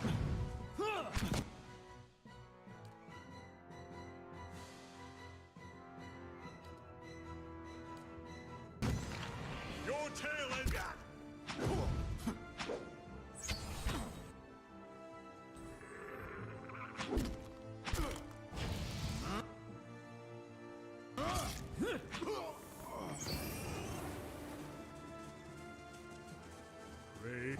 I don't suppose we could rest a spell.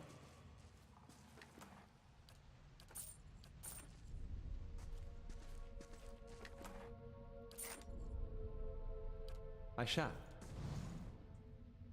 You might find this interesting.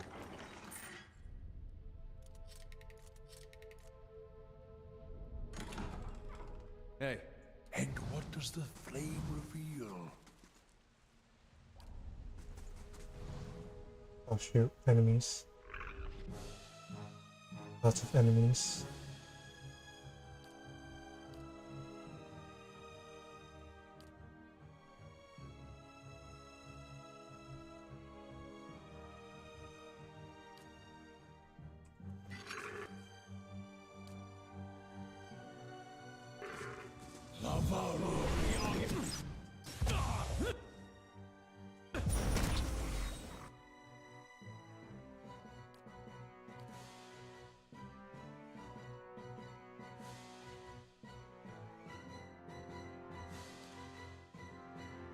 Yes.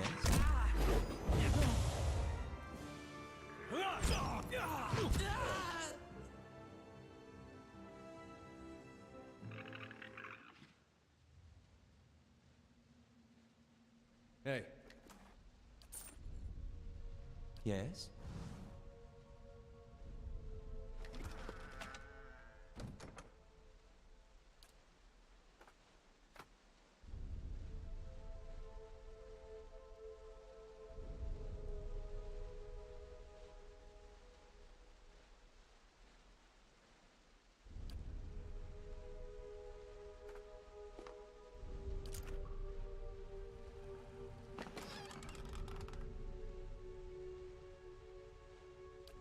Why is there two copies of the same journal? How may I help?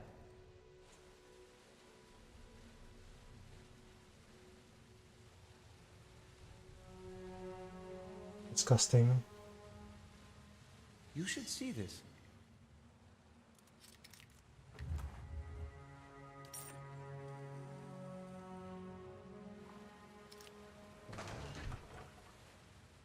Going back where I started. Hey.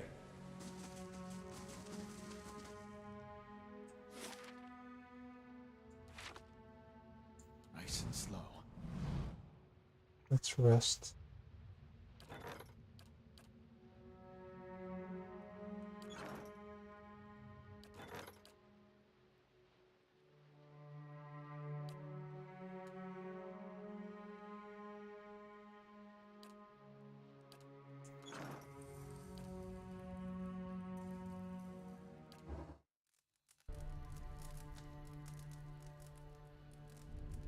Afraid attempted to escape from the dungeon but was thwarted by the guards.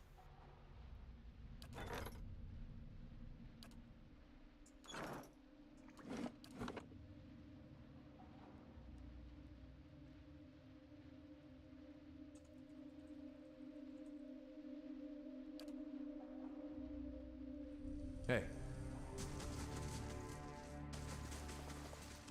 They shall see nothing while I see much. I?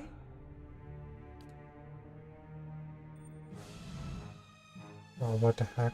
I've been spotted. Die. This is your punishment for spotting me.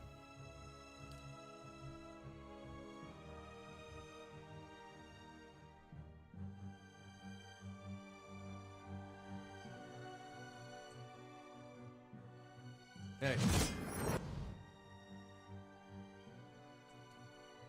Abort that order.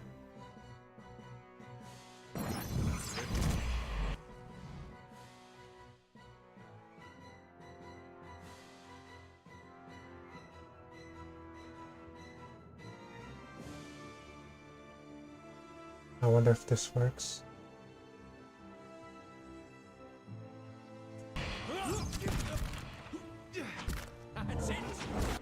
Oh wow, it does.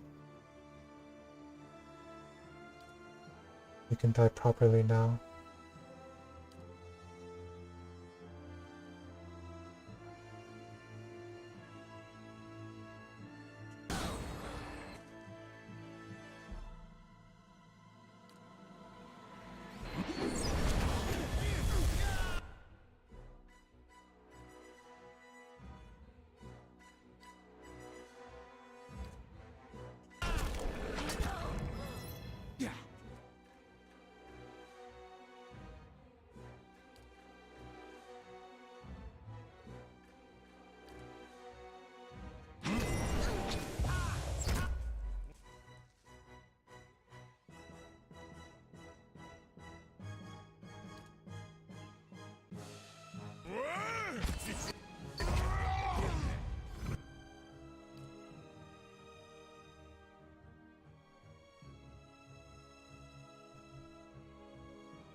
Keep attacking, you fools.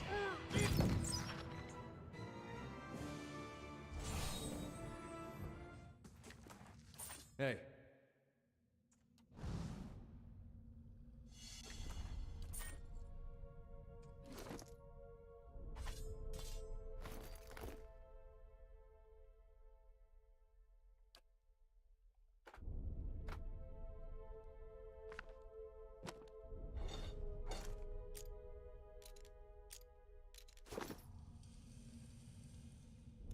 The work of a moment. Hey. How may I help?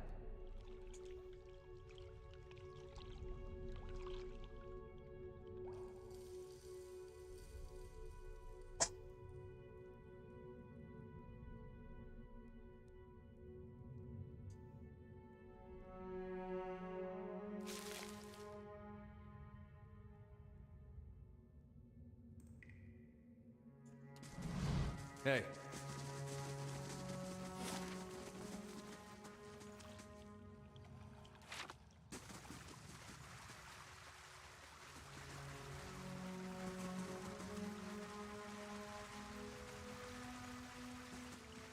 Keeping an eye out.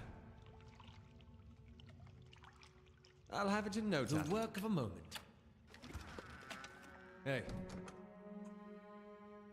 Leave it to me! Leave it to me! Ah! That's it!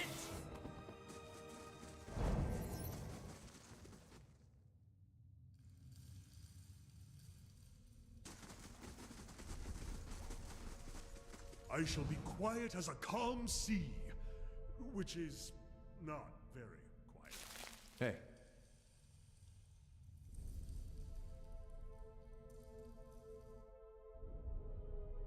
I see an exit, thank goodness.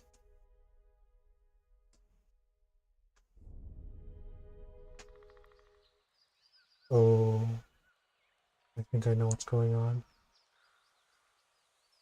Yes?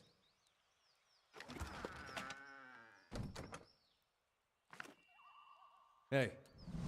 And what does the flame reveal?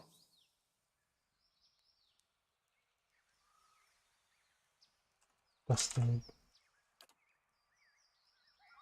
Hey. I'll see what I can do. The work of a moment. What are you? Effigy's eyes stop him. He raises his axe, rage in his eyes.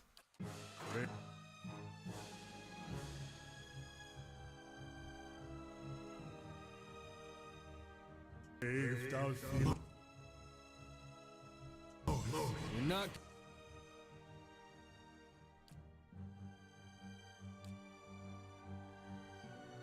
getting through me.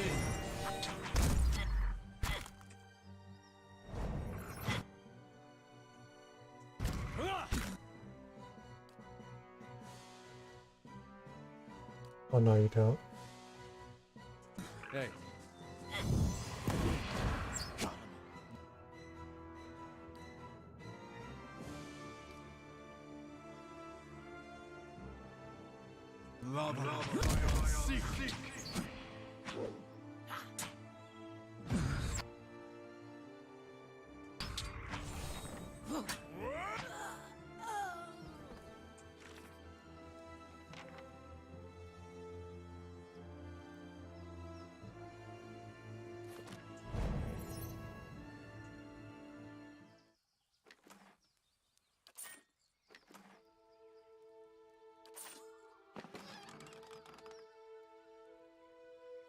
Of course. You won't be needing this anymore.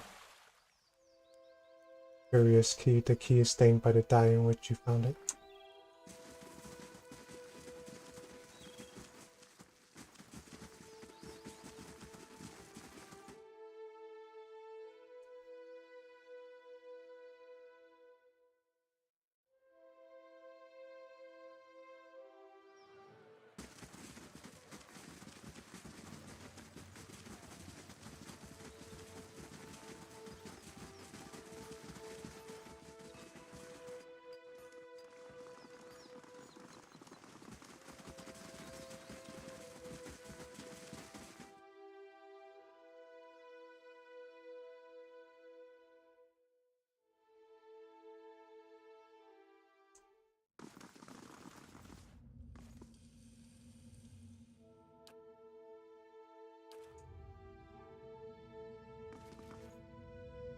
Hey.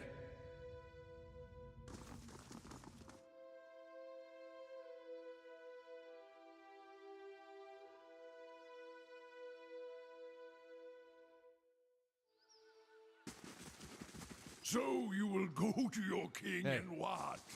Implore him to curb his violent impulses? At the word of a heroic academic? flattery, priest. What merits this attention? All Rawatai's history is war, same as everyone. If only the world were led by soft-hearted giants who waste their muscles stroking their own quills. Oh, wouldn't that be grand? In your boots. But here, If you but stand on the docks, you can single-handedly ensure no one ever sails to the Dyrwood again.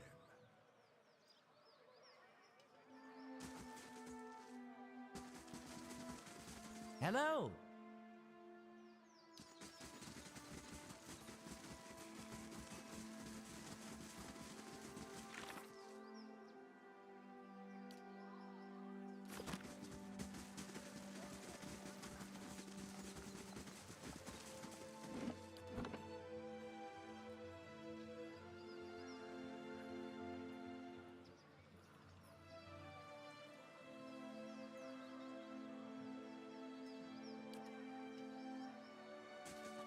Hey.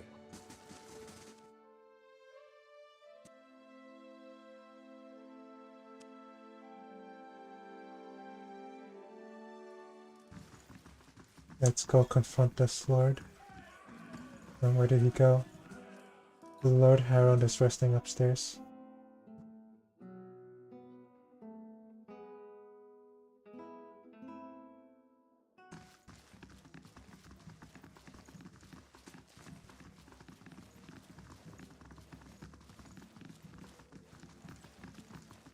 We may want to close the door for this one.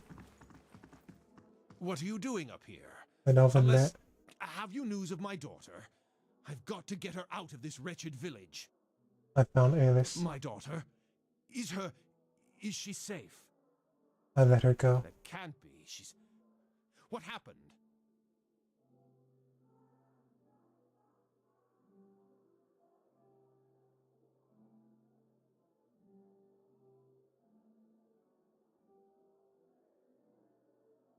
You can't get to her now, and that's what matters. I don't know what you're referring to, but I've heard enough already. Take this, and let's put this unpleasantness behind us.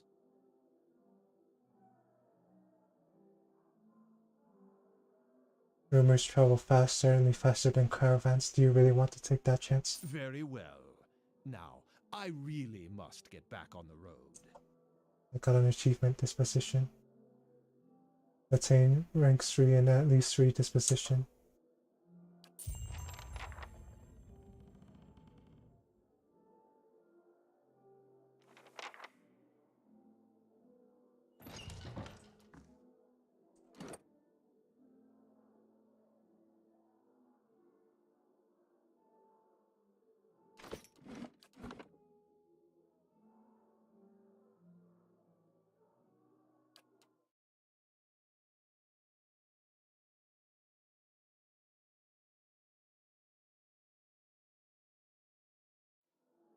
All right, then.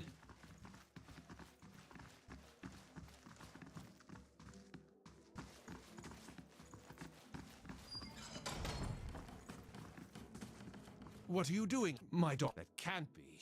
I don't know what you'll take this, and let's put this unpleasantness behind us. Very well.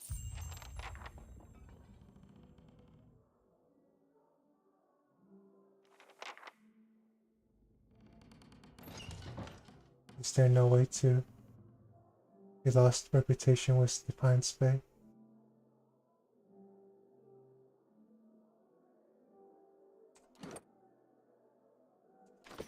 Hey.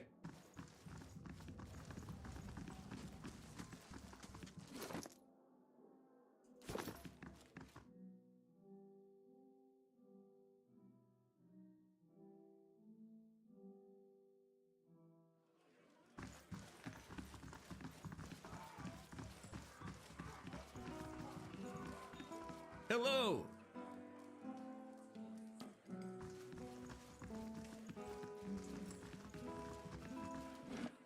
I'm still not satisfied with what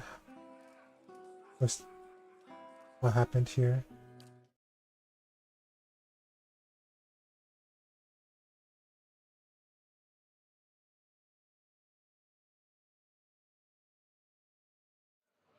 All right, then.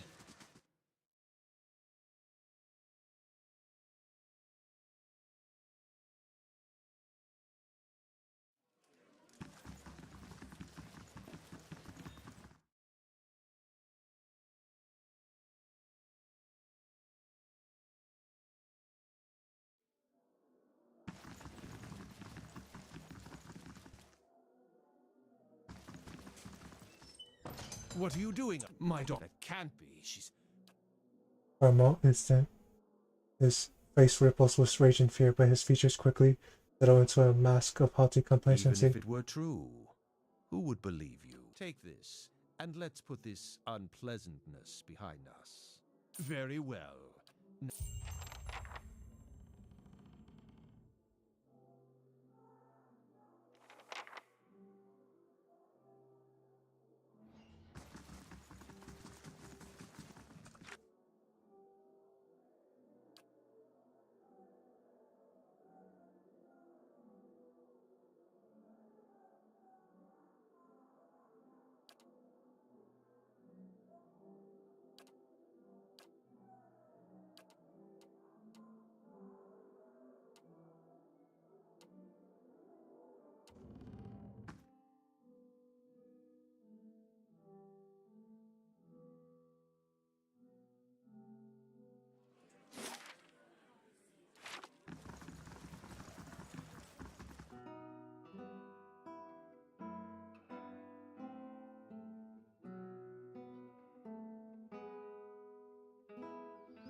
Gods keep you.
Nice and quiet.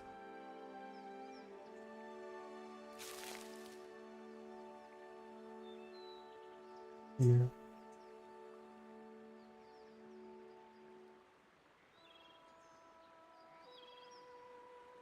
What do you suppose that bally thing is?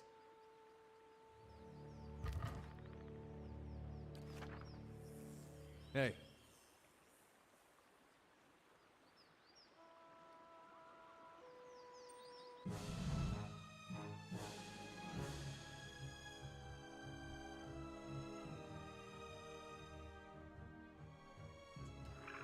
Oh shoot, there's more.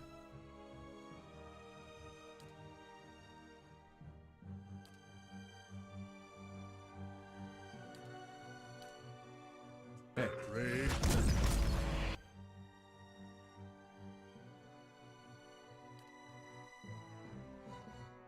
Oh, it's already prone. Keep attacking.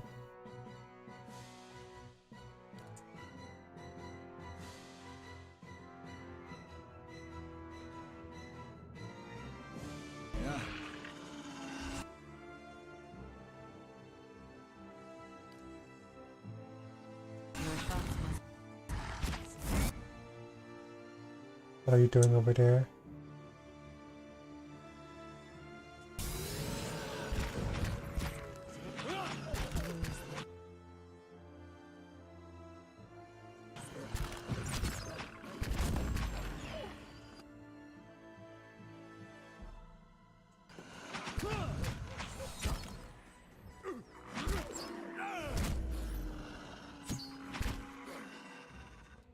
It's hostile.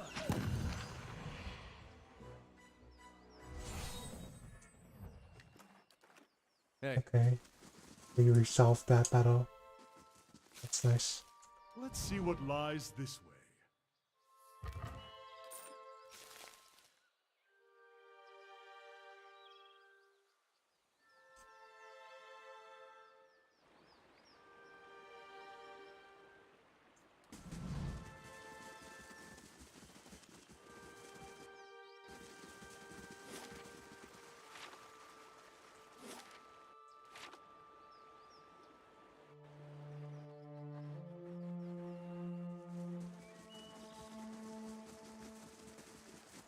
They shall see nothing while I see much.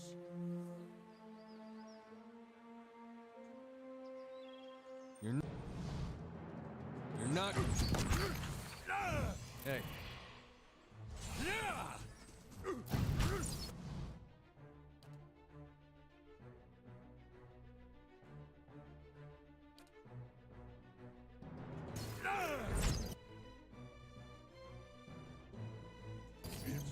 Boys.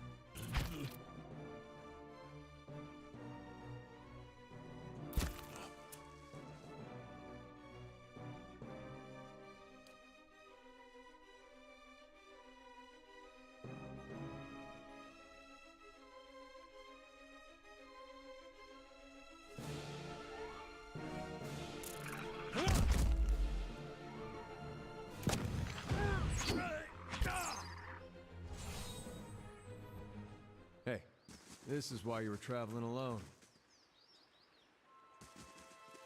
Wait, what?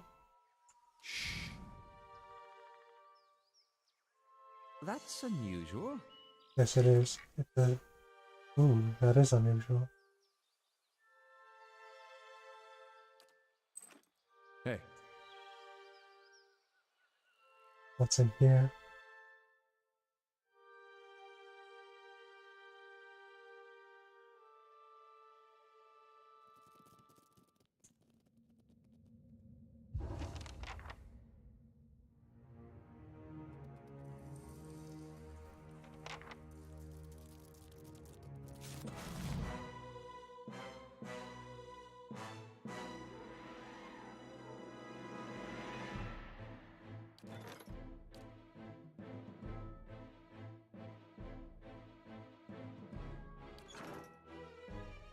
Why are these spiders so fast?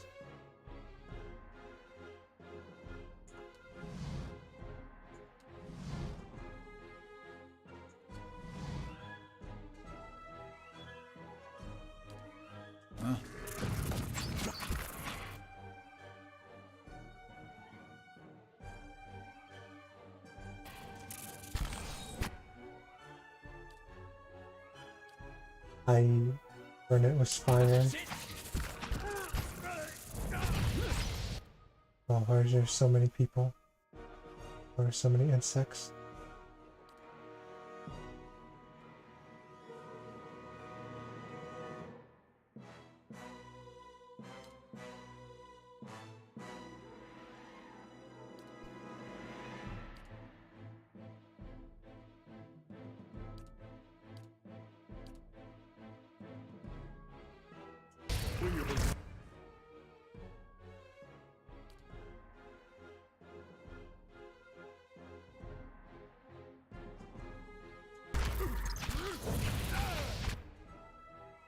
There are many spiders.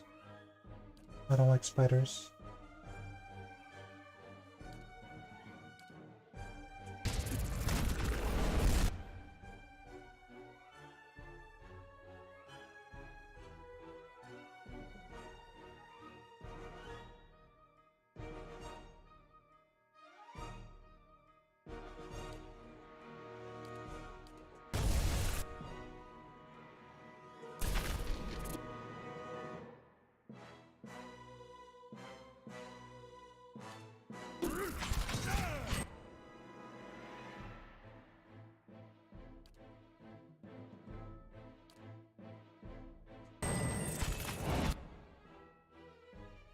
Okay.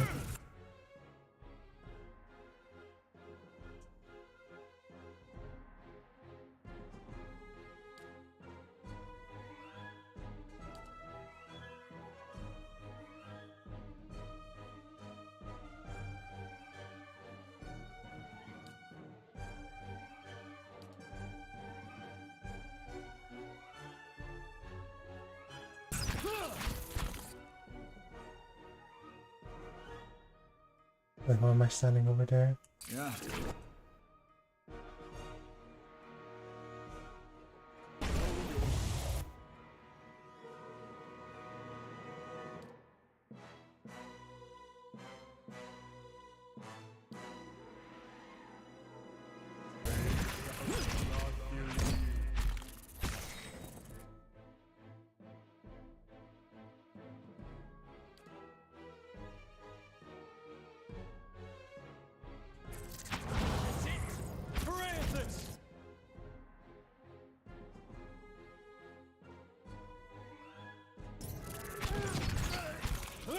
this.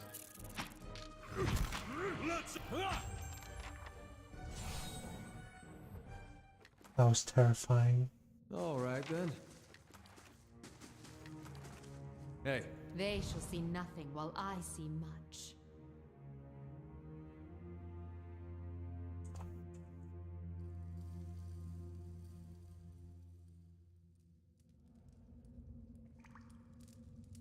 Orlin, human. Oh, and some Hamawa bones.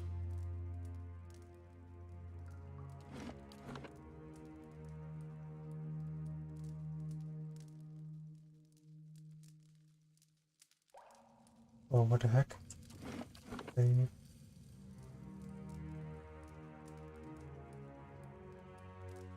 There.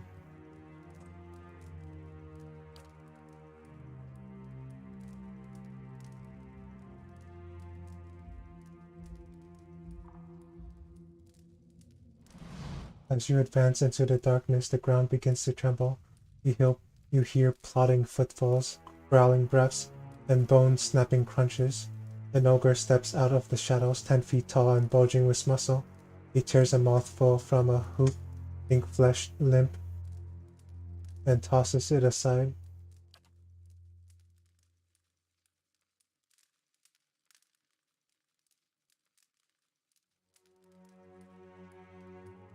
He watches you from under the thick ridge of his brows, too well equipped to be a villager. A bandit from the road den, must be. The ogre snorts and tightens his grip around a club. I've kept to myself, killed no one but the fools, reckless enough to chase me down here. Why have you come looking for me? A farmer from Dyrwood claims you ate his pigs. He rams a fist into the walls and roars, then I should have eaten the blazing farmer. I underestimated the love these villagers have for their swine. Calm down, perhaps you could tell me something else. What are you doing in this cave?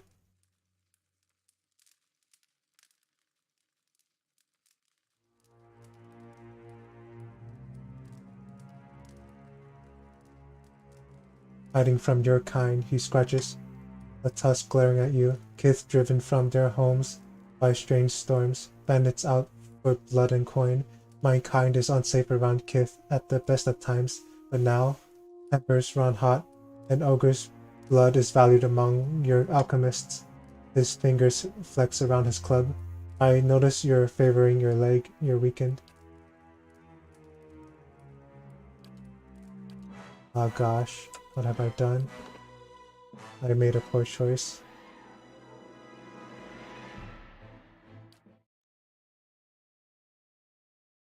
Darn it.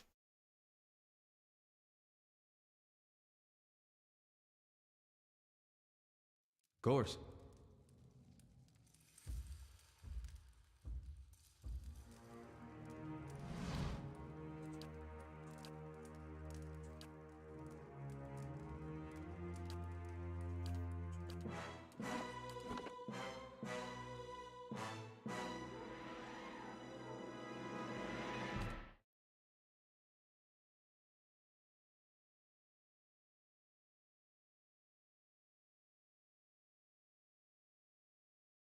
Of course.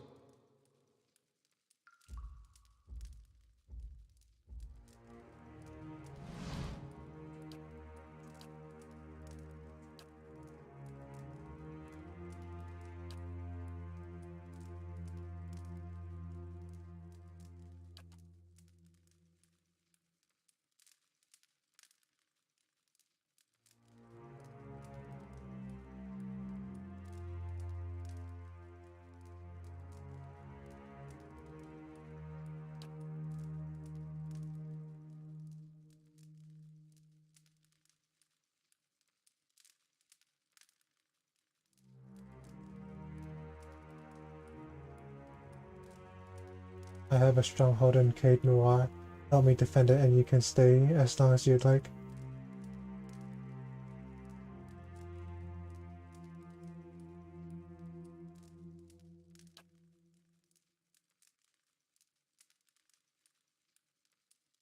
Sell my services for the shelter of a fortress. Sounds like another kind of trouble, but perhaps one I can handle. He begins shuffling back into the shadows. If you need me, you'll know where to find me. I'll leave Dyrwood alone for now.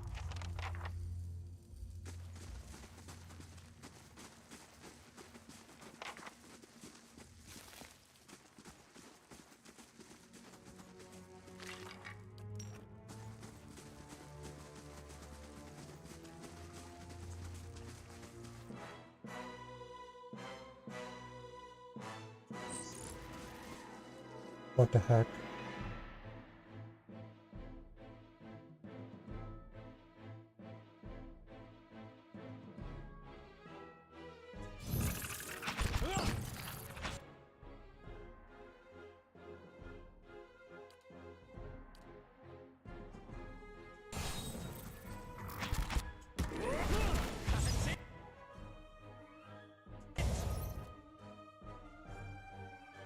What?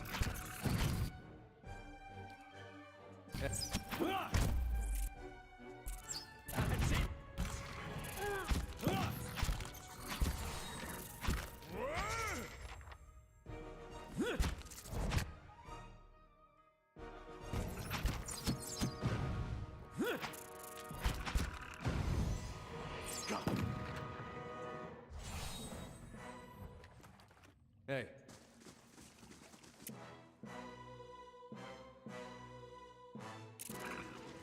Oh. What the heck is that?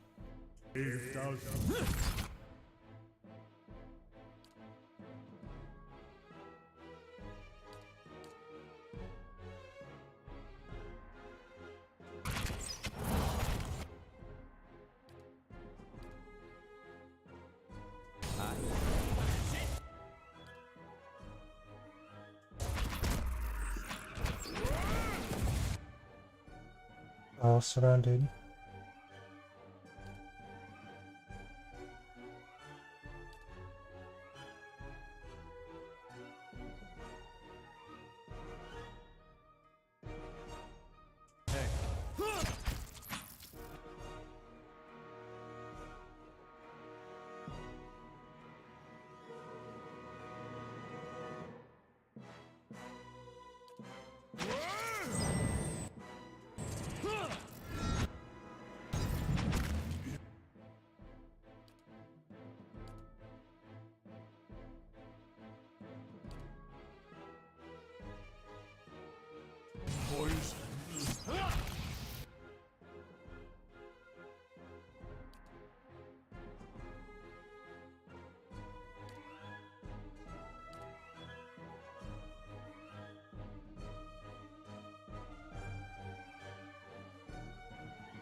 Hey. Why?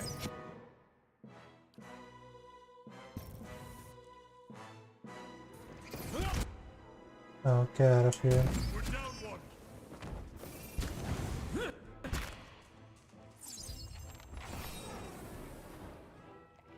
Of course.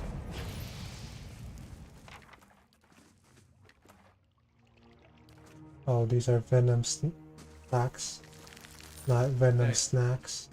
Steady does it. Hey.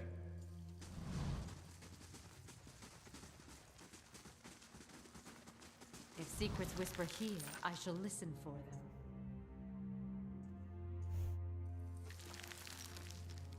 Hey.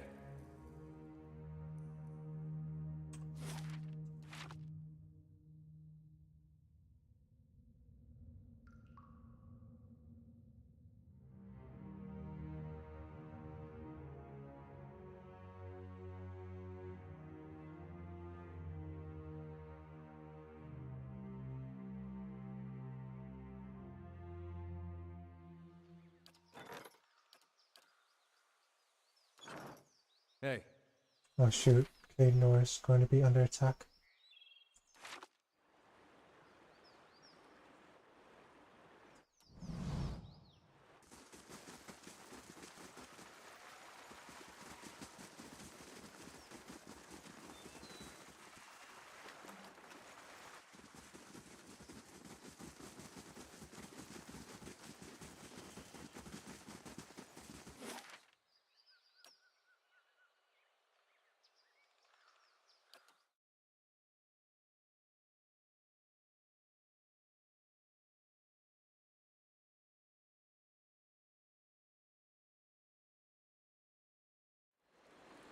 better indeed.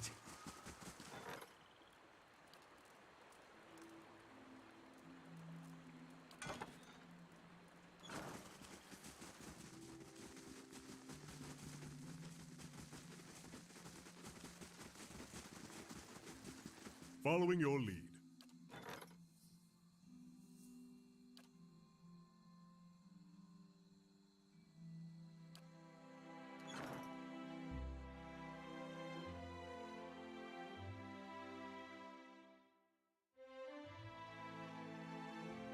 Ray.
Hey.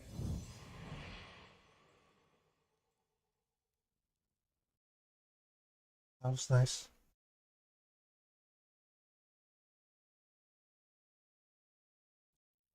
All right then.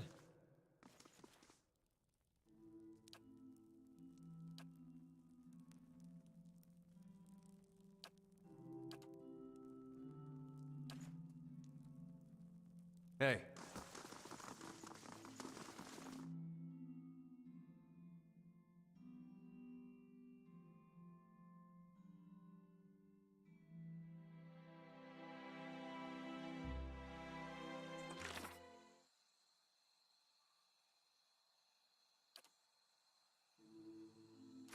Hey, better indeed.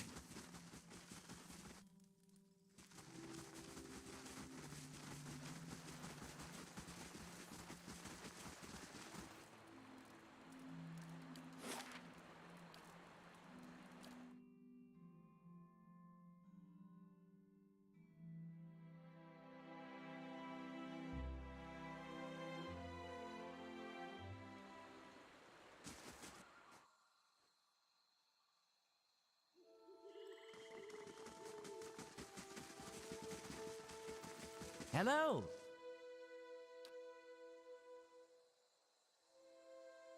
Having devoured my entire herd, I wanted it dead and I wanted to mount its head on a pike. Here, perhaps this will make up for the loss of your pigs.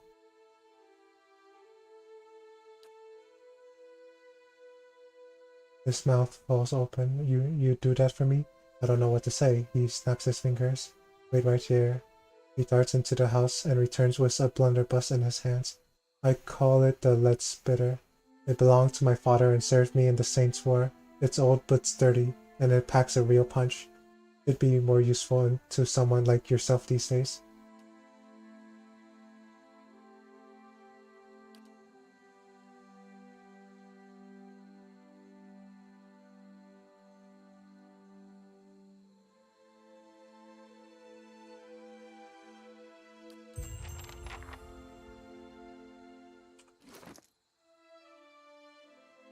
Pig.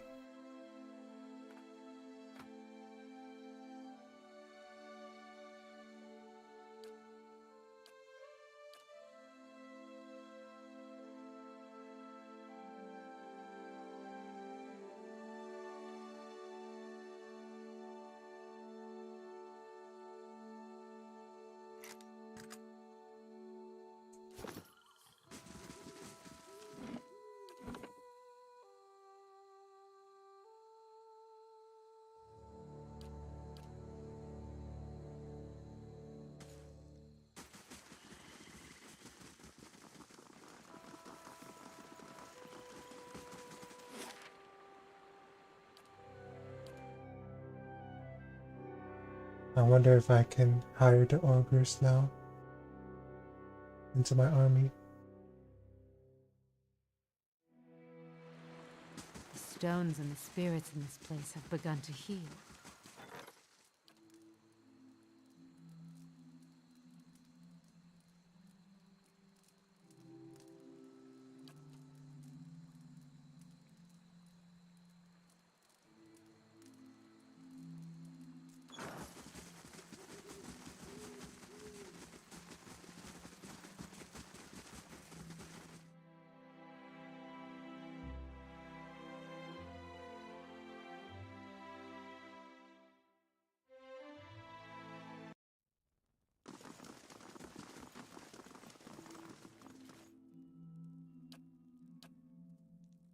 Oh, wait a minute. How do I recruit ogres? Is this not how I recruit ogres?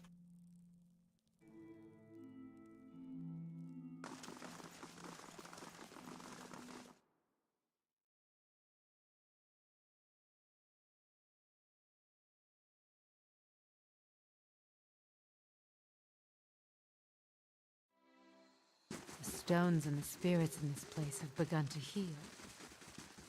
Wait. Orgak. Is he the ogre? I forgot the guy's name already.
If secrets whisper here, I shall listen for them.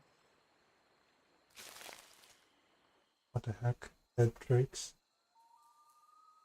That's scary.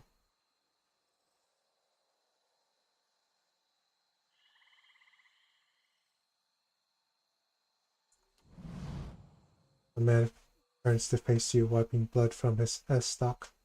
His knit brows betray a moment of confusion. As he watches you, a small, confident smile creeps over his face. The Iron Brand does not meet many travelers this far from the road. What would they be doing out here? An elven man cocks his head at the other, probably after that dragon egg, same as us, boss.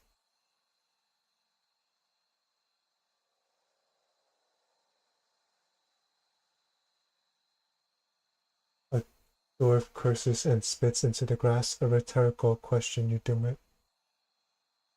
He tightens his grip on his sword.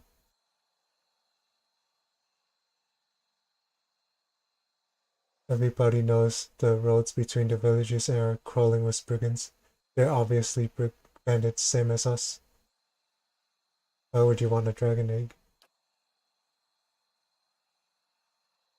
He laughs. To sell it, of course. If I wanted to eat it, I would have grabbed some pigs from that farm in Dyrwood too. What do you know about dragon eggs?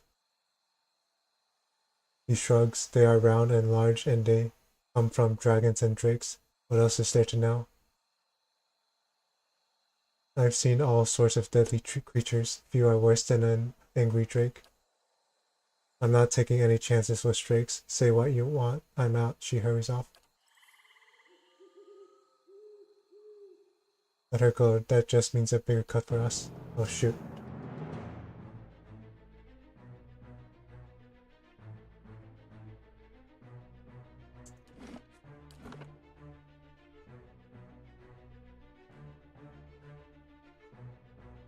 Nice.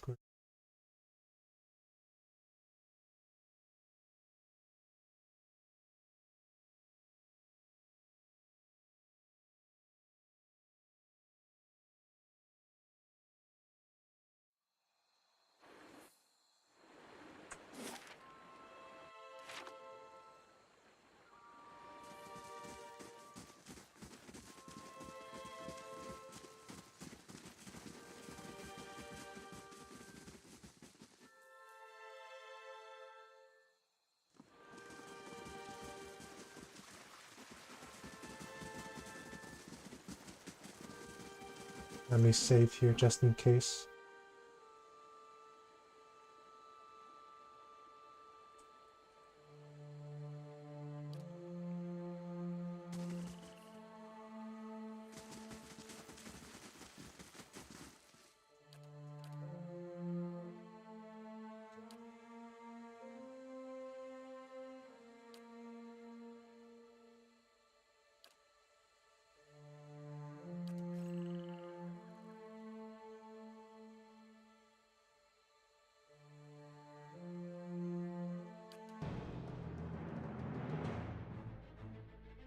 Are you kidding me?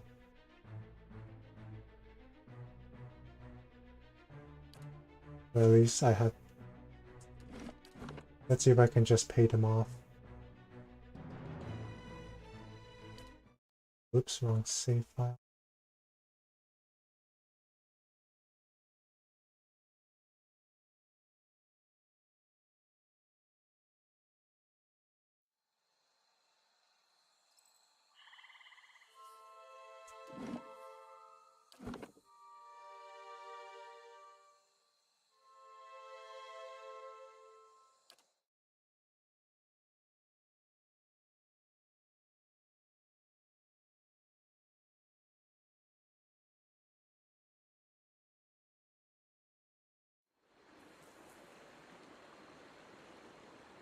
All right, then.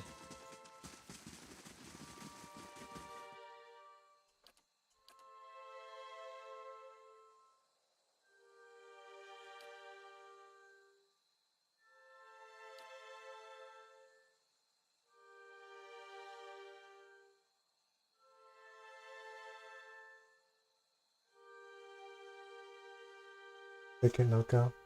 He bows. I am nothing. If I'm not a man of business, I can only hope we have dealings again one day. Until then, farewell.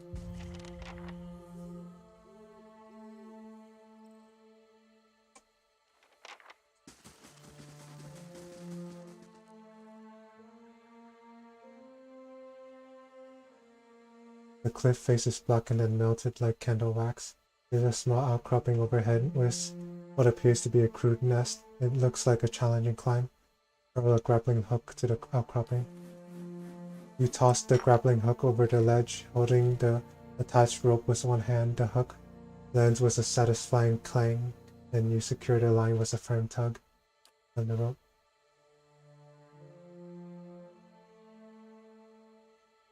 Then a deer. The rope makes for a quick ascent. A deer climbs to the nest in the cliff with ease.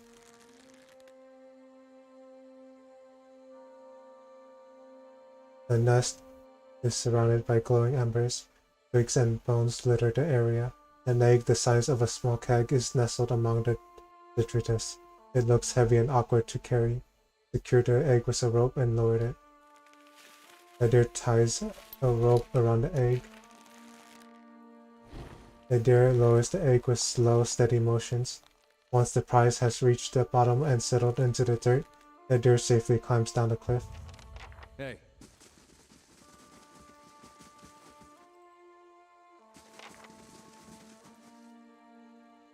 What?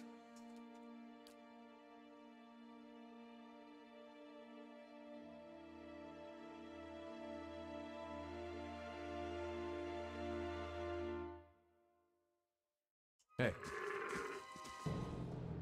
Brave thou Philon,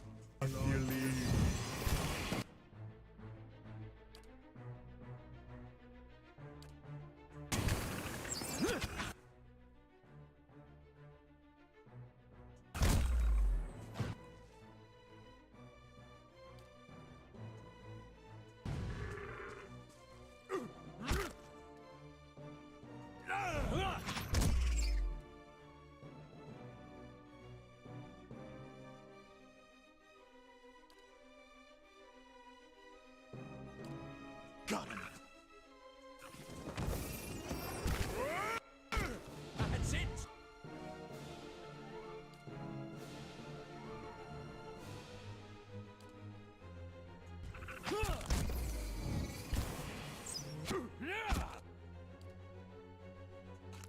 Yes?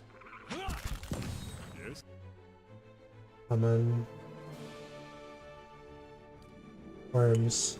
Fight worms.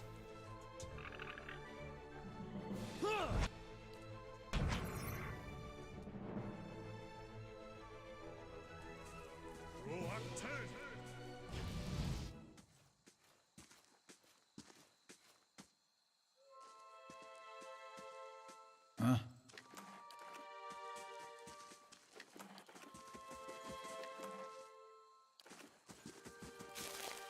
Hey.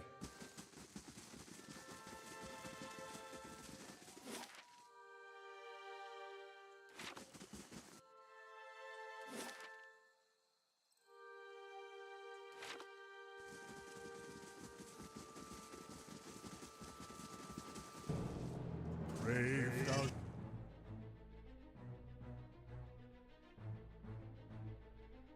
Philon,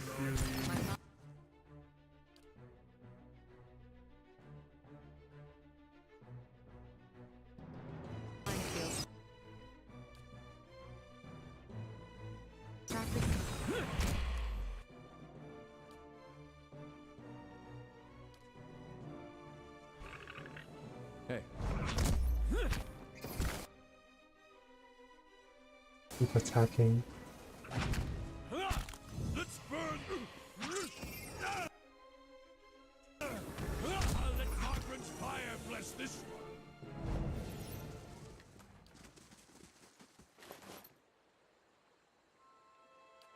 Thank you. Hey.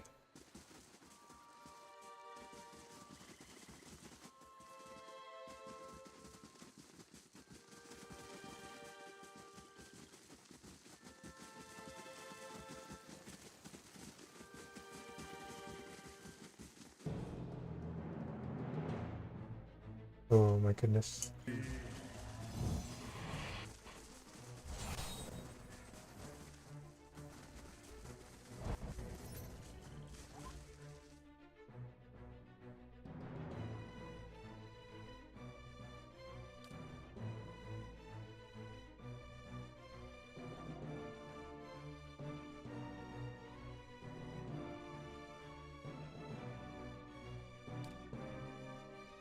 Following your lead.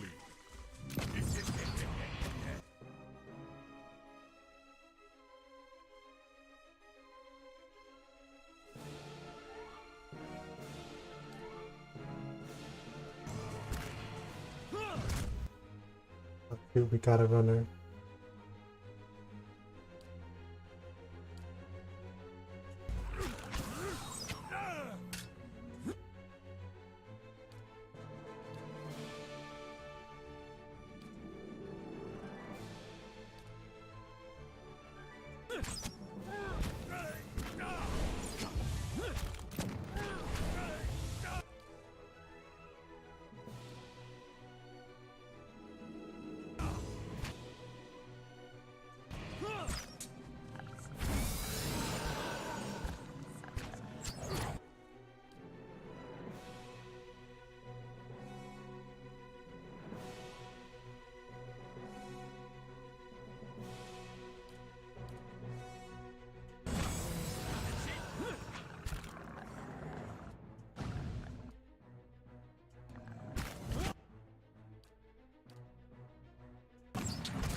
My mind feels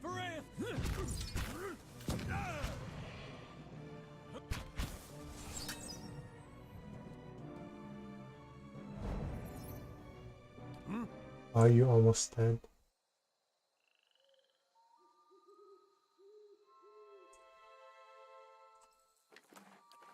Hey.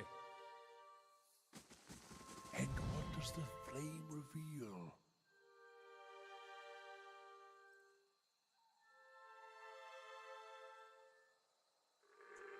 Hey. Hey. Unfathomed Soul Hunter has arrived seeking employment.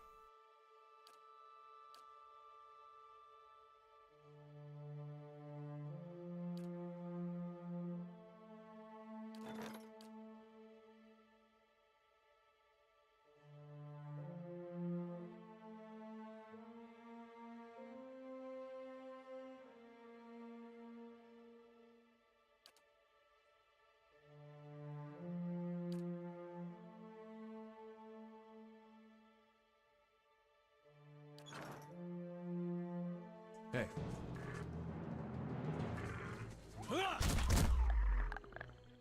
Waved out.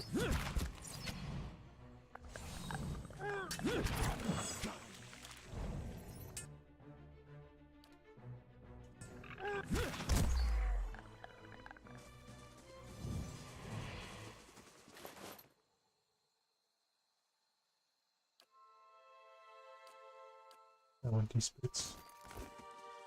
My boots now. I have boots.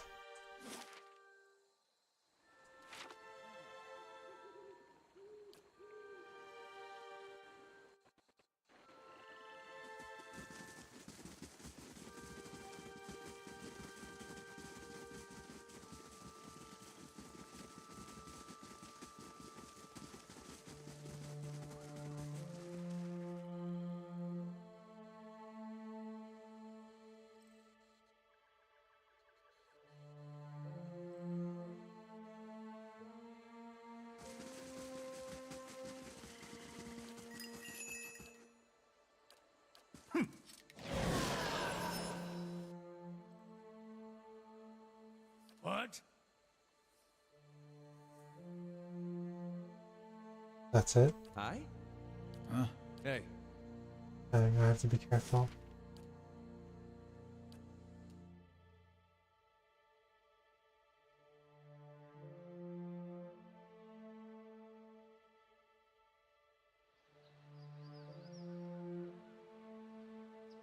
Of course.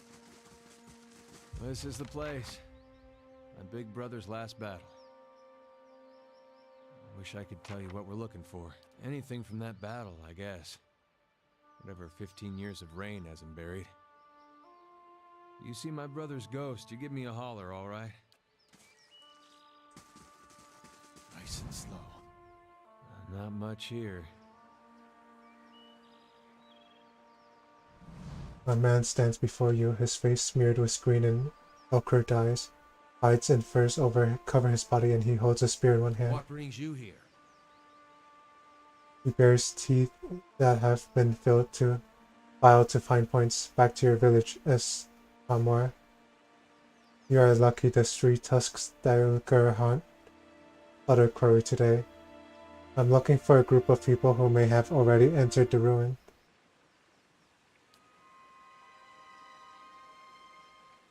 So are we. He runs his thumb along the smooth wood of the spear. That is why we wait here, Estramar.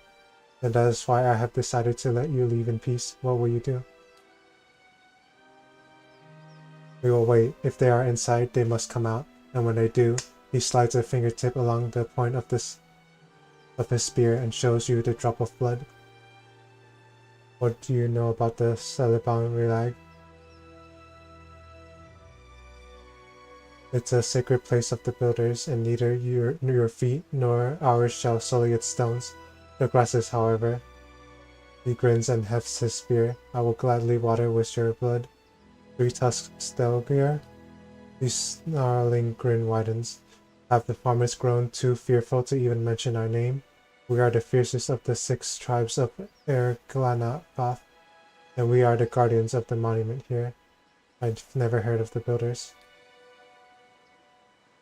He makes an exasperated clicking noise with his tongue. They are known by other names in the heathen tongues of farm folk.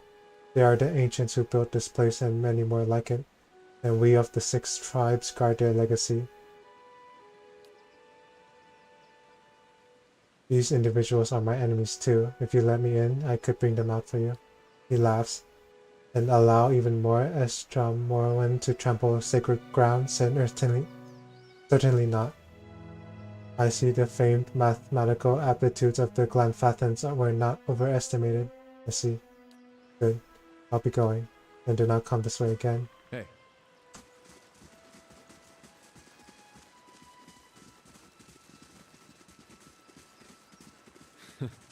Too recent.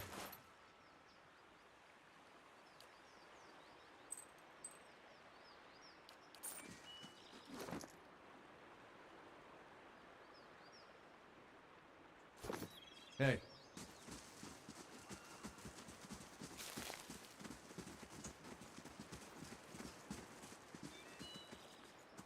Hey, something metal in the ground. Over by that boat. What boat? I don't see a boat. I think I see... No. Never mind.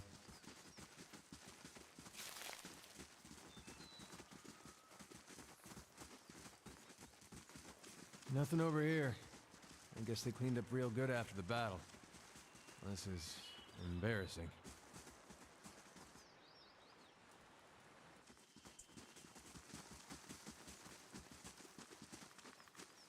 Those face painters can't guard that place forever.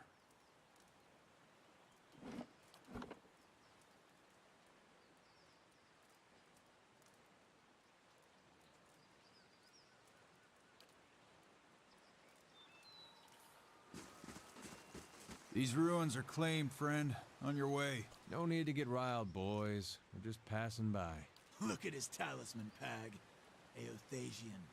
How about that? A godless sack of shit. We got a blazing corpse worshiper on our hands. Actually, they never found the body. Adir fumes. He opens his mouth to say something, then closes it. He quickly replaces his frown with a polite smile. Only reason for the legacy is because the Duke doesn't got the guts to see you all slaughtered. The gods want you dead. Me and Pag, though, we done our part during the purges, didn't we, Pag? Seamstresses? Make your cracks now. Got no god or homeland to avenge you. By Magrin, this'll be short work.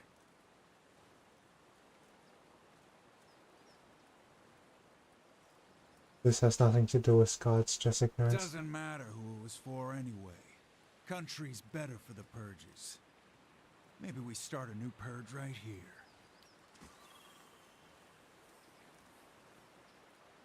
Yes? Hey. You stand in the back. Hey.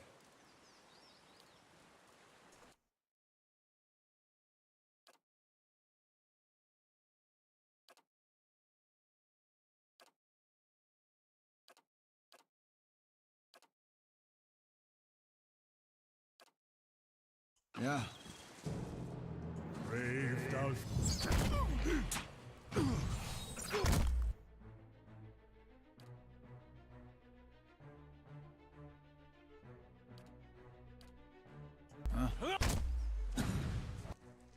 Nope. Get back down, you loser.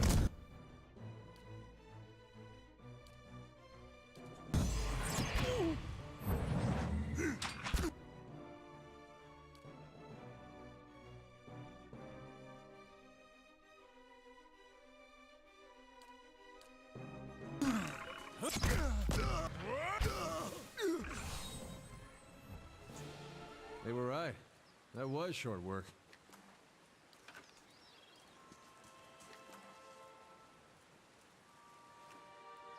The tip of some metal object protrudes from a mound of watery river slit.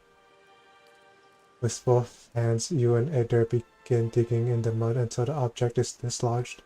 You close your hand around it and pull it from the wet earth. The object is a steel semicircular frame, about the size of your fist, that even points around the semicircle. The jagged points jut out like tongues of flame, the rays of a rising sun. At the sun's center is the carved silhouette of a forlast plant. I've seen these before. They top the standards of Rayet Saris. Or did when Weidman was alive. Well, it's something. Just not sure what it gets me. Do you think you can help us? Look, I appreciate you taking the initiative, but I don't think there's much chance that this nice stranger lady happens to be a cipher. I will do what I can, but I will need the skill of a watcher to aid my own, to identify the soul once I have found its traces. He turns to Eder, her hand outstretched. Eder hands her the steel sun. The motion is mechanical, unconscious. The grieving mother takes the sun in one hand and yours in the other, and you can feel her presence in your mind. Her thoughts biting you to relax. Focus, she says, and the word reverberates as if through an endless chasm. You close your eyes and concentrate. The sun is bright in your mind's eye, warm with the pulse of collective experience and noisy with the thoughts of the past, of battle, of faith, of home. You drift from voice to voice, thought to thought. Eder's so a vibrant signature with which to locate his brother. One voice stands out amidst the din, brassy and earnest, a shade brighter than Eder's, but unmistakably of the same construction.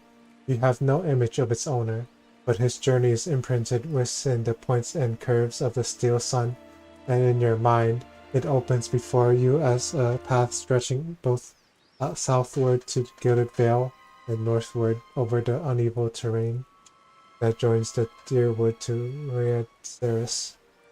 You trace the path back to its origin, far back as you can find, gliding over plains and hillsides to a one-room home in Gilded Vale with a thatched roof and a dirt floor. The path is faint here, its distance in time rendering images blurry and details scarce.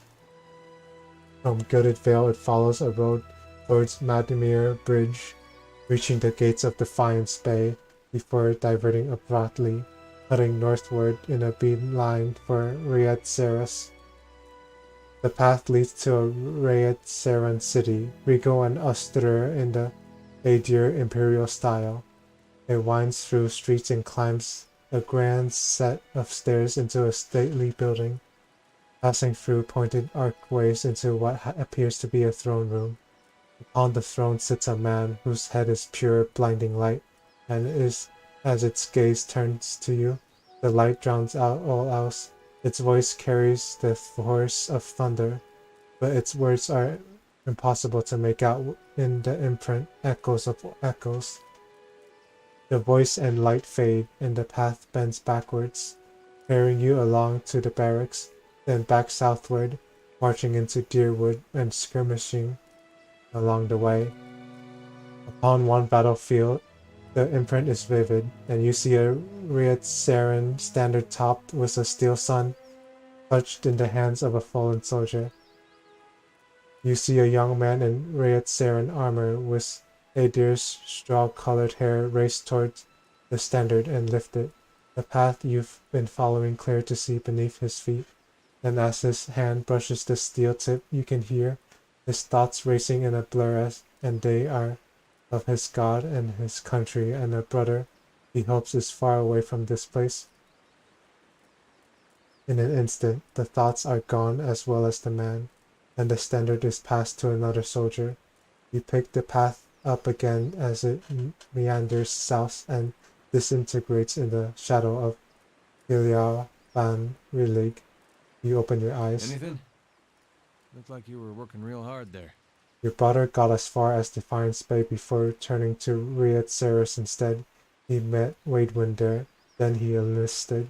What'd he talk about with Widewind?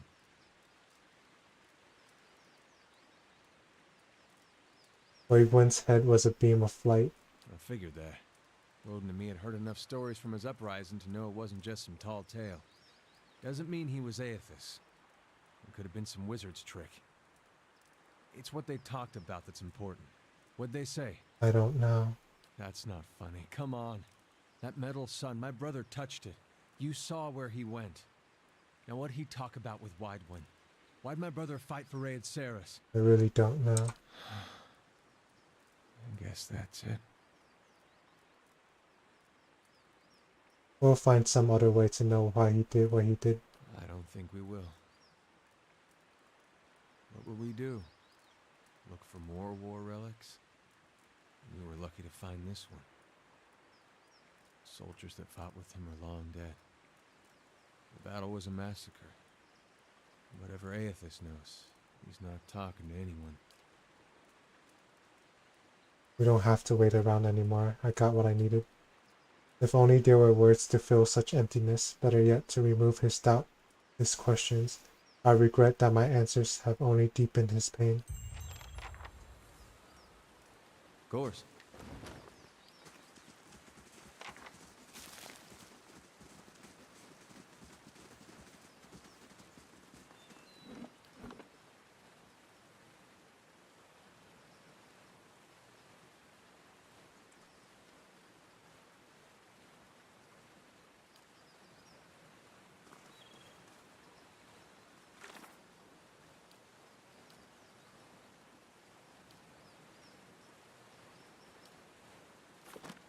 Your thoughts must flow deeply indeed. Your mind comes back.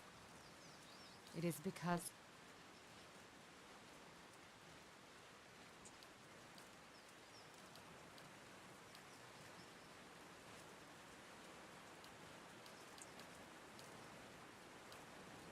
And I yield. That is a question for you.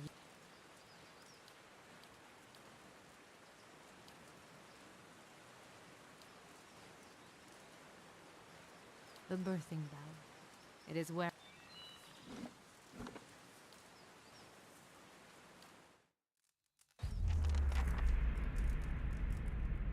You find yourself back in the space inside the grieving mother's mind.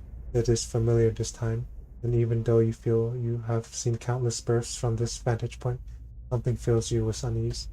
The sky has darkened, and the mist has risen from the forest to hem you in. You are trapped. You hear something. The sound is strange, dissonant, like warping metal. You grit your teeth against the noise, and yet as it rises, the eerie melody drives the numbness from your limbs and clears a space in the mist. Focus on the chimes. The noises resolve into a dull tone. As it resounds through your bones, you see that your hands are in motion. And once again, you are drawing forth life, something warm and fragile struggling into the world. This scene feels familiar, a moment you have lived and dreamed a dozen times before, and yet something ominous gnaws at the edges. Focus on the child, the movement of your hands. As your hands move, you hear the sound of chimes, clear and sharp, yet something distant. They seem echoed by something else. Wails of sorrow, tolling bells? It's impossible to tell. Draw the child forth. An inexplicable sense of dread fills your soul as the child makes its journey to you, push by push. A malicious presence seems to surround you, and you lean forward to shield the child. At last, the baby emerges. wet and ruddy from its journey. A lifetime seems to have passed as the newborn moved from womb to world, and another seems to pass as you cradle the trembling child waiting. The child cries out, its cry full of life, full of soul, the chime echoing in its thoughts, filling it with its welcome. The soul is blurred at the edges, as if you are viewing a soul from within a soul, but it is there, it is alive. The woman before you is weeping, and at her first cry, her hands reach out for it. Surrender the child. You surrendered the child to her, something you have done many times before, and as your hands move, the dull clangor sounds, and you feel a weight hang from your wrist. You look down and see bones, tiny and malformed, hanging from a string about your wrist. They're heavier than they should be, and as they clank together, they make a noise like funeral bells. The mother is too intent upon her newborn to pay you any heed, and so you hide your wrist behind your back. You need never know, can't ever know. As you hide the bone chimes, you shiver, in relief, with premonition, at the chill wind that suddenly sweeps the flat plateau. Wake up.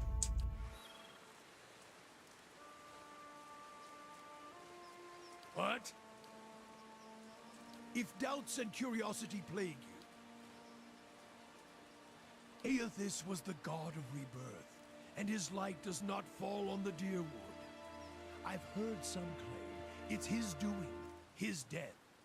It's closed the halls to new souls. I doubt it. The Hollowborn have their roots in the acts of men, women.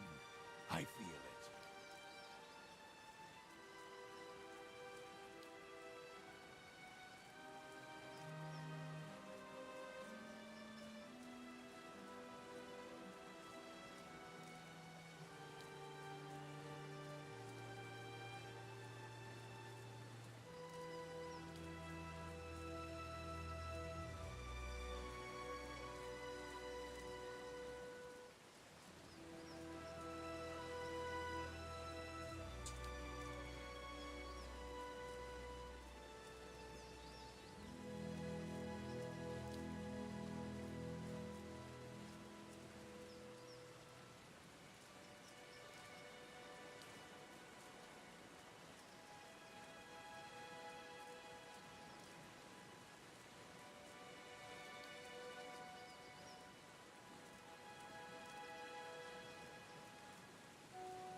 Wasn't a war. It was a god stepping past himself. The country of Raed Saris and all their heathens. They're paying for it now. Although by my count, the fire should have roared through their country with more force, catching all their souls. Truth, it wasn't even a war. It was a cautionary tale about pride. Specifically, Widewood's pride. He should have stayed a farmer.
Gods have taken flesh, in all respects, taking willing and unwilling vessels.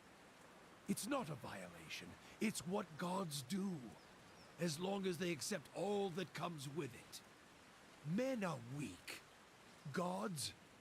Well, we showed old Widwen that he was flesh and blood, no matter how much light was pouring out of his farmer's hands.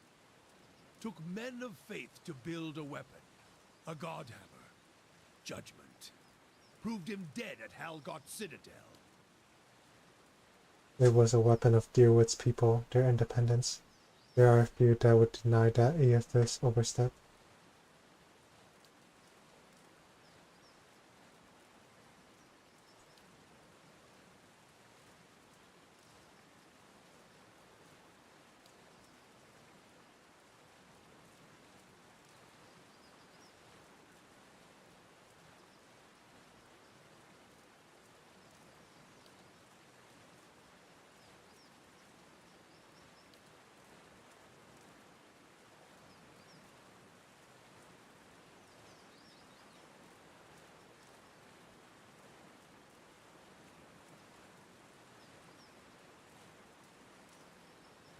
And so you used even Dwyer against Aethys. We poured the god hammer into its foundations with faith. Set it alight. Let the hammer fall upwards onto the anvil. 8 died before the god hammer fell. And the god hammer claimed the remainder. 12 in all. And Aethys went back to the Ether, or the grave. He's lost his voice and his love of war. I'll tell you that much. It took only taunts by men, and that was enough to lure him across the bridge and right into the new sun.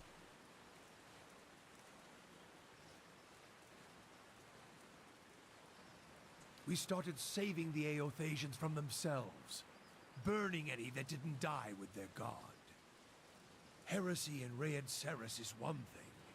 Heresy here in the Dyrwood comes with a more personal touch. So you just answered their crimes with one of your own? As I see it, every Aothasian who still lives in the Dyrwood puts the nation at risk. Is another dagger held to the throat of our faith. Root them out, burn them, or send them back to Raed Ceres to wallow in the blood of their failure. I wanted to ask about the region and its history.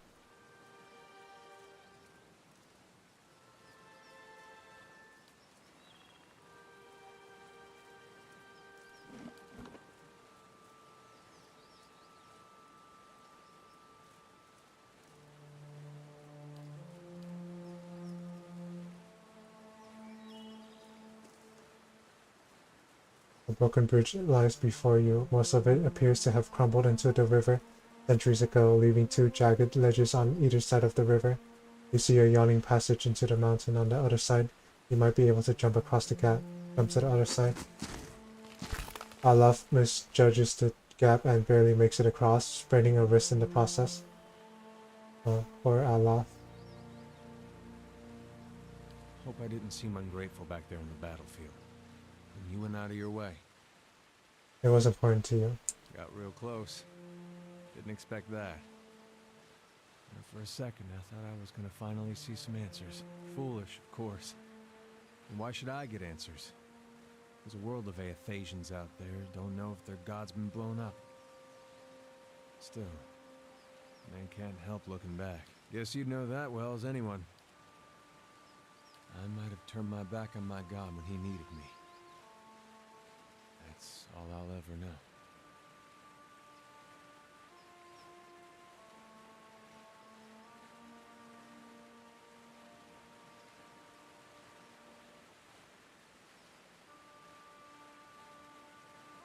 What would your brother have to say about that? He'd tell me to trust him. Of course, it'd be a lot easier if I knew it was mine. But, maybe I don't need to. Something to think about, I guess. Your mind comes bearing question. I walked again in your memories. This time they felt strange. I would see them again. Your vision gives way to waves of feeling. while you feel the jagged marks of violence you passed before. This time, the path is easier, there is no resistance, and you set about casually harnessing her memories, focusing on the one you seek.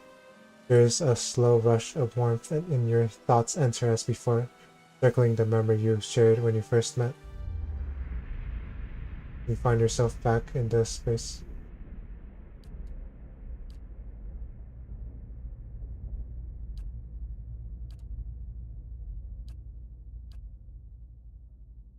The woman should be in pain, the natural pain of childbirth. You know this, but it is faint, distant, and you realize that you're soothing the pain with your mind, smoothing out the eddies of pain and relaxing her thoughts just enough so that she can still push from within, push the child forth. You're taking that pain onto yourself, but the pain has layers. One is a pressure, a familiar, welcoming pain, and the other, it is sharp, a razor at your consciousness, more recent than this memory.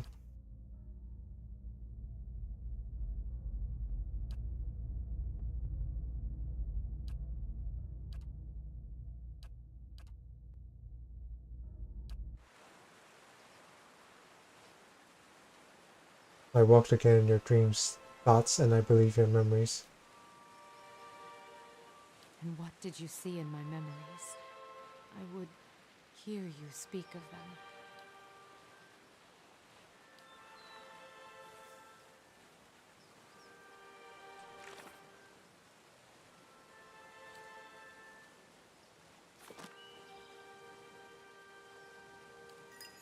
Your mind comes back.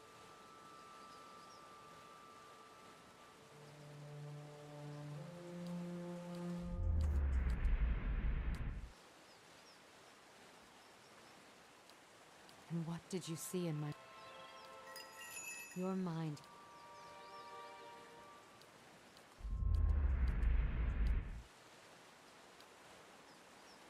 What's that you're wearing on your wrists? She extends her hands, and the small chimes on her wrist sound at the motion, just as they sounded in her memories. The chimes are finely crafted of white adra. They are wrapped around the grieving mother's wrists with tiny woven braids of hair of different colors, from white to black, brown to blonde. You feel as if you're noticing them for the first time. If the birthing chimes were given to newborns, why do you wear a set now? There was no child to carry it. And suddenly there is a rasping cry across your consciousness, and you see her flinch, visibly as if struck. She raises her hands, and you see the chimes dropped from them. And yet they make no sound as she moves. In your memory, they looked like bones. And carry the weight of 100 deaths. I know, Watcher. This is about the Hollowborn, isn't it? The Hollowborn. The same chill you felt before is stronger now, as if it's welling up around your feet. Your ankles, you feel a sudden surge to draw away, as if from an unpleasant memory. The Hollowborn have a future. They can be saved, and the tells spoke of such.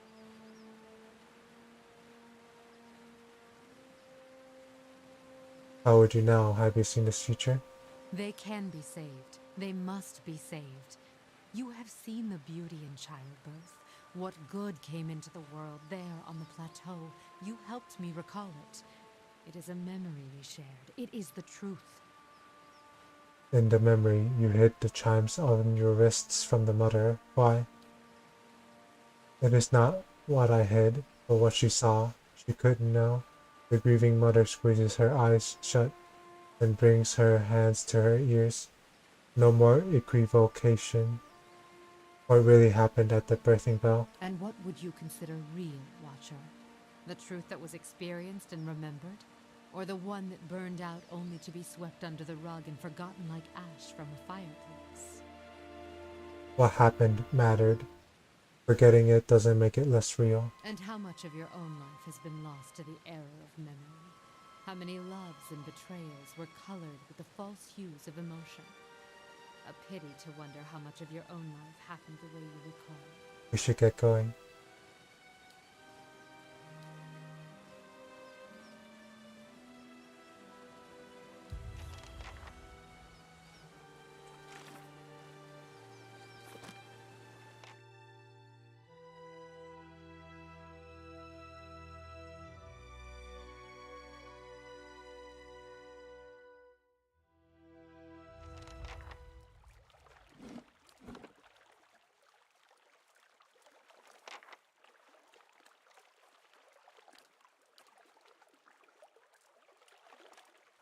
All right then.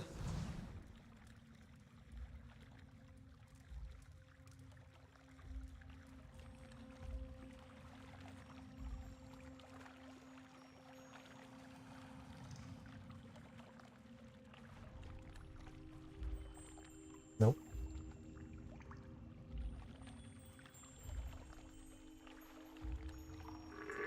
Hey.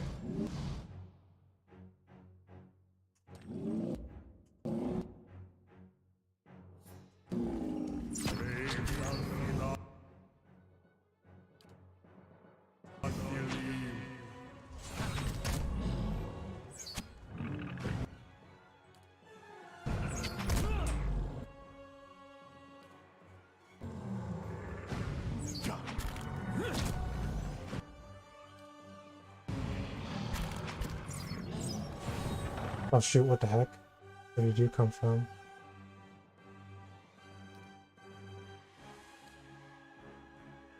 Following your lead. Stand!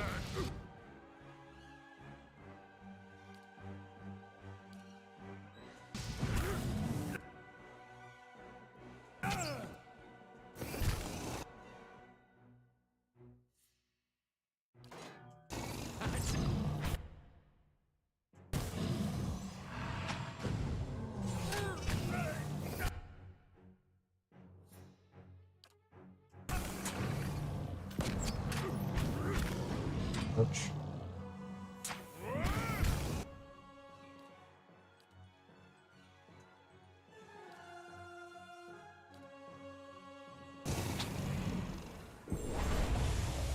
Hey.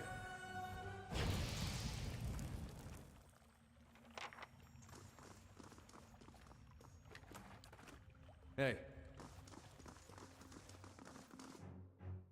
Brave thou Philotian.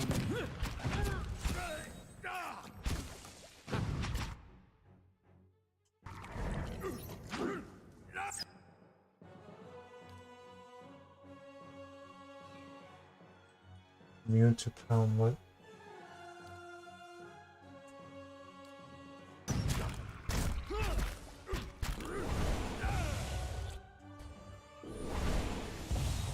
Of course. Keeping quiet. Hey.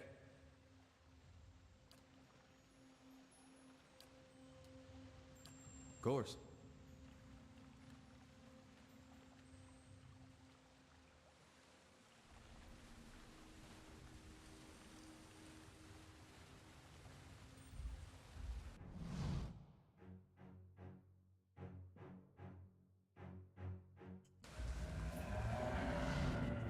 What the heck is that?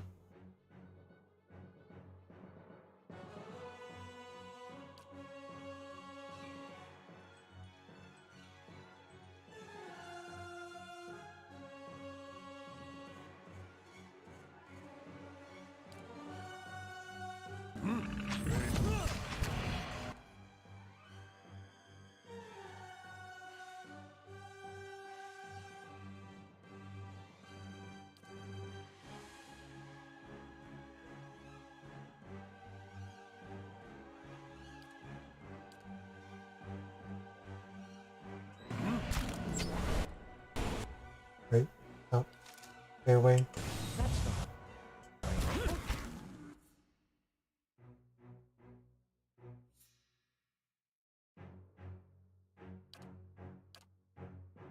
Hey.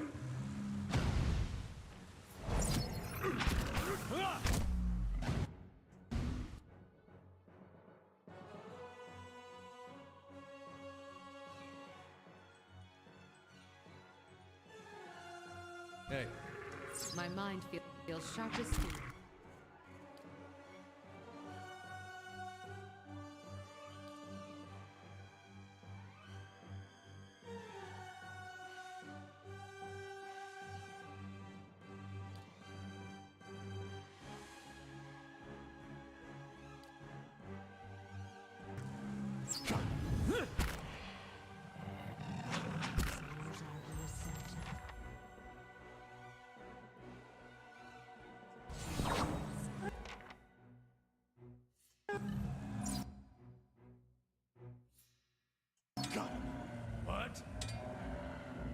Hey.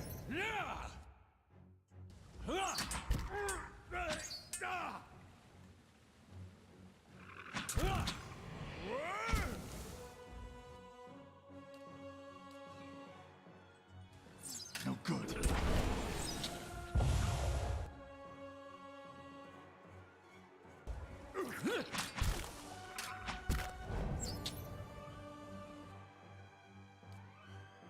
No, it's immune to prone.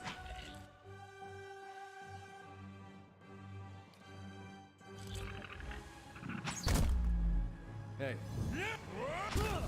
Got him.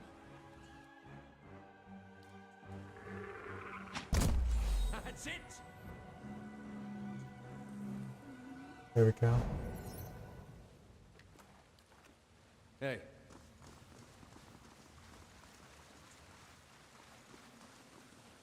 Keeping an eye out.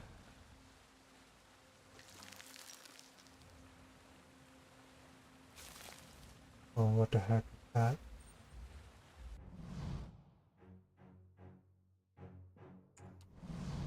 Brave Dalsilon.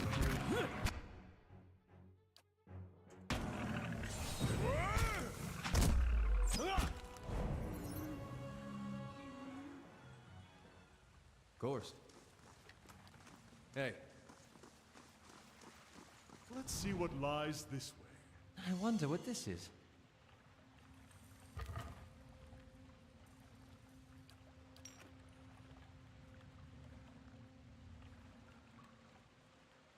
A corrupted druid.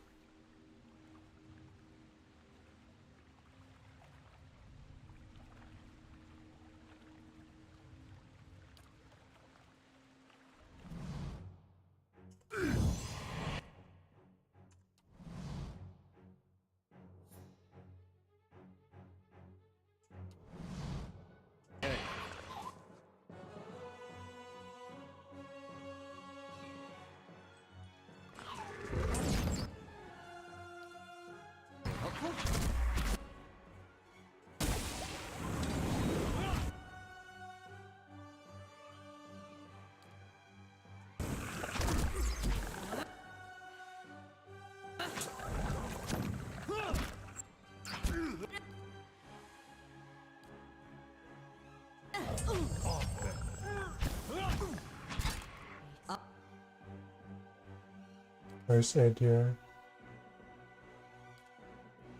What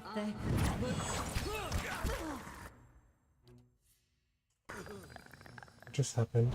Where's everyone dead?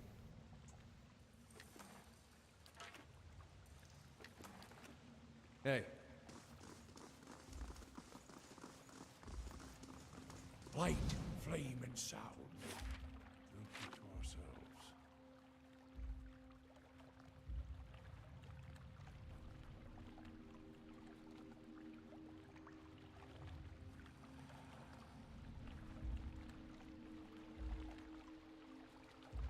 Wait for the bow to pass and then attack. Brave Dalsilon.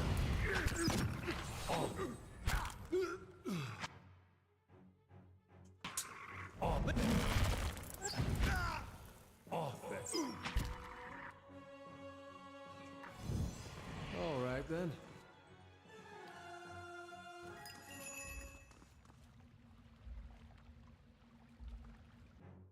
Oh, how did that guy see me? Brave Dalsilon.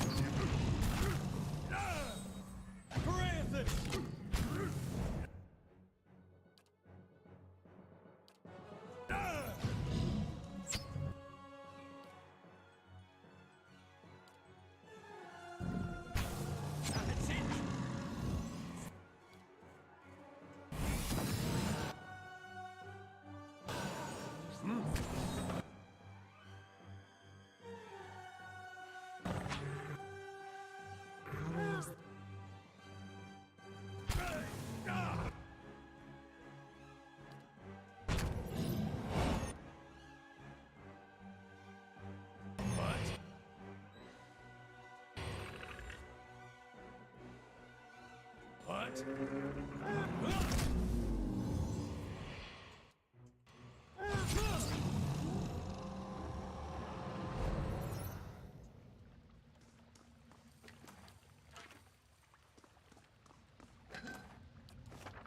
All right, then. Light, flame, and sound. We'll keep to ourselves. Oh, there's a passage.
Brave thou seest.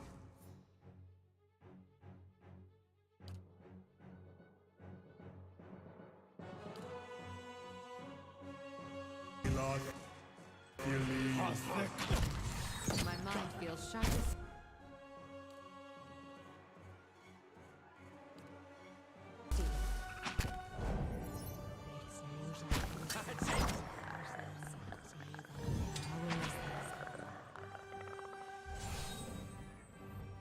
Of course.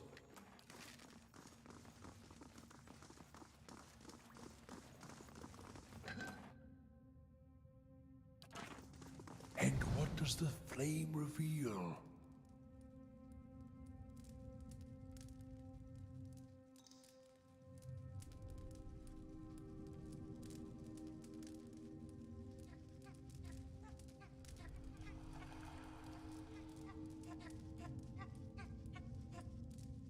Hey.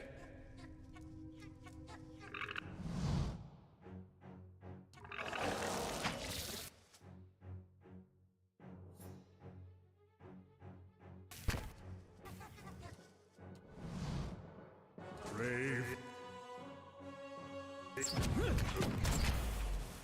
Leave it for Aethys!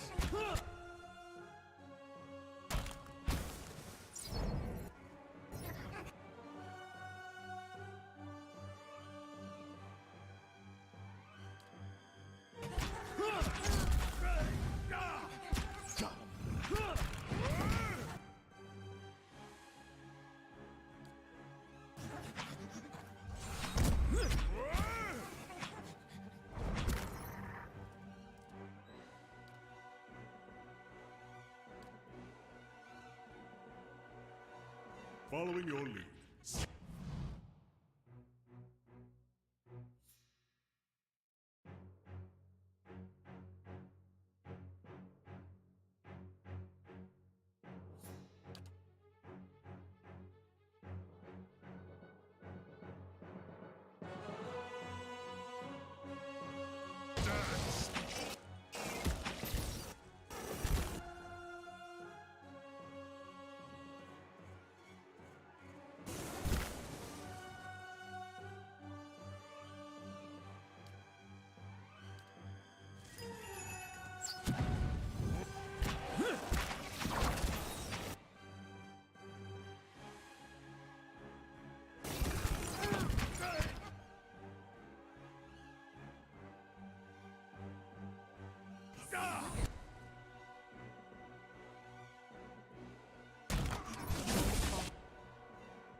does the flame reveal?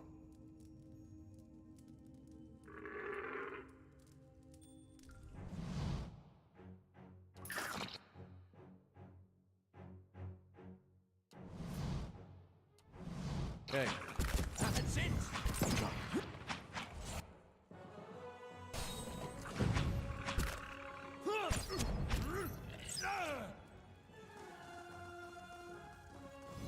What do you suppose that bally thing is?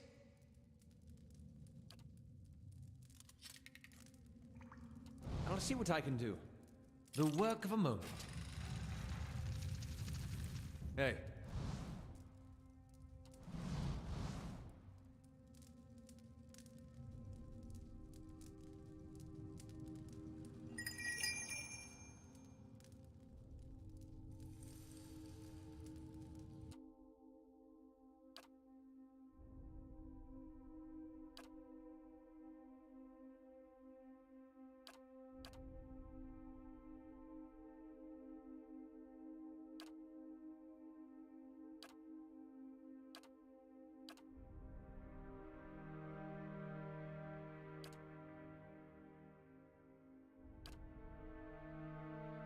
What?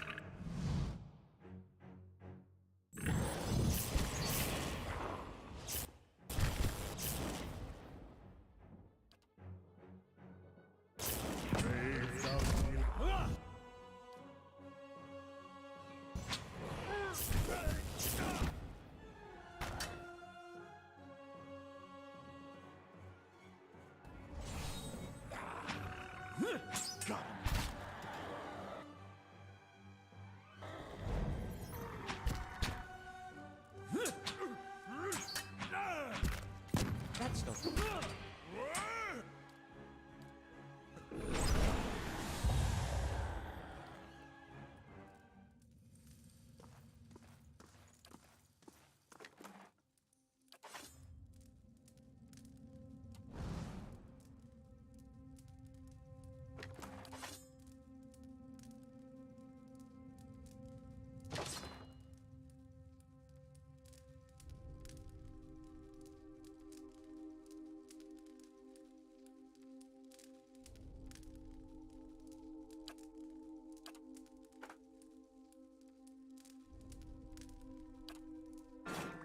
Hey. Hello? Hello? Hey.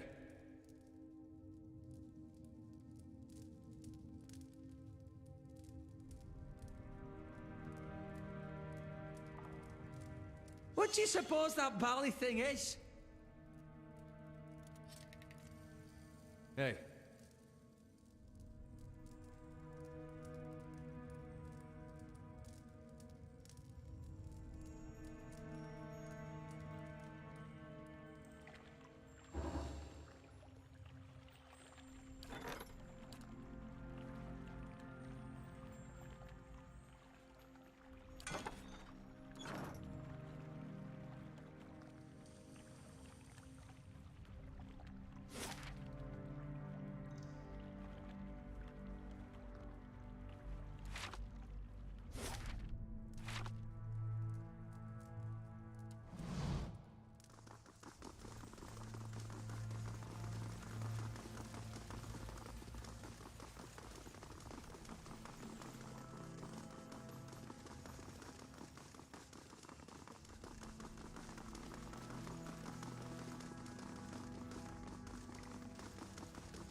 Hey.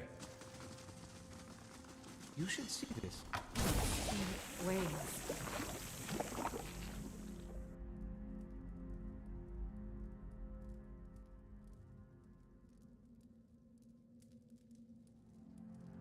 Nice and quiet.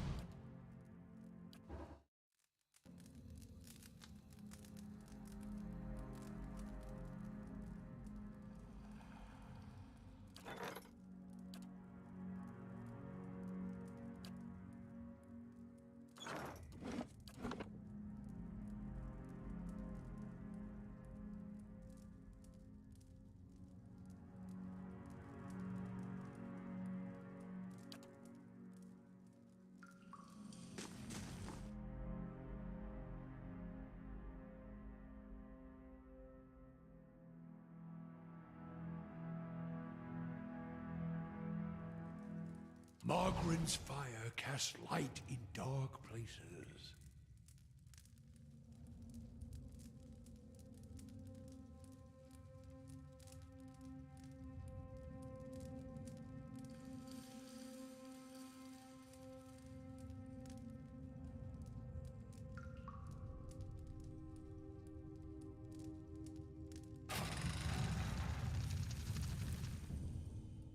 I wonder what this is.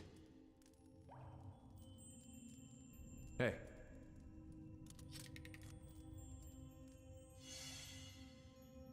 Hey.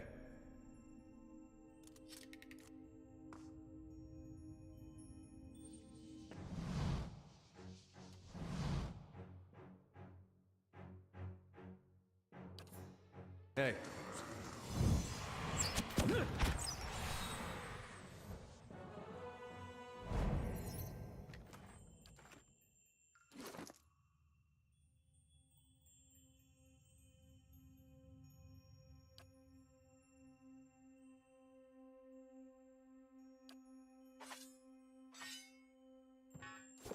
All right, then.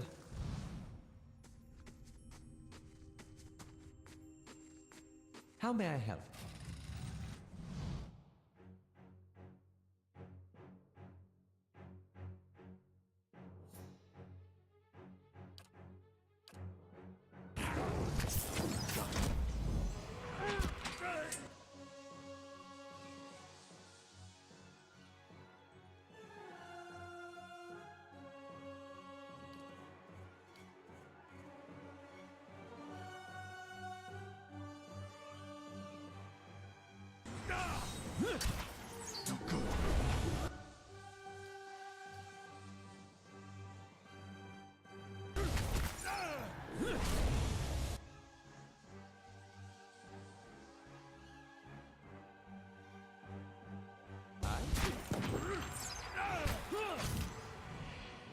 You're not getting through me. All right, then. Hey. And what does the flame reveal?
Let's go. Let's go.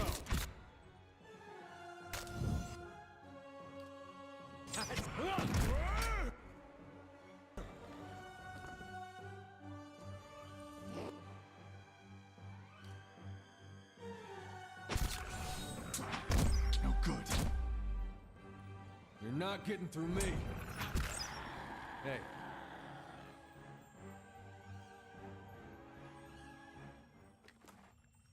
Of course. Laying low.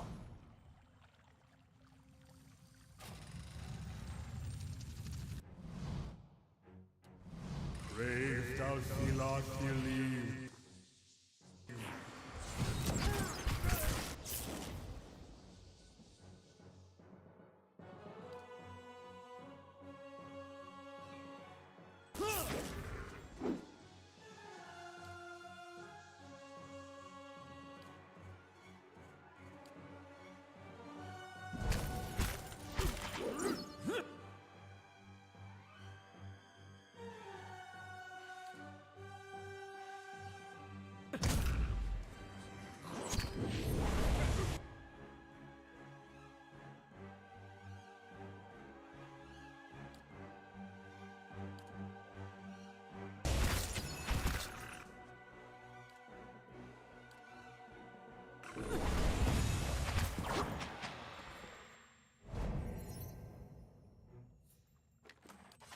Hey.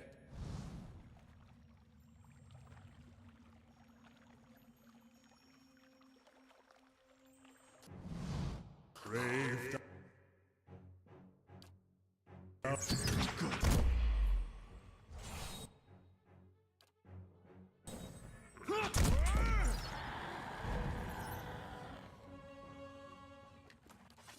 Hey.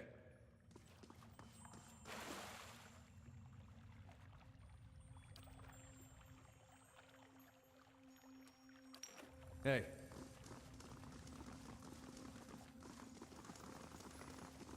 Nice and slow.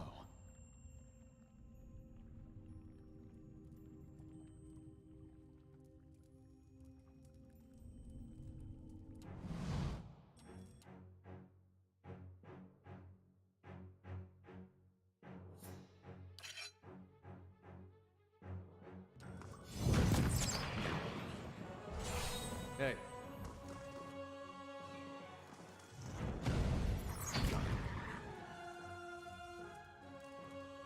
Laying low.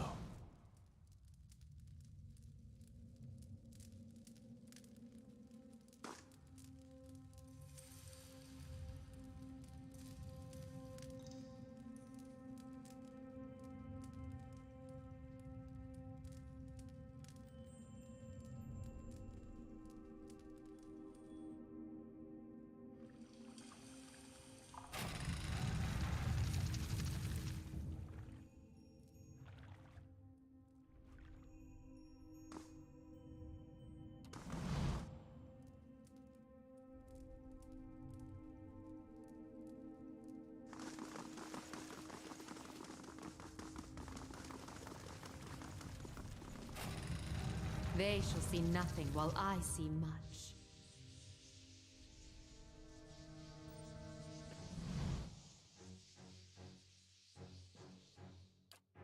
What? Brave thou Philothelim.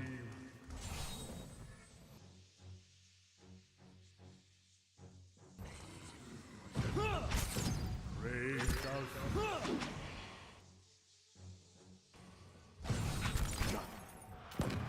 Hey. My thoughts will be as silent as my feet.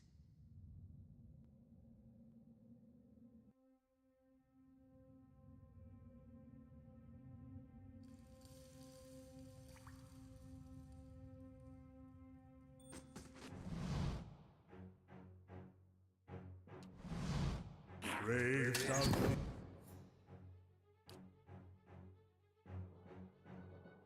Philothelim.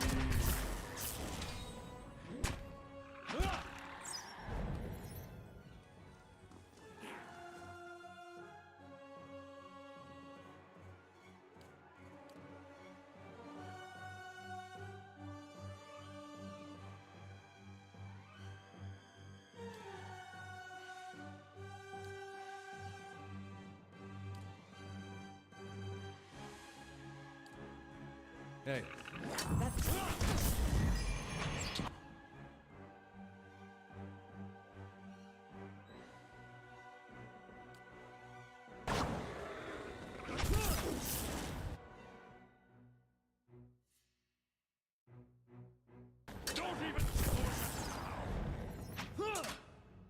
You're not getting through me.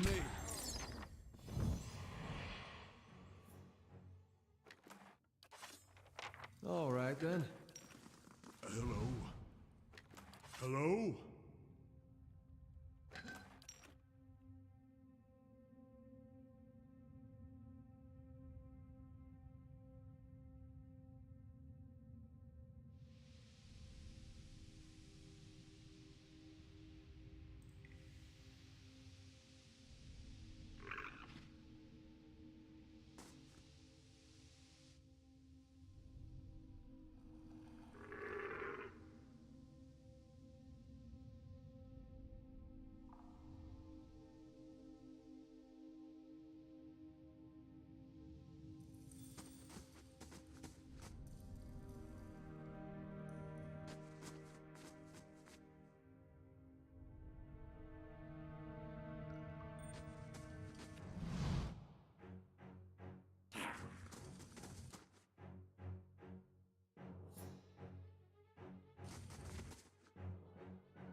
Brave thou.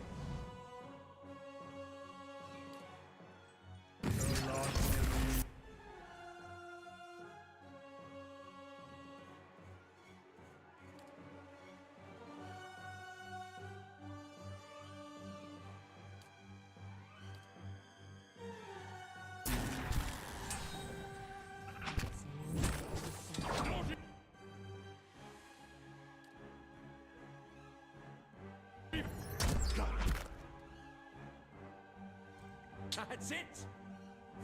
My mind feels sharp as steel.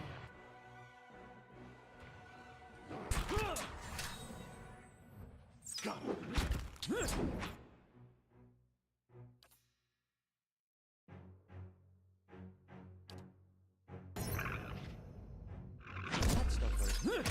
Not even slowing it down!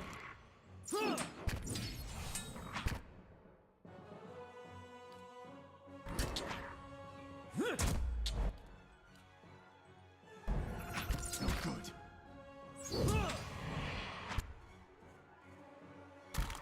Stand still.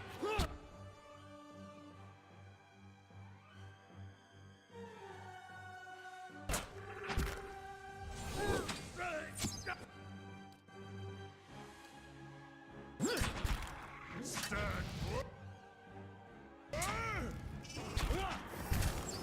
Brave. If thou feel on.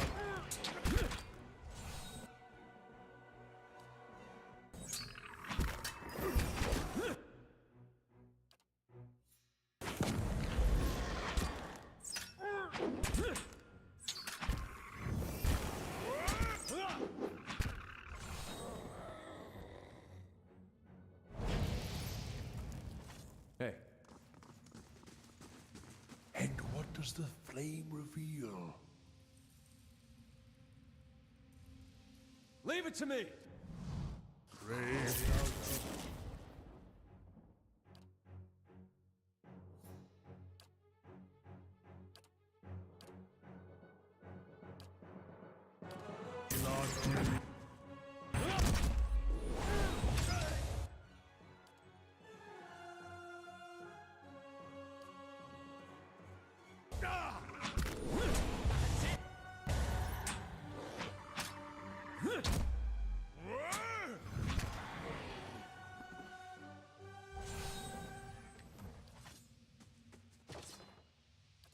All right, then.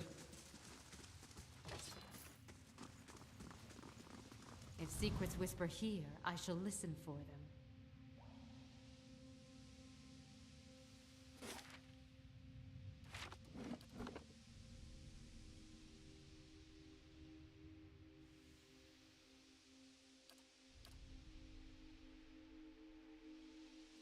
Hey,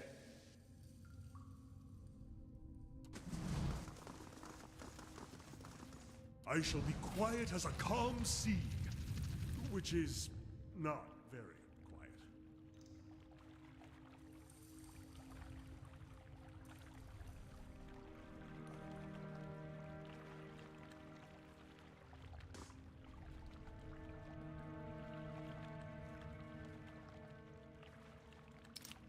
hey.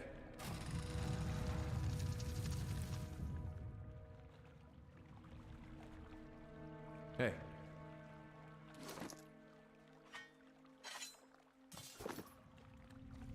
Hey.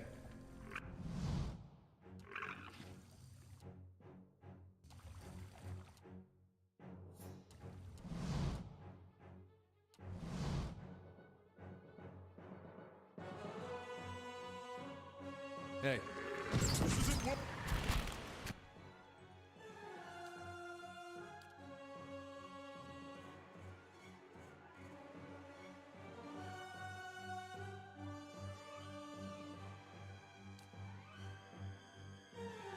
How may I help?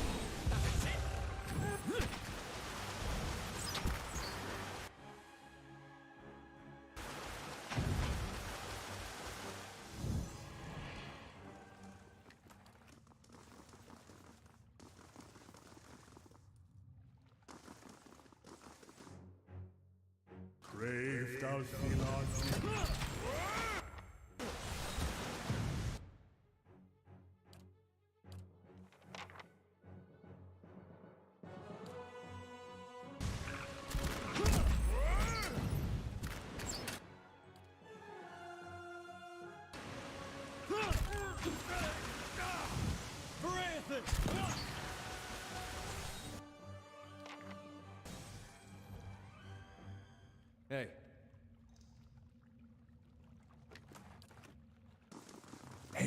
does the flame reveal?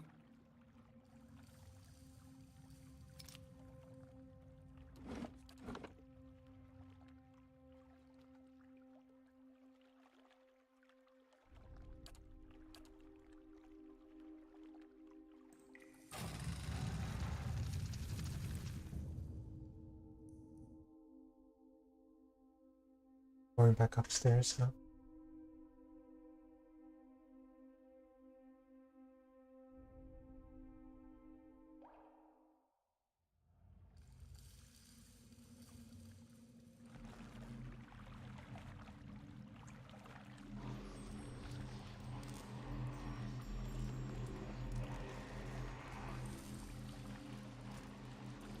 Just going to ignore that.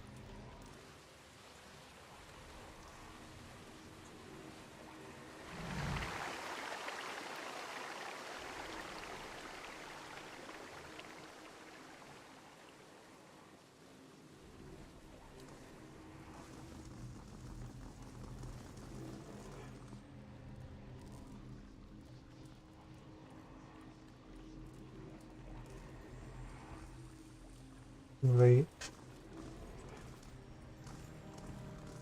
We can get something on of him.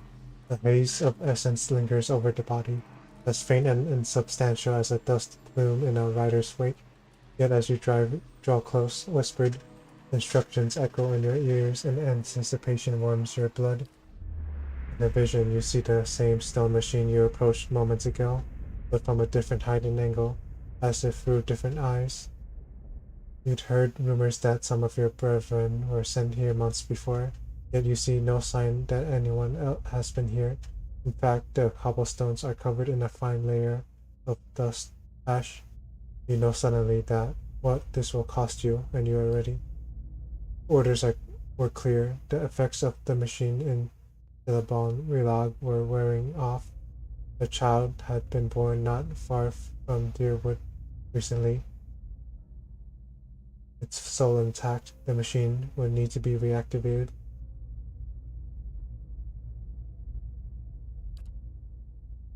You and your companions take up your positions. You share a final look of affirmation between yourselves. They don't know your name and you don't know theirs, but you know that you're doing the work of the gods together. None of the rest matters. Two carved bands of stone in the middle of the machine grind into motion. They rotate in opposite directions, picking up speed until they spin like freshly greased carriage wheels. The wind shrinks through the cavern, accelerating with the stone rings. You press your hands to your ears and grit your teeth against the noise. You're going to shut your eyes when you glimpse new movement. Rows of triangular flaps around the machine open like petals. You don't know what's happening in the machine, but you feel a tingling at your extremities. Searing pain spreads through your body, a hot knife separating every tissue and ligament within you. All the while, it feels as if you're falling towards the machine, your stomach mashed against your spine. What happens next is too fast to process. You awaken from the vision to find yourself kneeling and gasping for air. Holding your head, you let the tiles between your knees gradually come into focus. As you catch your breath, you remember the strange scene you saw outside Atlantis, where several robed figures fell amidst a howling bivouac. Looking at the ash scattered across the cabin floor, it is apparent that the laden key has been doing this, whatever it is, all over the Dyrwood.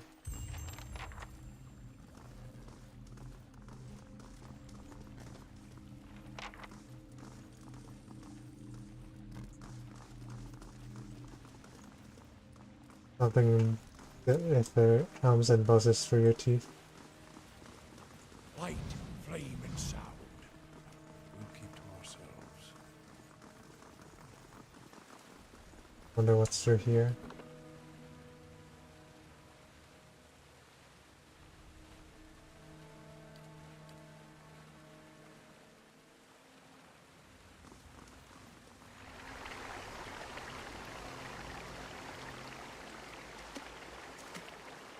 You take slow, sloshing steps toward the mouth of the tunnel, holding yourself upright while the current tugs at your legs. The cold water leaves you gasping as it rises past your waist. You fight to control your breaths. The stream bed soon drops out from under your feet, and the current pushes you toward the tunnel with growing force. Swim into the tunnel. The current pushes you through the tunnel faster and faster, tugging you downward. Over your head, the tunnel narrows and drops, leaving only a thin pocket of air. You take a final deep breath before the current drags you into the depths. Rays of light pierce the darkness, but the current is moving too fast now for you to see more than flickering glimpses as you speed by.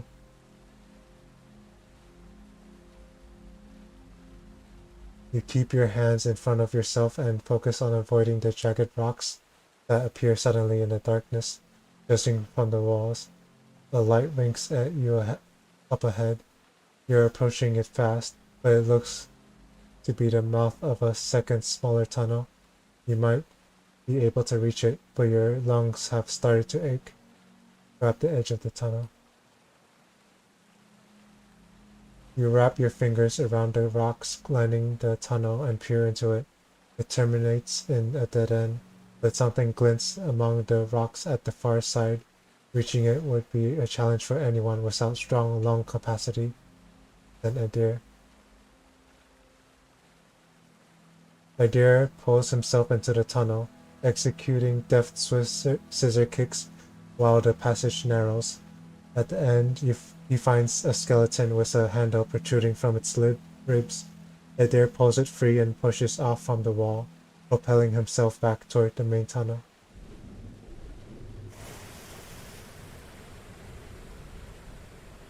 Rolling and tumbling through the darkness of the tunnel, you at last see a halo of light above, and you swim and kick toward it. At last your head breaks the surface.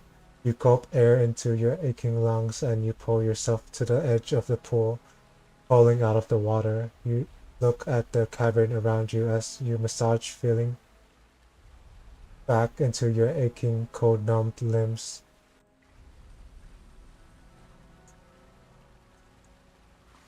I shall be quiet as a calm sea, which is not very quiet.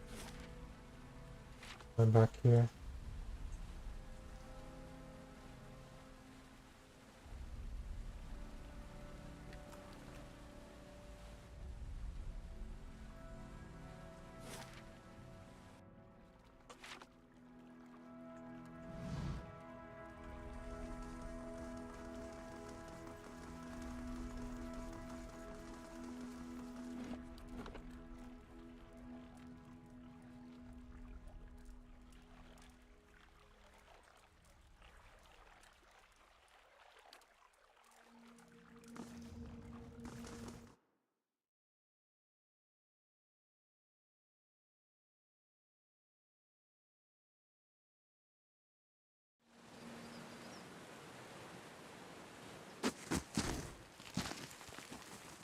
You jump to the other side without incident.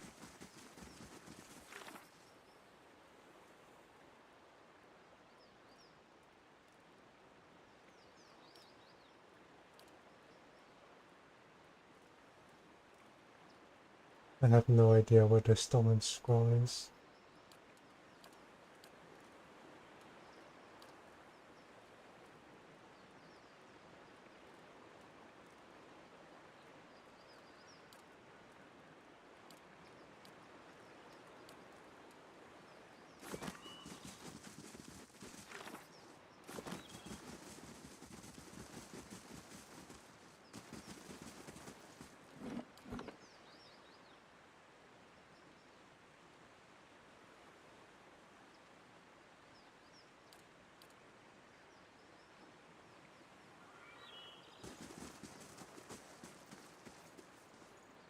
The time for words has ended, as Tramako.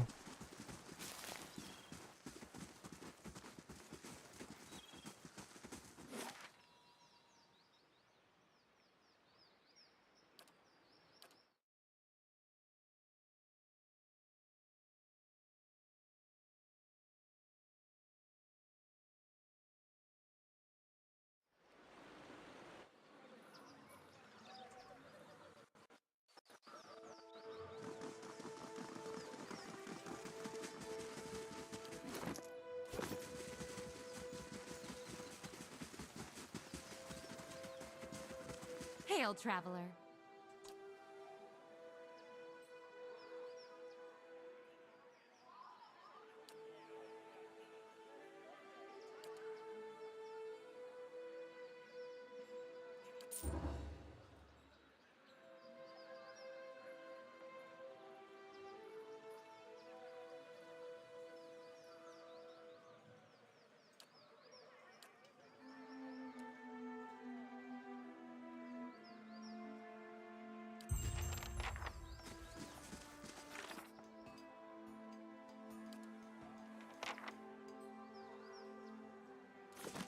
Hey.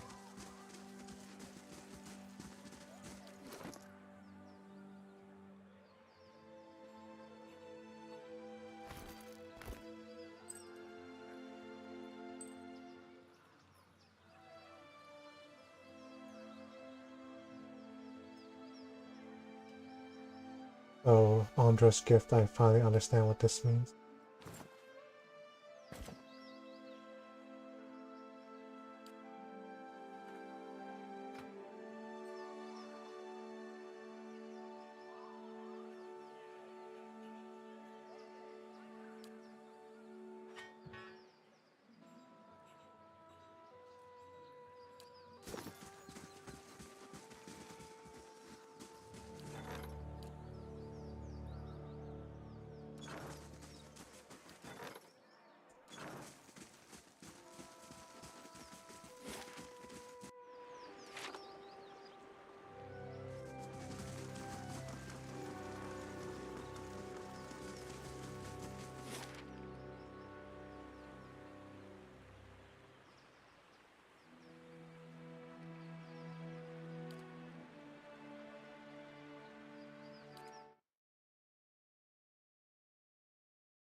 Gods keep you.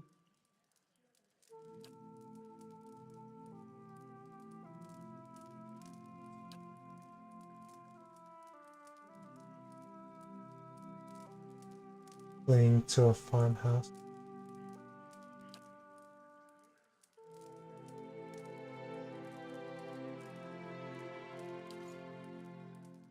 Hey.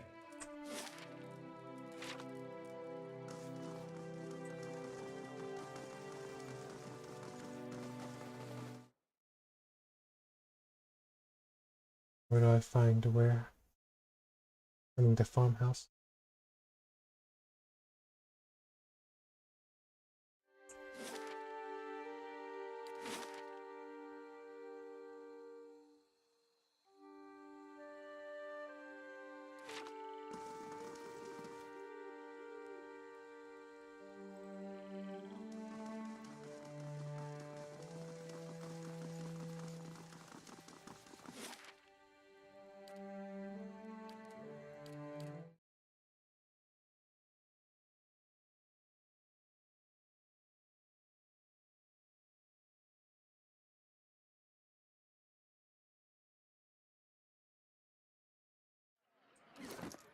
Oh shoot, it's already daytime.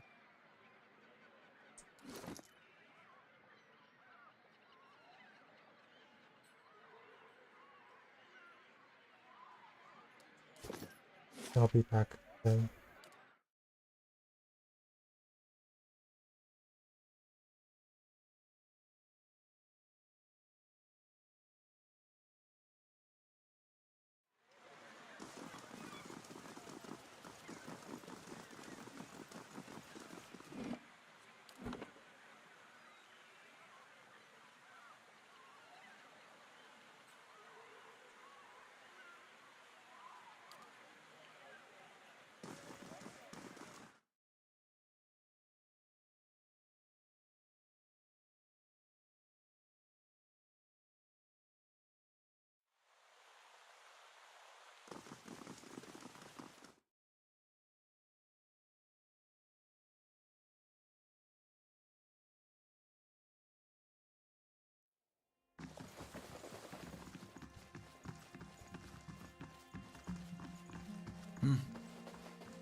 How fares your search?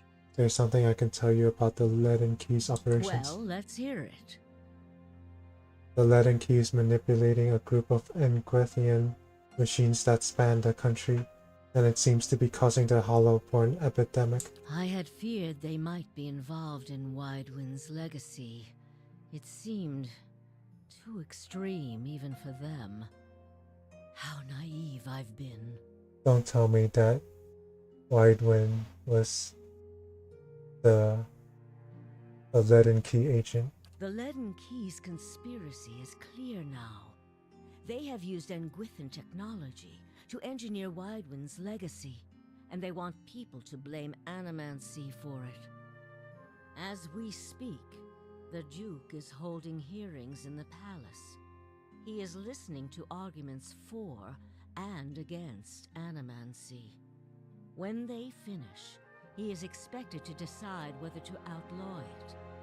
It seems the Leaden Key has been pushing Dyrwood down this path for some time.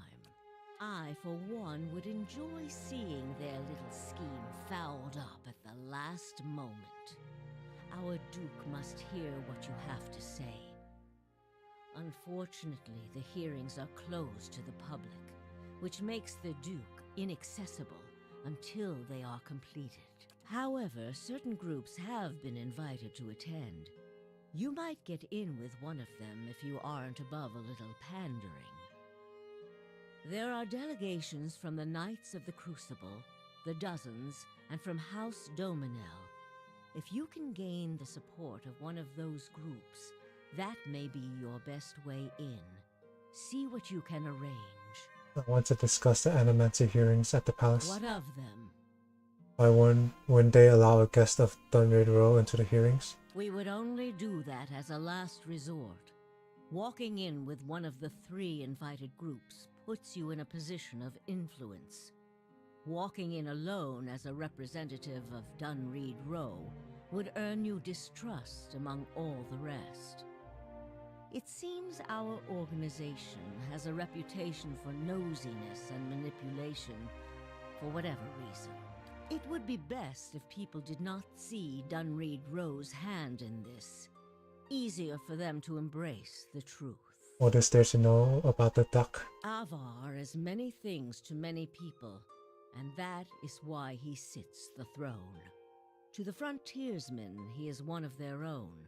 To the patriotic, he is a sole descendant of Admeth Hadrit. To the nobility, he is from an old and established family. All of these are half-truths or exaggerations, a tale he has spun around himself. The man behind the tale may not be the greatest mind in Dyrwood, but he knows people. He knows when they are sincere and when they lie. He knows when they are strong and when they are weak.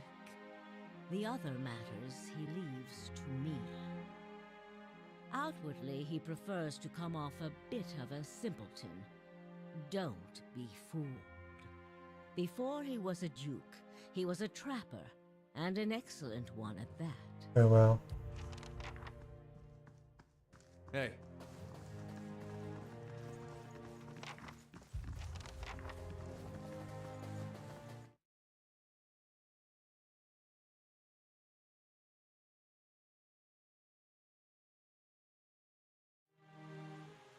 You must gather your party before...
I understand that the Crucible Knights are attending the Animancy hearings at the palace. Indeed.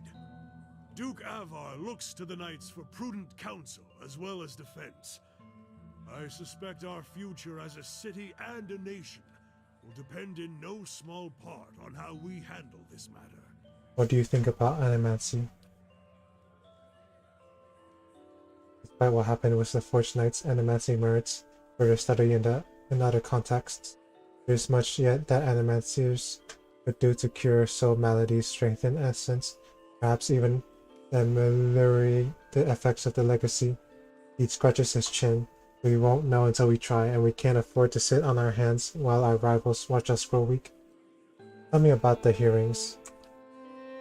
It gives you a gruff frown. They're progressing slower than I'd like.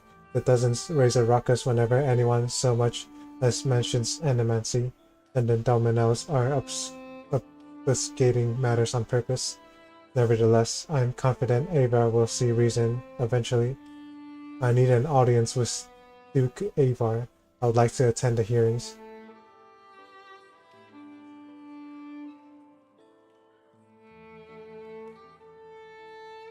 And we'll be glad to have you with us. Avar will no doubt find your presence persuasive. And we need all possible support to see that he gives Animancy a fair chance.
How fares your search?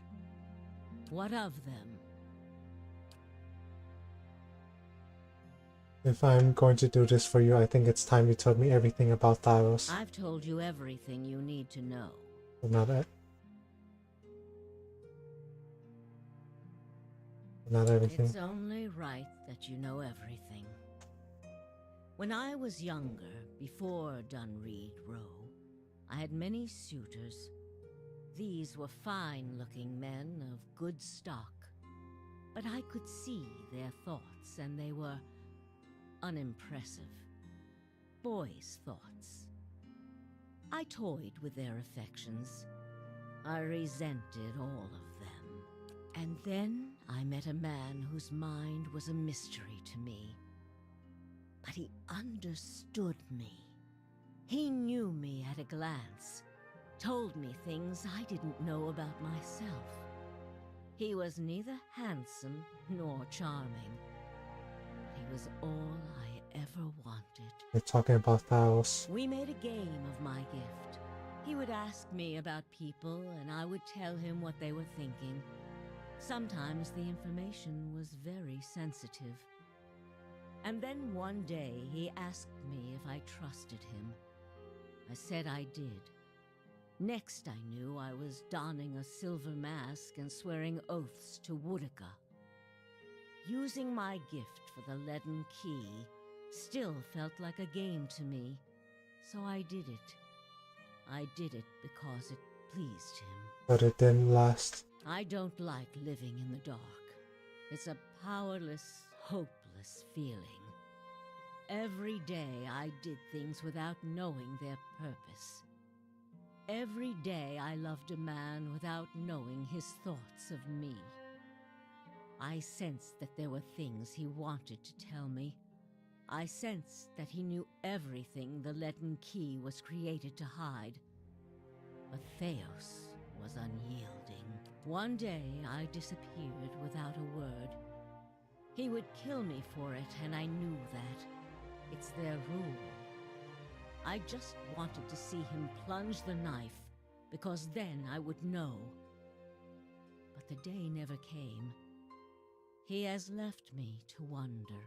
I have devoted my years to learning everything I could about him, in hopes I would find some clue as to who he really was, and why he felt he had to keep his secrets locked away.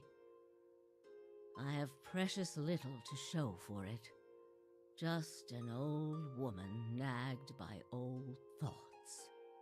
And that is truly everything I can tell you about Theos. I hope you will accept this embarrassing story as a show of my good faith. Thank you. Yes?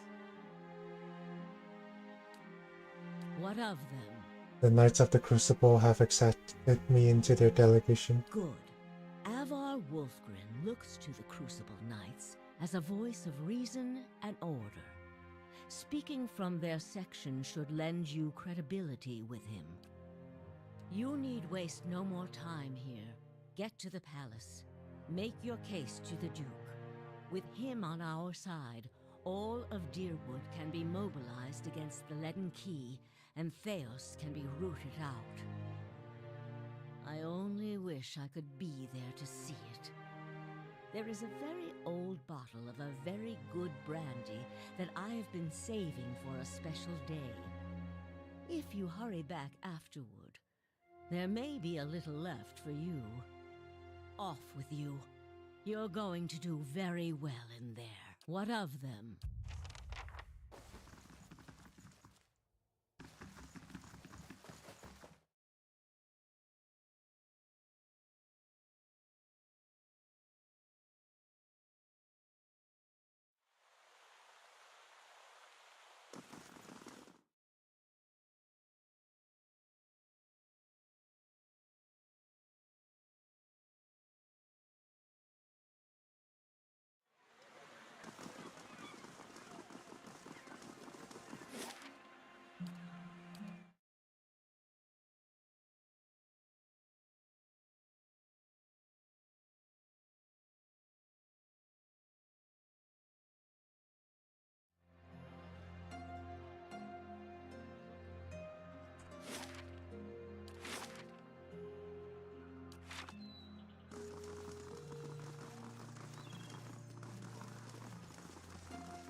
Where are you going? Grieving mother. Your thoughts must flow deep.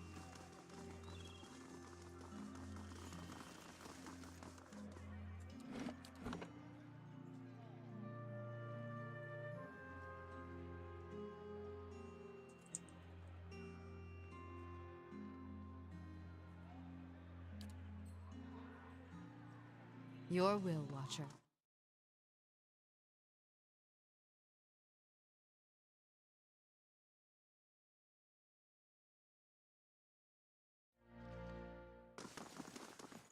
A place has been reserved for you on the balcony. Please try to go to the upper floor.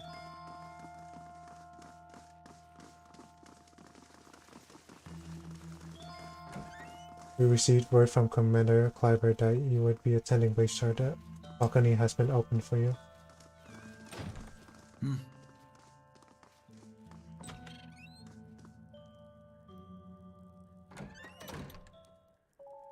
The room below is animated amidst a heated debate.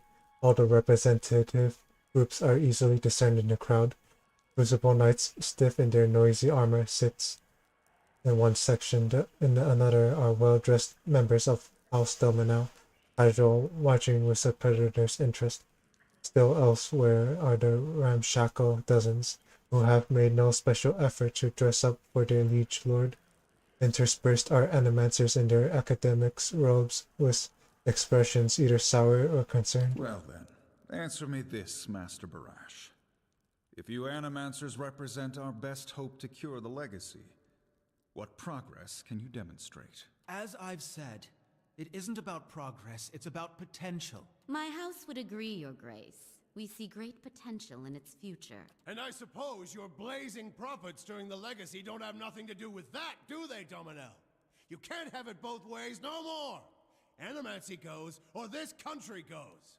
So you admit, Master Barask, that animancy is no closer to stopping the legacy than it ever was? No, we've had many promising experiments. Cadman Azo has shown... Cadman Azo murdered a child. For a complete failure. We should be hanging him right now for what he done. The dozens won't stand for it. The experiment failed, yes, but his work... His work was sabotaged. Ah, our new delegate from the Knights of the Crucible. What makes you say sabotage? All at once the attendees turned their faces toward you, a mishmash of judgment and incredulity. Only the Duke, a wild-looking man with a scraggly beard, seems unfazed by your interruption. I met a false patient in Brackenbury's sanitarium who had tampered with Azel's machinery. The fuck's that even matter? These are people who would toy with the lives of our children. Indeed. Even assuming there was sabotage, is this Animancer Azo not still accountable here?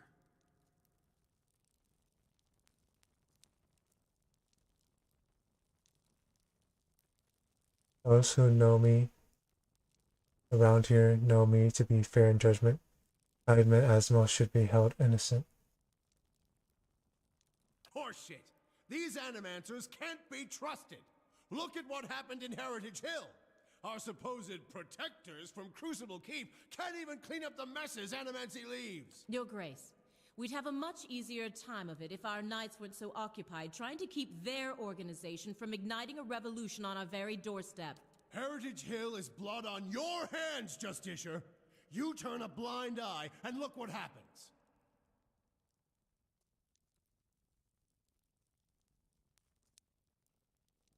The Crucible Knights are blameless here. This was not the workings of Animancy, but an ancient device in Tyr Noan.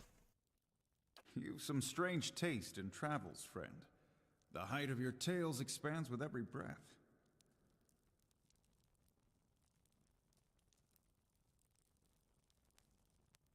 Wait, what? Was that not the tower?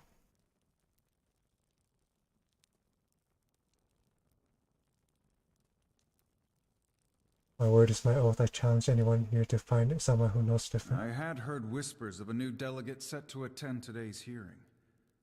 I admit that your candor was mentioned more than once. Tell us what you saw in Heritage Hill. There North houses an Engwithan machine that holds dominion over the flow of souls. It was this machine that made the district undead.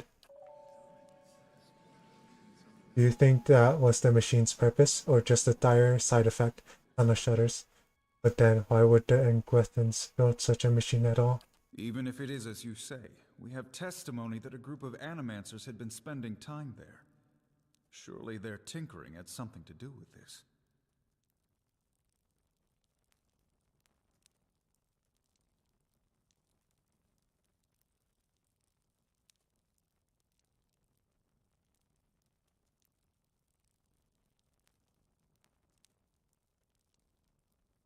I have reason to believe there were others at the tower who might have done this. Animancy has many enemies.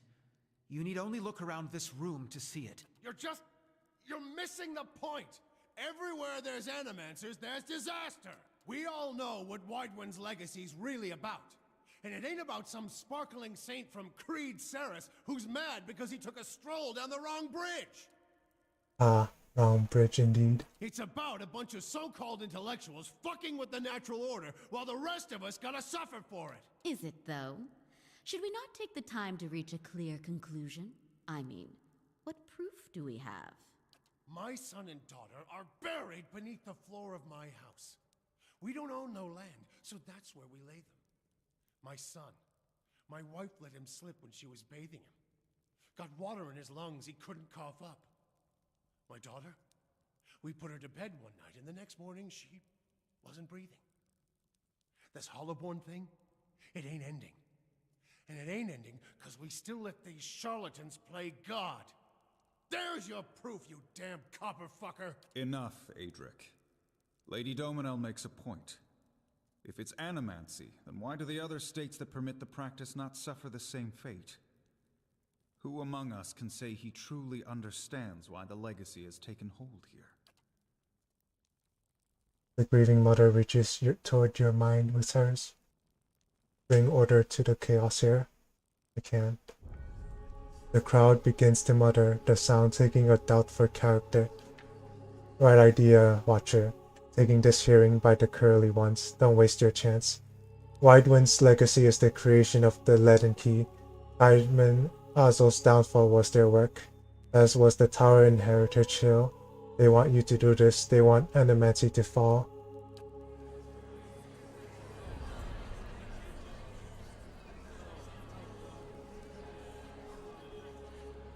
The dull muttering expands into a din of skepticism that fills the hall. I have seen them in the ruins of Air Glanathath, operating machines that disrupt and redirect the flow of souls, near towns like Gilded Vale and Dyrwood, where the legacy is universal. As a watcher, I have heard their dead confess their plot. They are stealing the souls of the unborn. Beasts. Another lunatic at the hearing. Did you remember to lock your sanitarium before you left, Master Barask?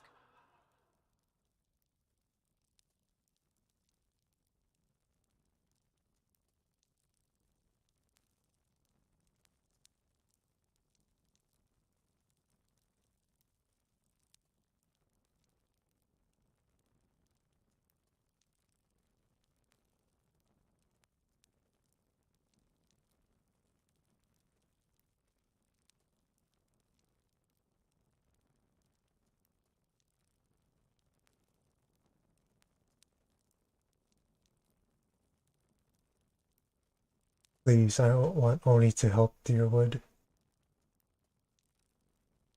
You must know, friend, that the Leaden Key is a mantle for small-time ruffians and children at play.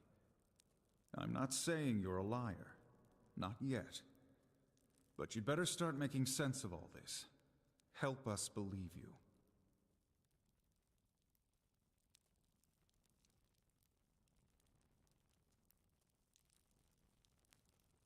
If you know anything about me, you know this. I have been called many things, but never a liar. An honest witness is the best piece of evidence you have in this matter. The only piece of evidence. The only piece of evidence that doesn't send your kind to the gallows, you mean? You've made an unexpected case, friend. I'll say that much. It seems we have a new possibility to consider, at the very least. How was it you came to learn all this? I took a personal interest in the matter and tried to learn what I could. Indeed. This land is foreign to you, unless I miss my guess. Your efforts on its behalf are to be commended. But these hearings are about more than Widewind's legacy, even though that is our most pressing concern. Let's say for the moment that I were to take you at your word that our friends in Brackenbury Sanitarium and their peers bear no responsibility for this curse upon my country. I'm curious, what would you do if you were in my position?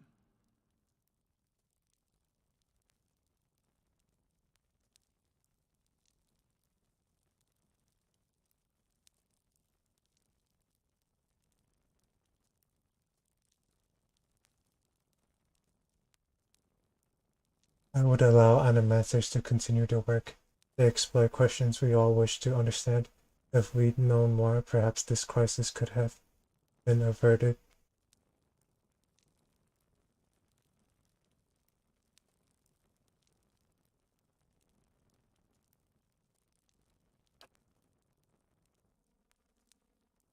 Alof shakes his head. Animancers serve their own ambitions and their own purses. Giving them this power is like setting a child loose in an armory. I do not trust these animancers, seeking first after gain and glory, but if they can heal our children, I would not hinder them. Very well. That is all I wish to hear. Not just from you, but from everyone. Many days we've been at this. It is time we put it to rest. I want to thank the delegations for helping me to collect my thoughts. In particular, I want to thank our new delegate, who has given me much to think about, and who alerted me to a new enemy I had failed to see. The time has come to choose a direction for the Dyrwood. I am ready to make my pronouncement. Ramir de Barash, representing the interests of animancers in Dyrwood, step forward. Oh, I made a wrong choice. I should have restricted and controlled it.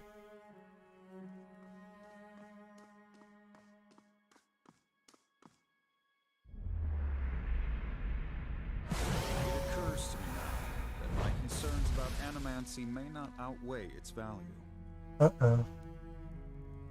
Forgive me, Your Grace. We will accept no judgment but our own. What's he doing?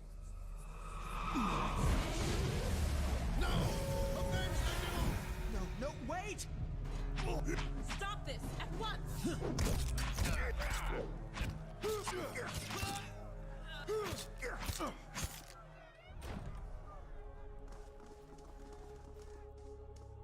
I've given you every chance to end this pursuit. Shall I end it for you? Another time. I am already late.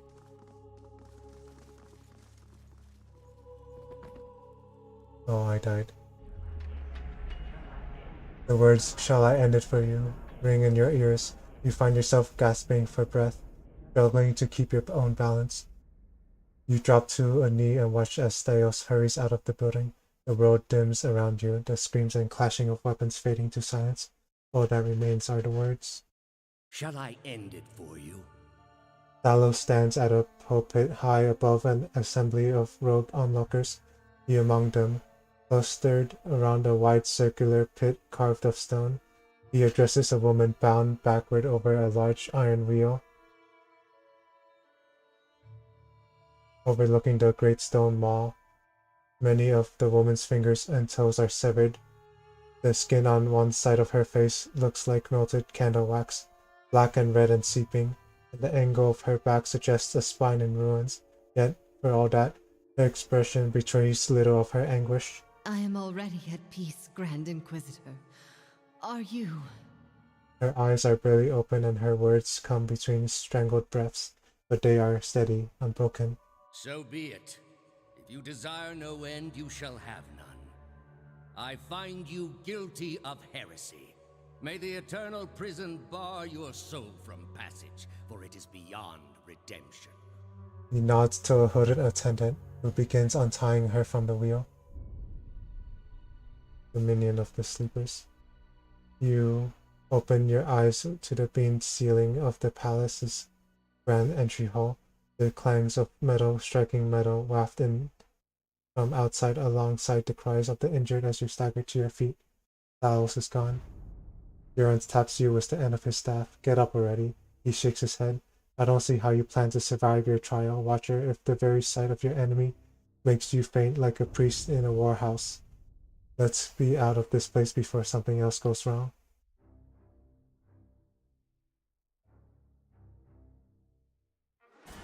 Off to one side you can hear the clinging rustle of chainmail, and you look over to see a wounded guard slumped against the wall. He's trying to say something directed at you, but at first it was too faint to hear. He gathers his breath and manages to rasp out a few words. Lady Webb, she's the Oni, she must be told. She don't know what to do. Please find her, tell her everything. The guard passes out and slides to the floor still. I want to change my choice.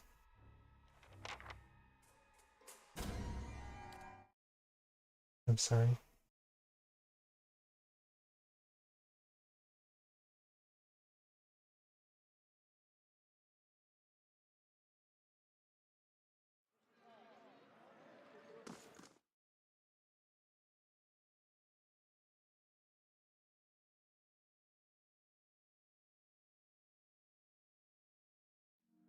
course.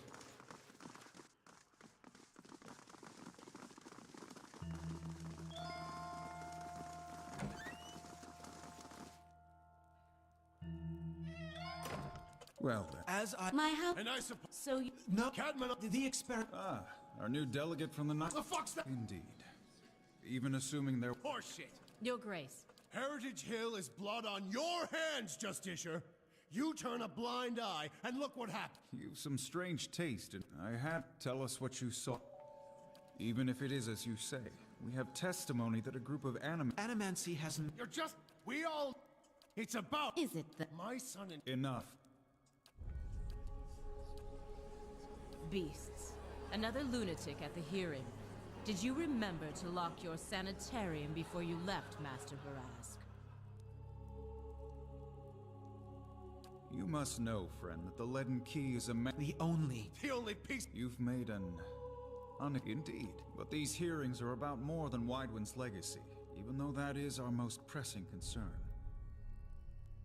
Let's say for the moment that I were to take you at your word that our friends in Brackenbury Sanitarium and their peers bear no responsibility for this curse upon my country. I'm curious, what would you do if you were in my position? The animators of Dyrwood have been given too long a leash. The practice should be restricted and controlled. And just who would regulate it? Paladins like Azel, or fools like them are clueless as to what goes on within their own walls? Very well. That is all I wish to hear. I want to thank the delegation. The time has come. Ramir de Barash, representing the interests of animancers in Dyrwood, step forward. Your Grace.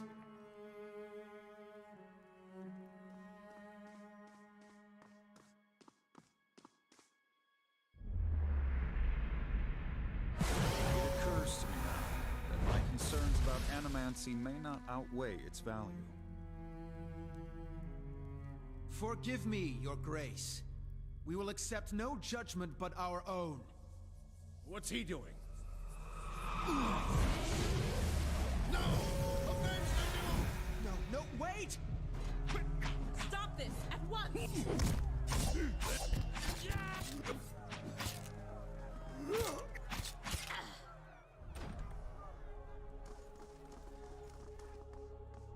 I've given you every chance to end this pursuit.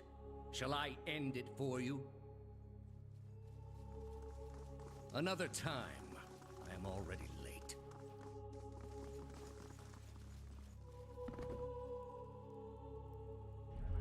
Shall I end it for you? I am already at peace, Grand Inquisitor.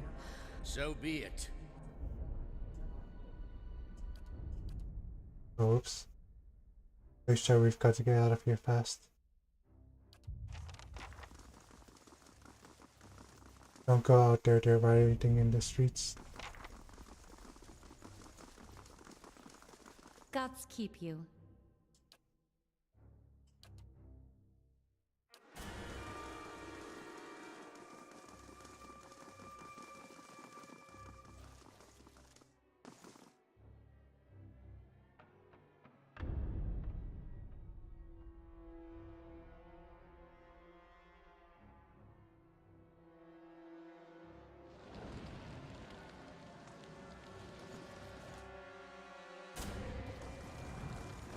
Of course.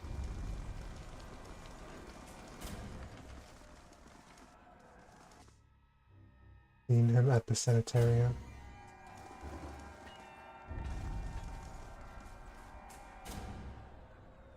Get him.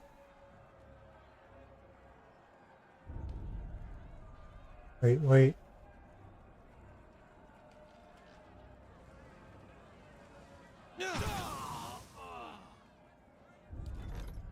Dang, that was brutal.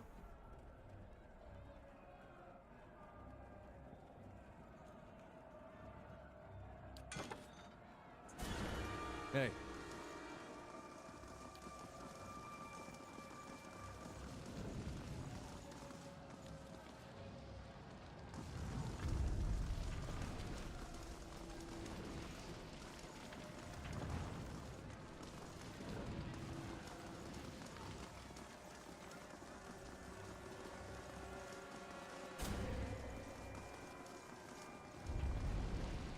Well,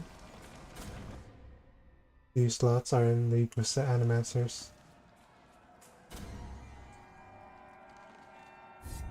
Take back our city.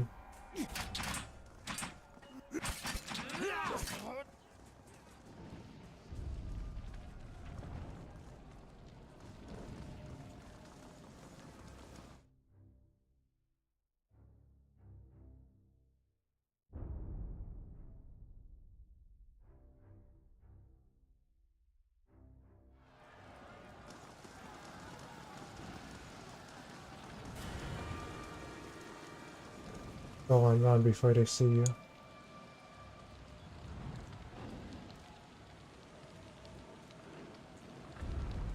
Welcome. I recognize you. You were the one who spoke up at the hearing. Aren't you with the dozens? I was. The things I heard at the hearing today, though, he shakes his head. I had it all backwards. If it was good enough for the Duke, it was good enough for me. I don't care if an Animancer did kill him. It doesn't mean we gotta hold them all responsible. This, he gestures at the flames behind him, isn't what we're supposed to be about. What were you just doing? I've got a few of the Animancers out of the building through the back. Lots of them didn't make it out though. I had to go. Get up out of sight. Wait this thing out. Good luck, friend.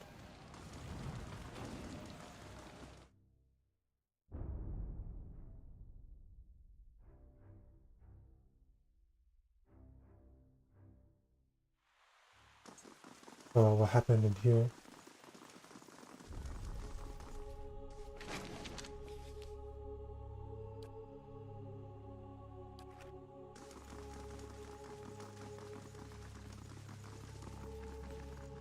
I hope Letty Webb is still alive.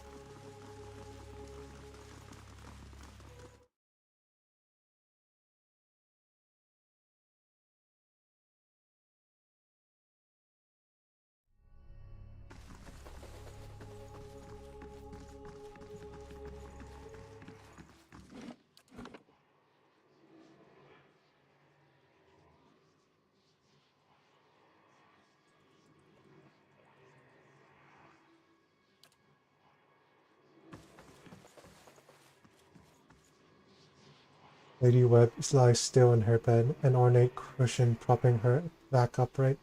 The blood pool beneath a gash in her chest is tacky and nearly dry. The shattered glass rests on the floor beneath her dangling hand. You can feel the faint aura of her fading essence in your ken. Reach out for it. You make contact and are immersed in a torrent of sensory input and experience. When it calms, you find yourself in the same room, lying in bed with a glass of brandy in your hand. Through the walls from the streets outside come the sounds of screams and shattering glass and the cacophony of an angry mob. You take a sip and it warms your gullet. Across the room and the door opens behind a patient, steady push. Into the room walks Thales, the floorboards creaking beneath deliberate steps. You wait until the last of the brandy has trickled down your throat before you speak. I was a fool to think I could tame these people. You came closer than most. A fine epitaph. No worse than any. You are concentrating, focusing with all of your energy. It feels as though you are diving into a stone wall over and over, but it cracks suddenly, unexpectedly, allowing the vaguest wisp of a thought to leak through. What's in Twin Elms? Did you pull that from my thoughts? I've had time to practice. Ah. He walks over to a small table and raises the half-empty brandy bottle to eye level. He seems to approve of the selection and begins to reach for an empty glass. I was saving that for someone. Pity. You know this is how it has to be. His words come freely, absent of all doubt. He draws a long curved knife from his belt, smeared with fresh blood. With his left hand he gently pins your sternum as he raises the knife in the other, its point dangling above your heart. Prove it. Thao slips the knife between your ribs and pushes it through. Layers of tissue separate with brutal, papery stiffness, and blood wells up around the blade. A pulse of reflex causes you to drop your glass to the floor, and you hear it shatter. With the last of your strength, you take this knife hand in both of yours, a question radiant in your mind. For an instant, to your great surprise, the pathway to his mind is left open to you, unguarded, and the answer comes simple, cataclysmic in its reordering of your thoughts. As Lady Webb, you feel as though you have an answer you've searched for all your life, but in your own mind. Your understanding lies just beyond your reach. You look at Thios with the wide eyes of someone seeing for the first time, and draw your last breath as a black, velvety darkness descends over you. Smoke rises above the city walls in billowing plumes that blacken the sky like a storm. Behind the walls, the riots rage on. Known patrons of Animancy are forced into hiding as looters ransack their estates and make off with their possessions. Animancers are torn away from their families and dragged from their homes to be stoned to death in the streets. Word had spread immediately that Duke Avar had been assassinated, and that an Animancer was to blame. The city wasted little time in exacting revenge, and little effort into evaluating guilt. In the center of it all, Brackenberry Sanitarium burned. And down the lane, Hodred House, the last bastion of stability in the Dyrwood, had fallen silent. Now safely outside the city gate, your path points eastward to Twin Elms, where Theos is bound, for reasons that remain mysterious as the Leaden Key itself.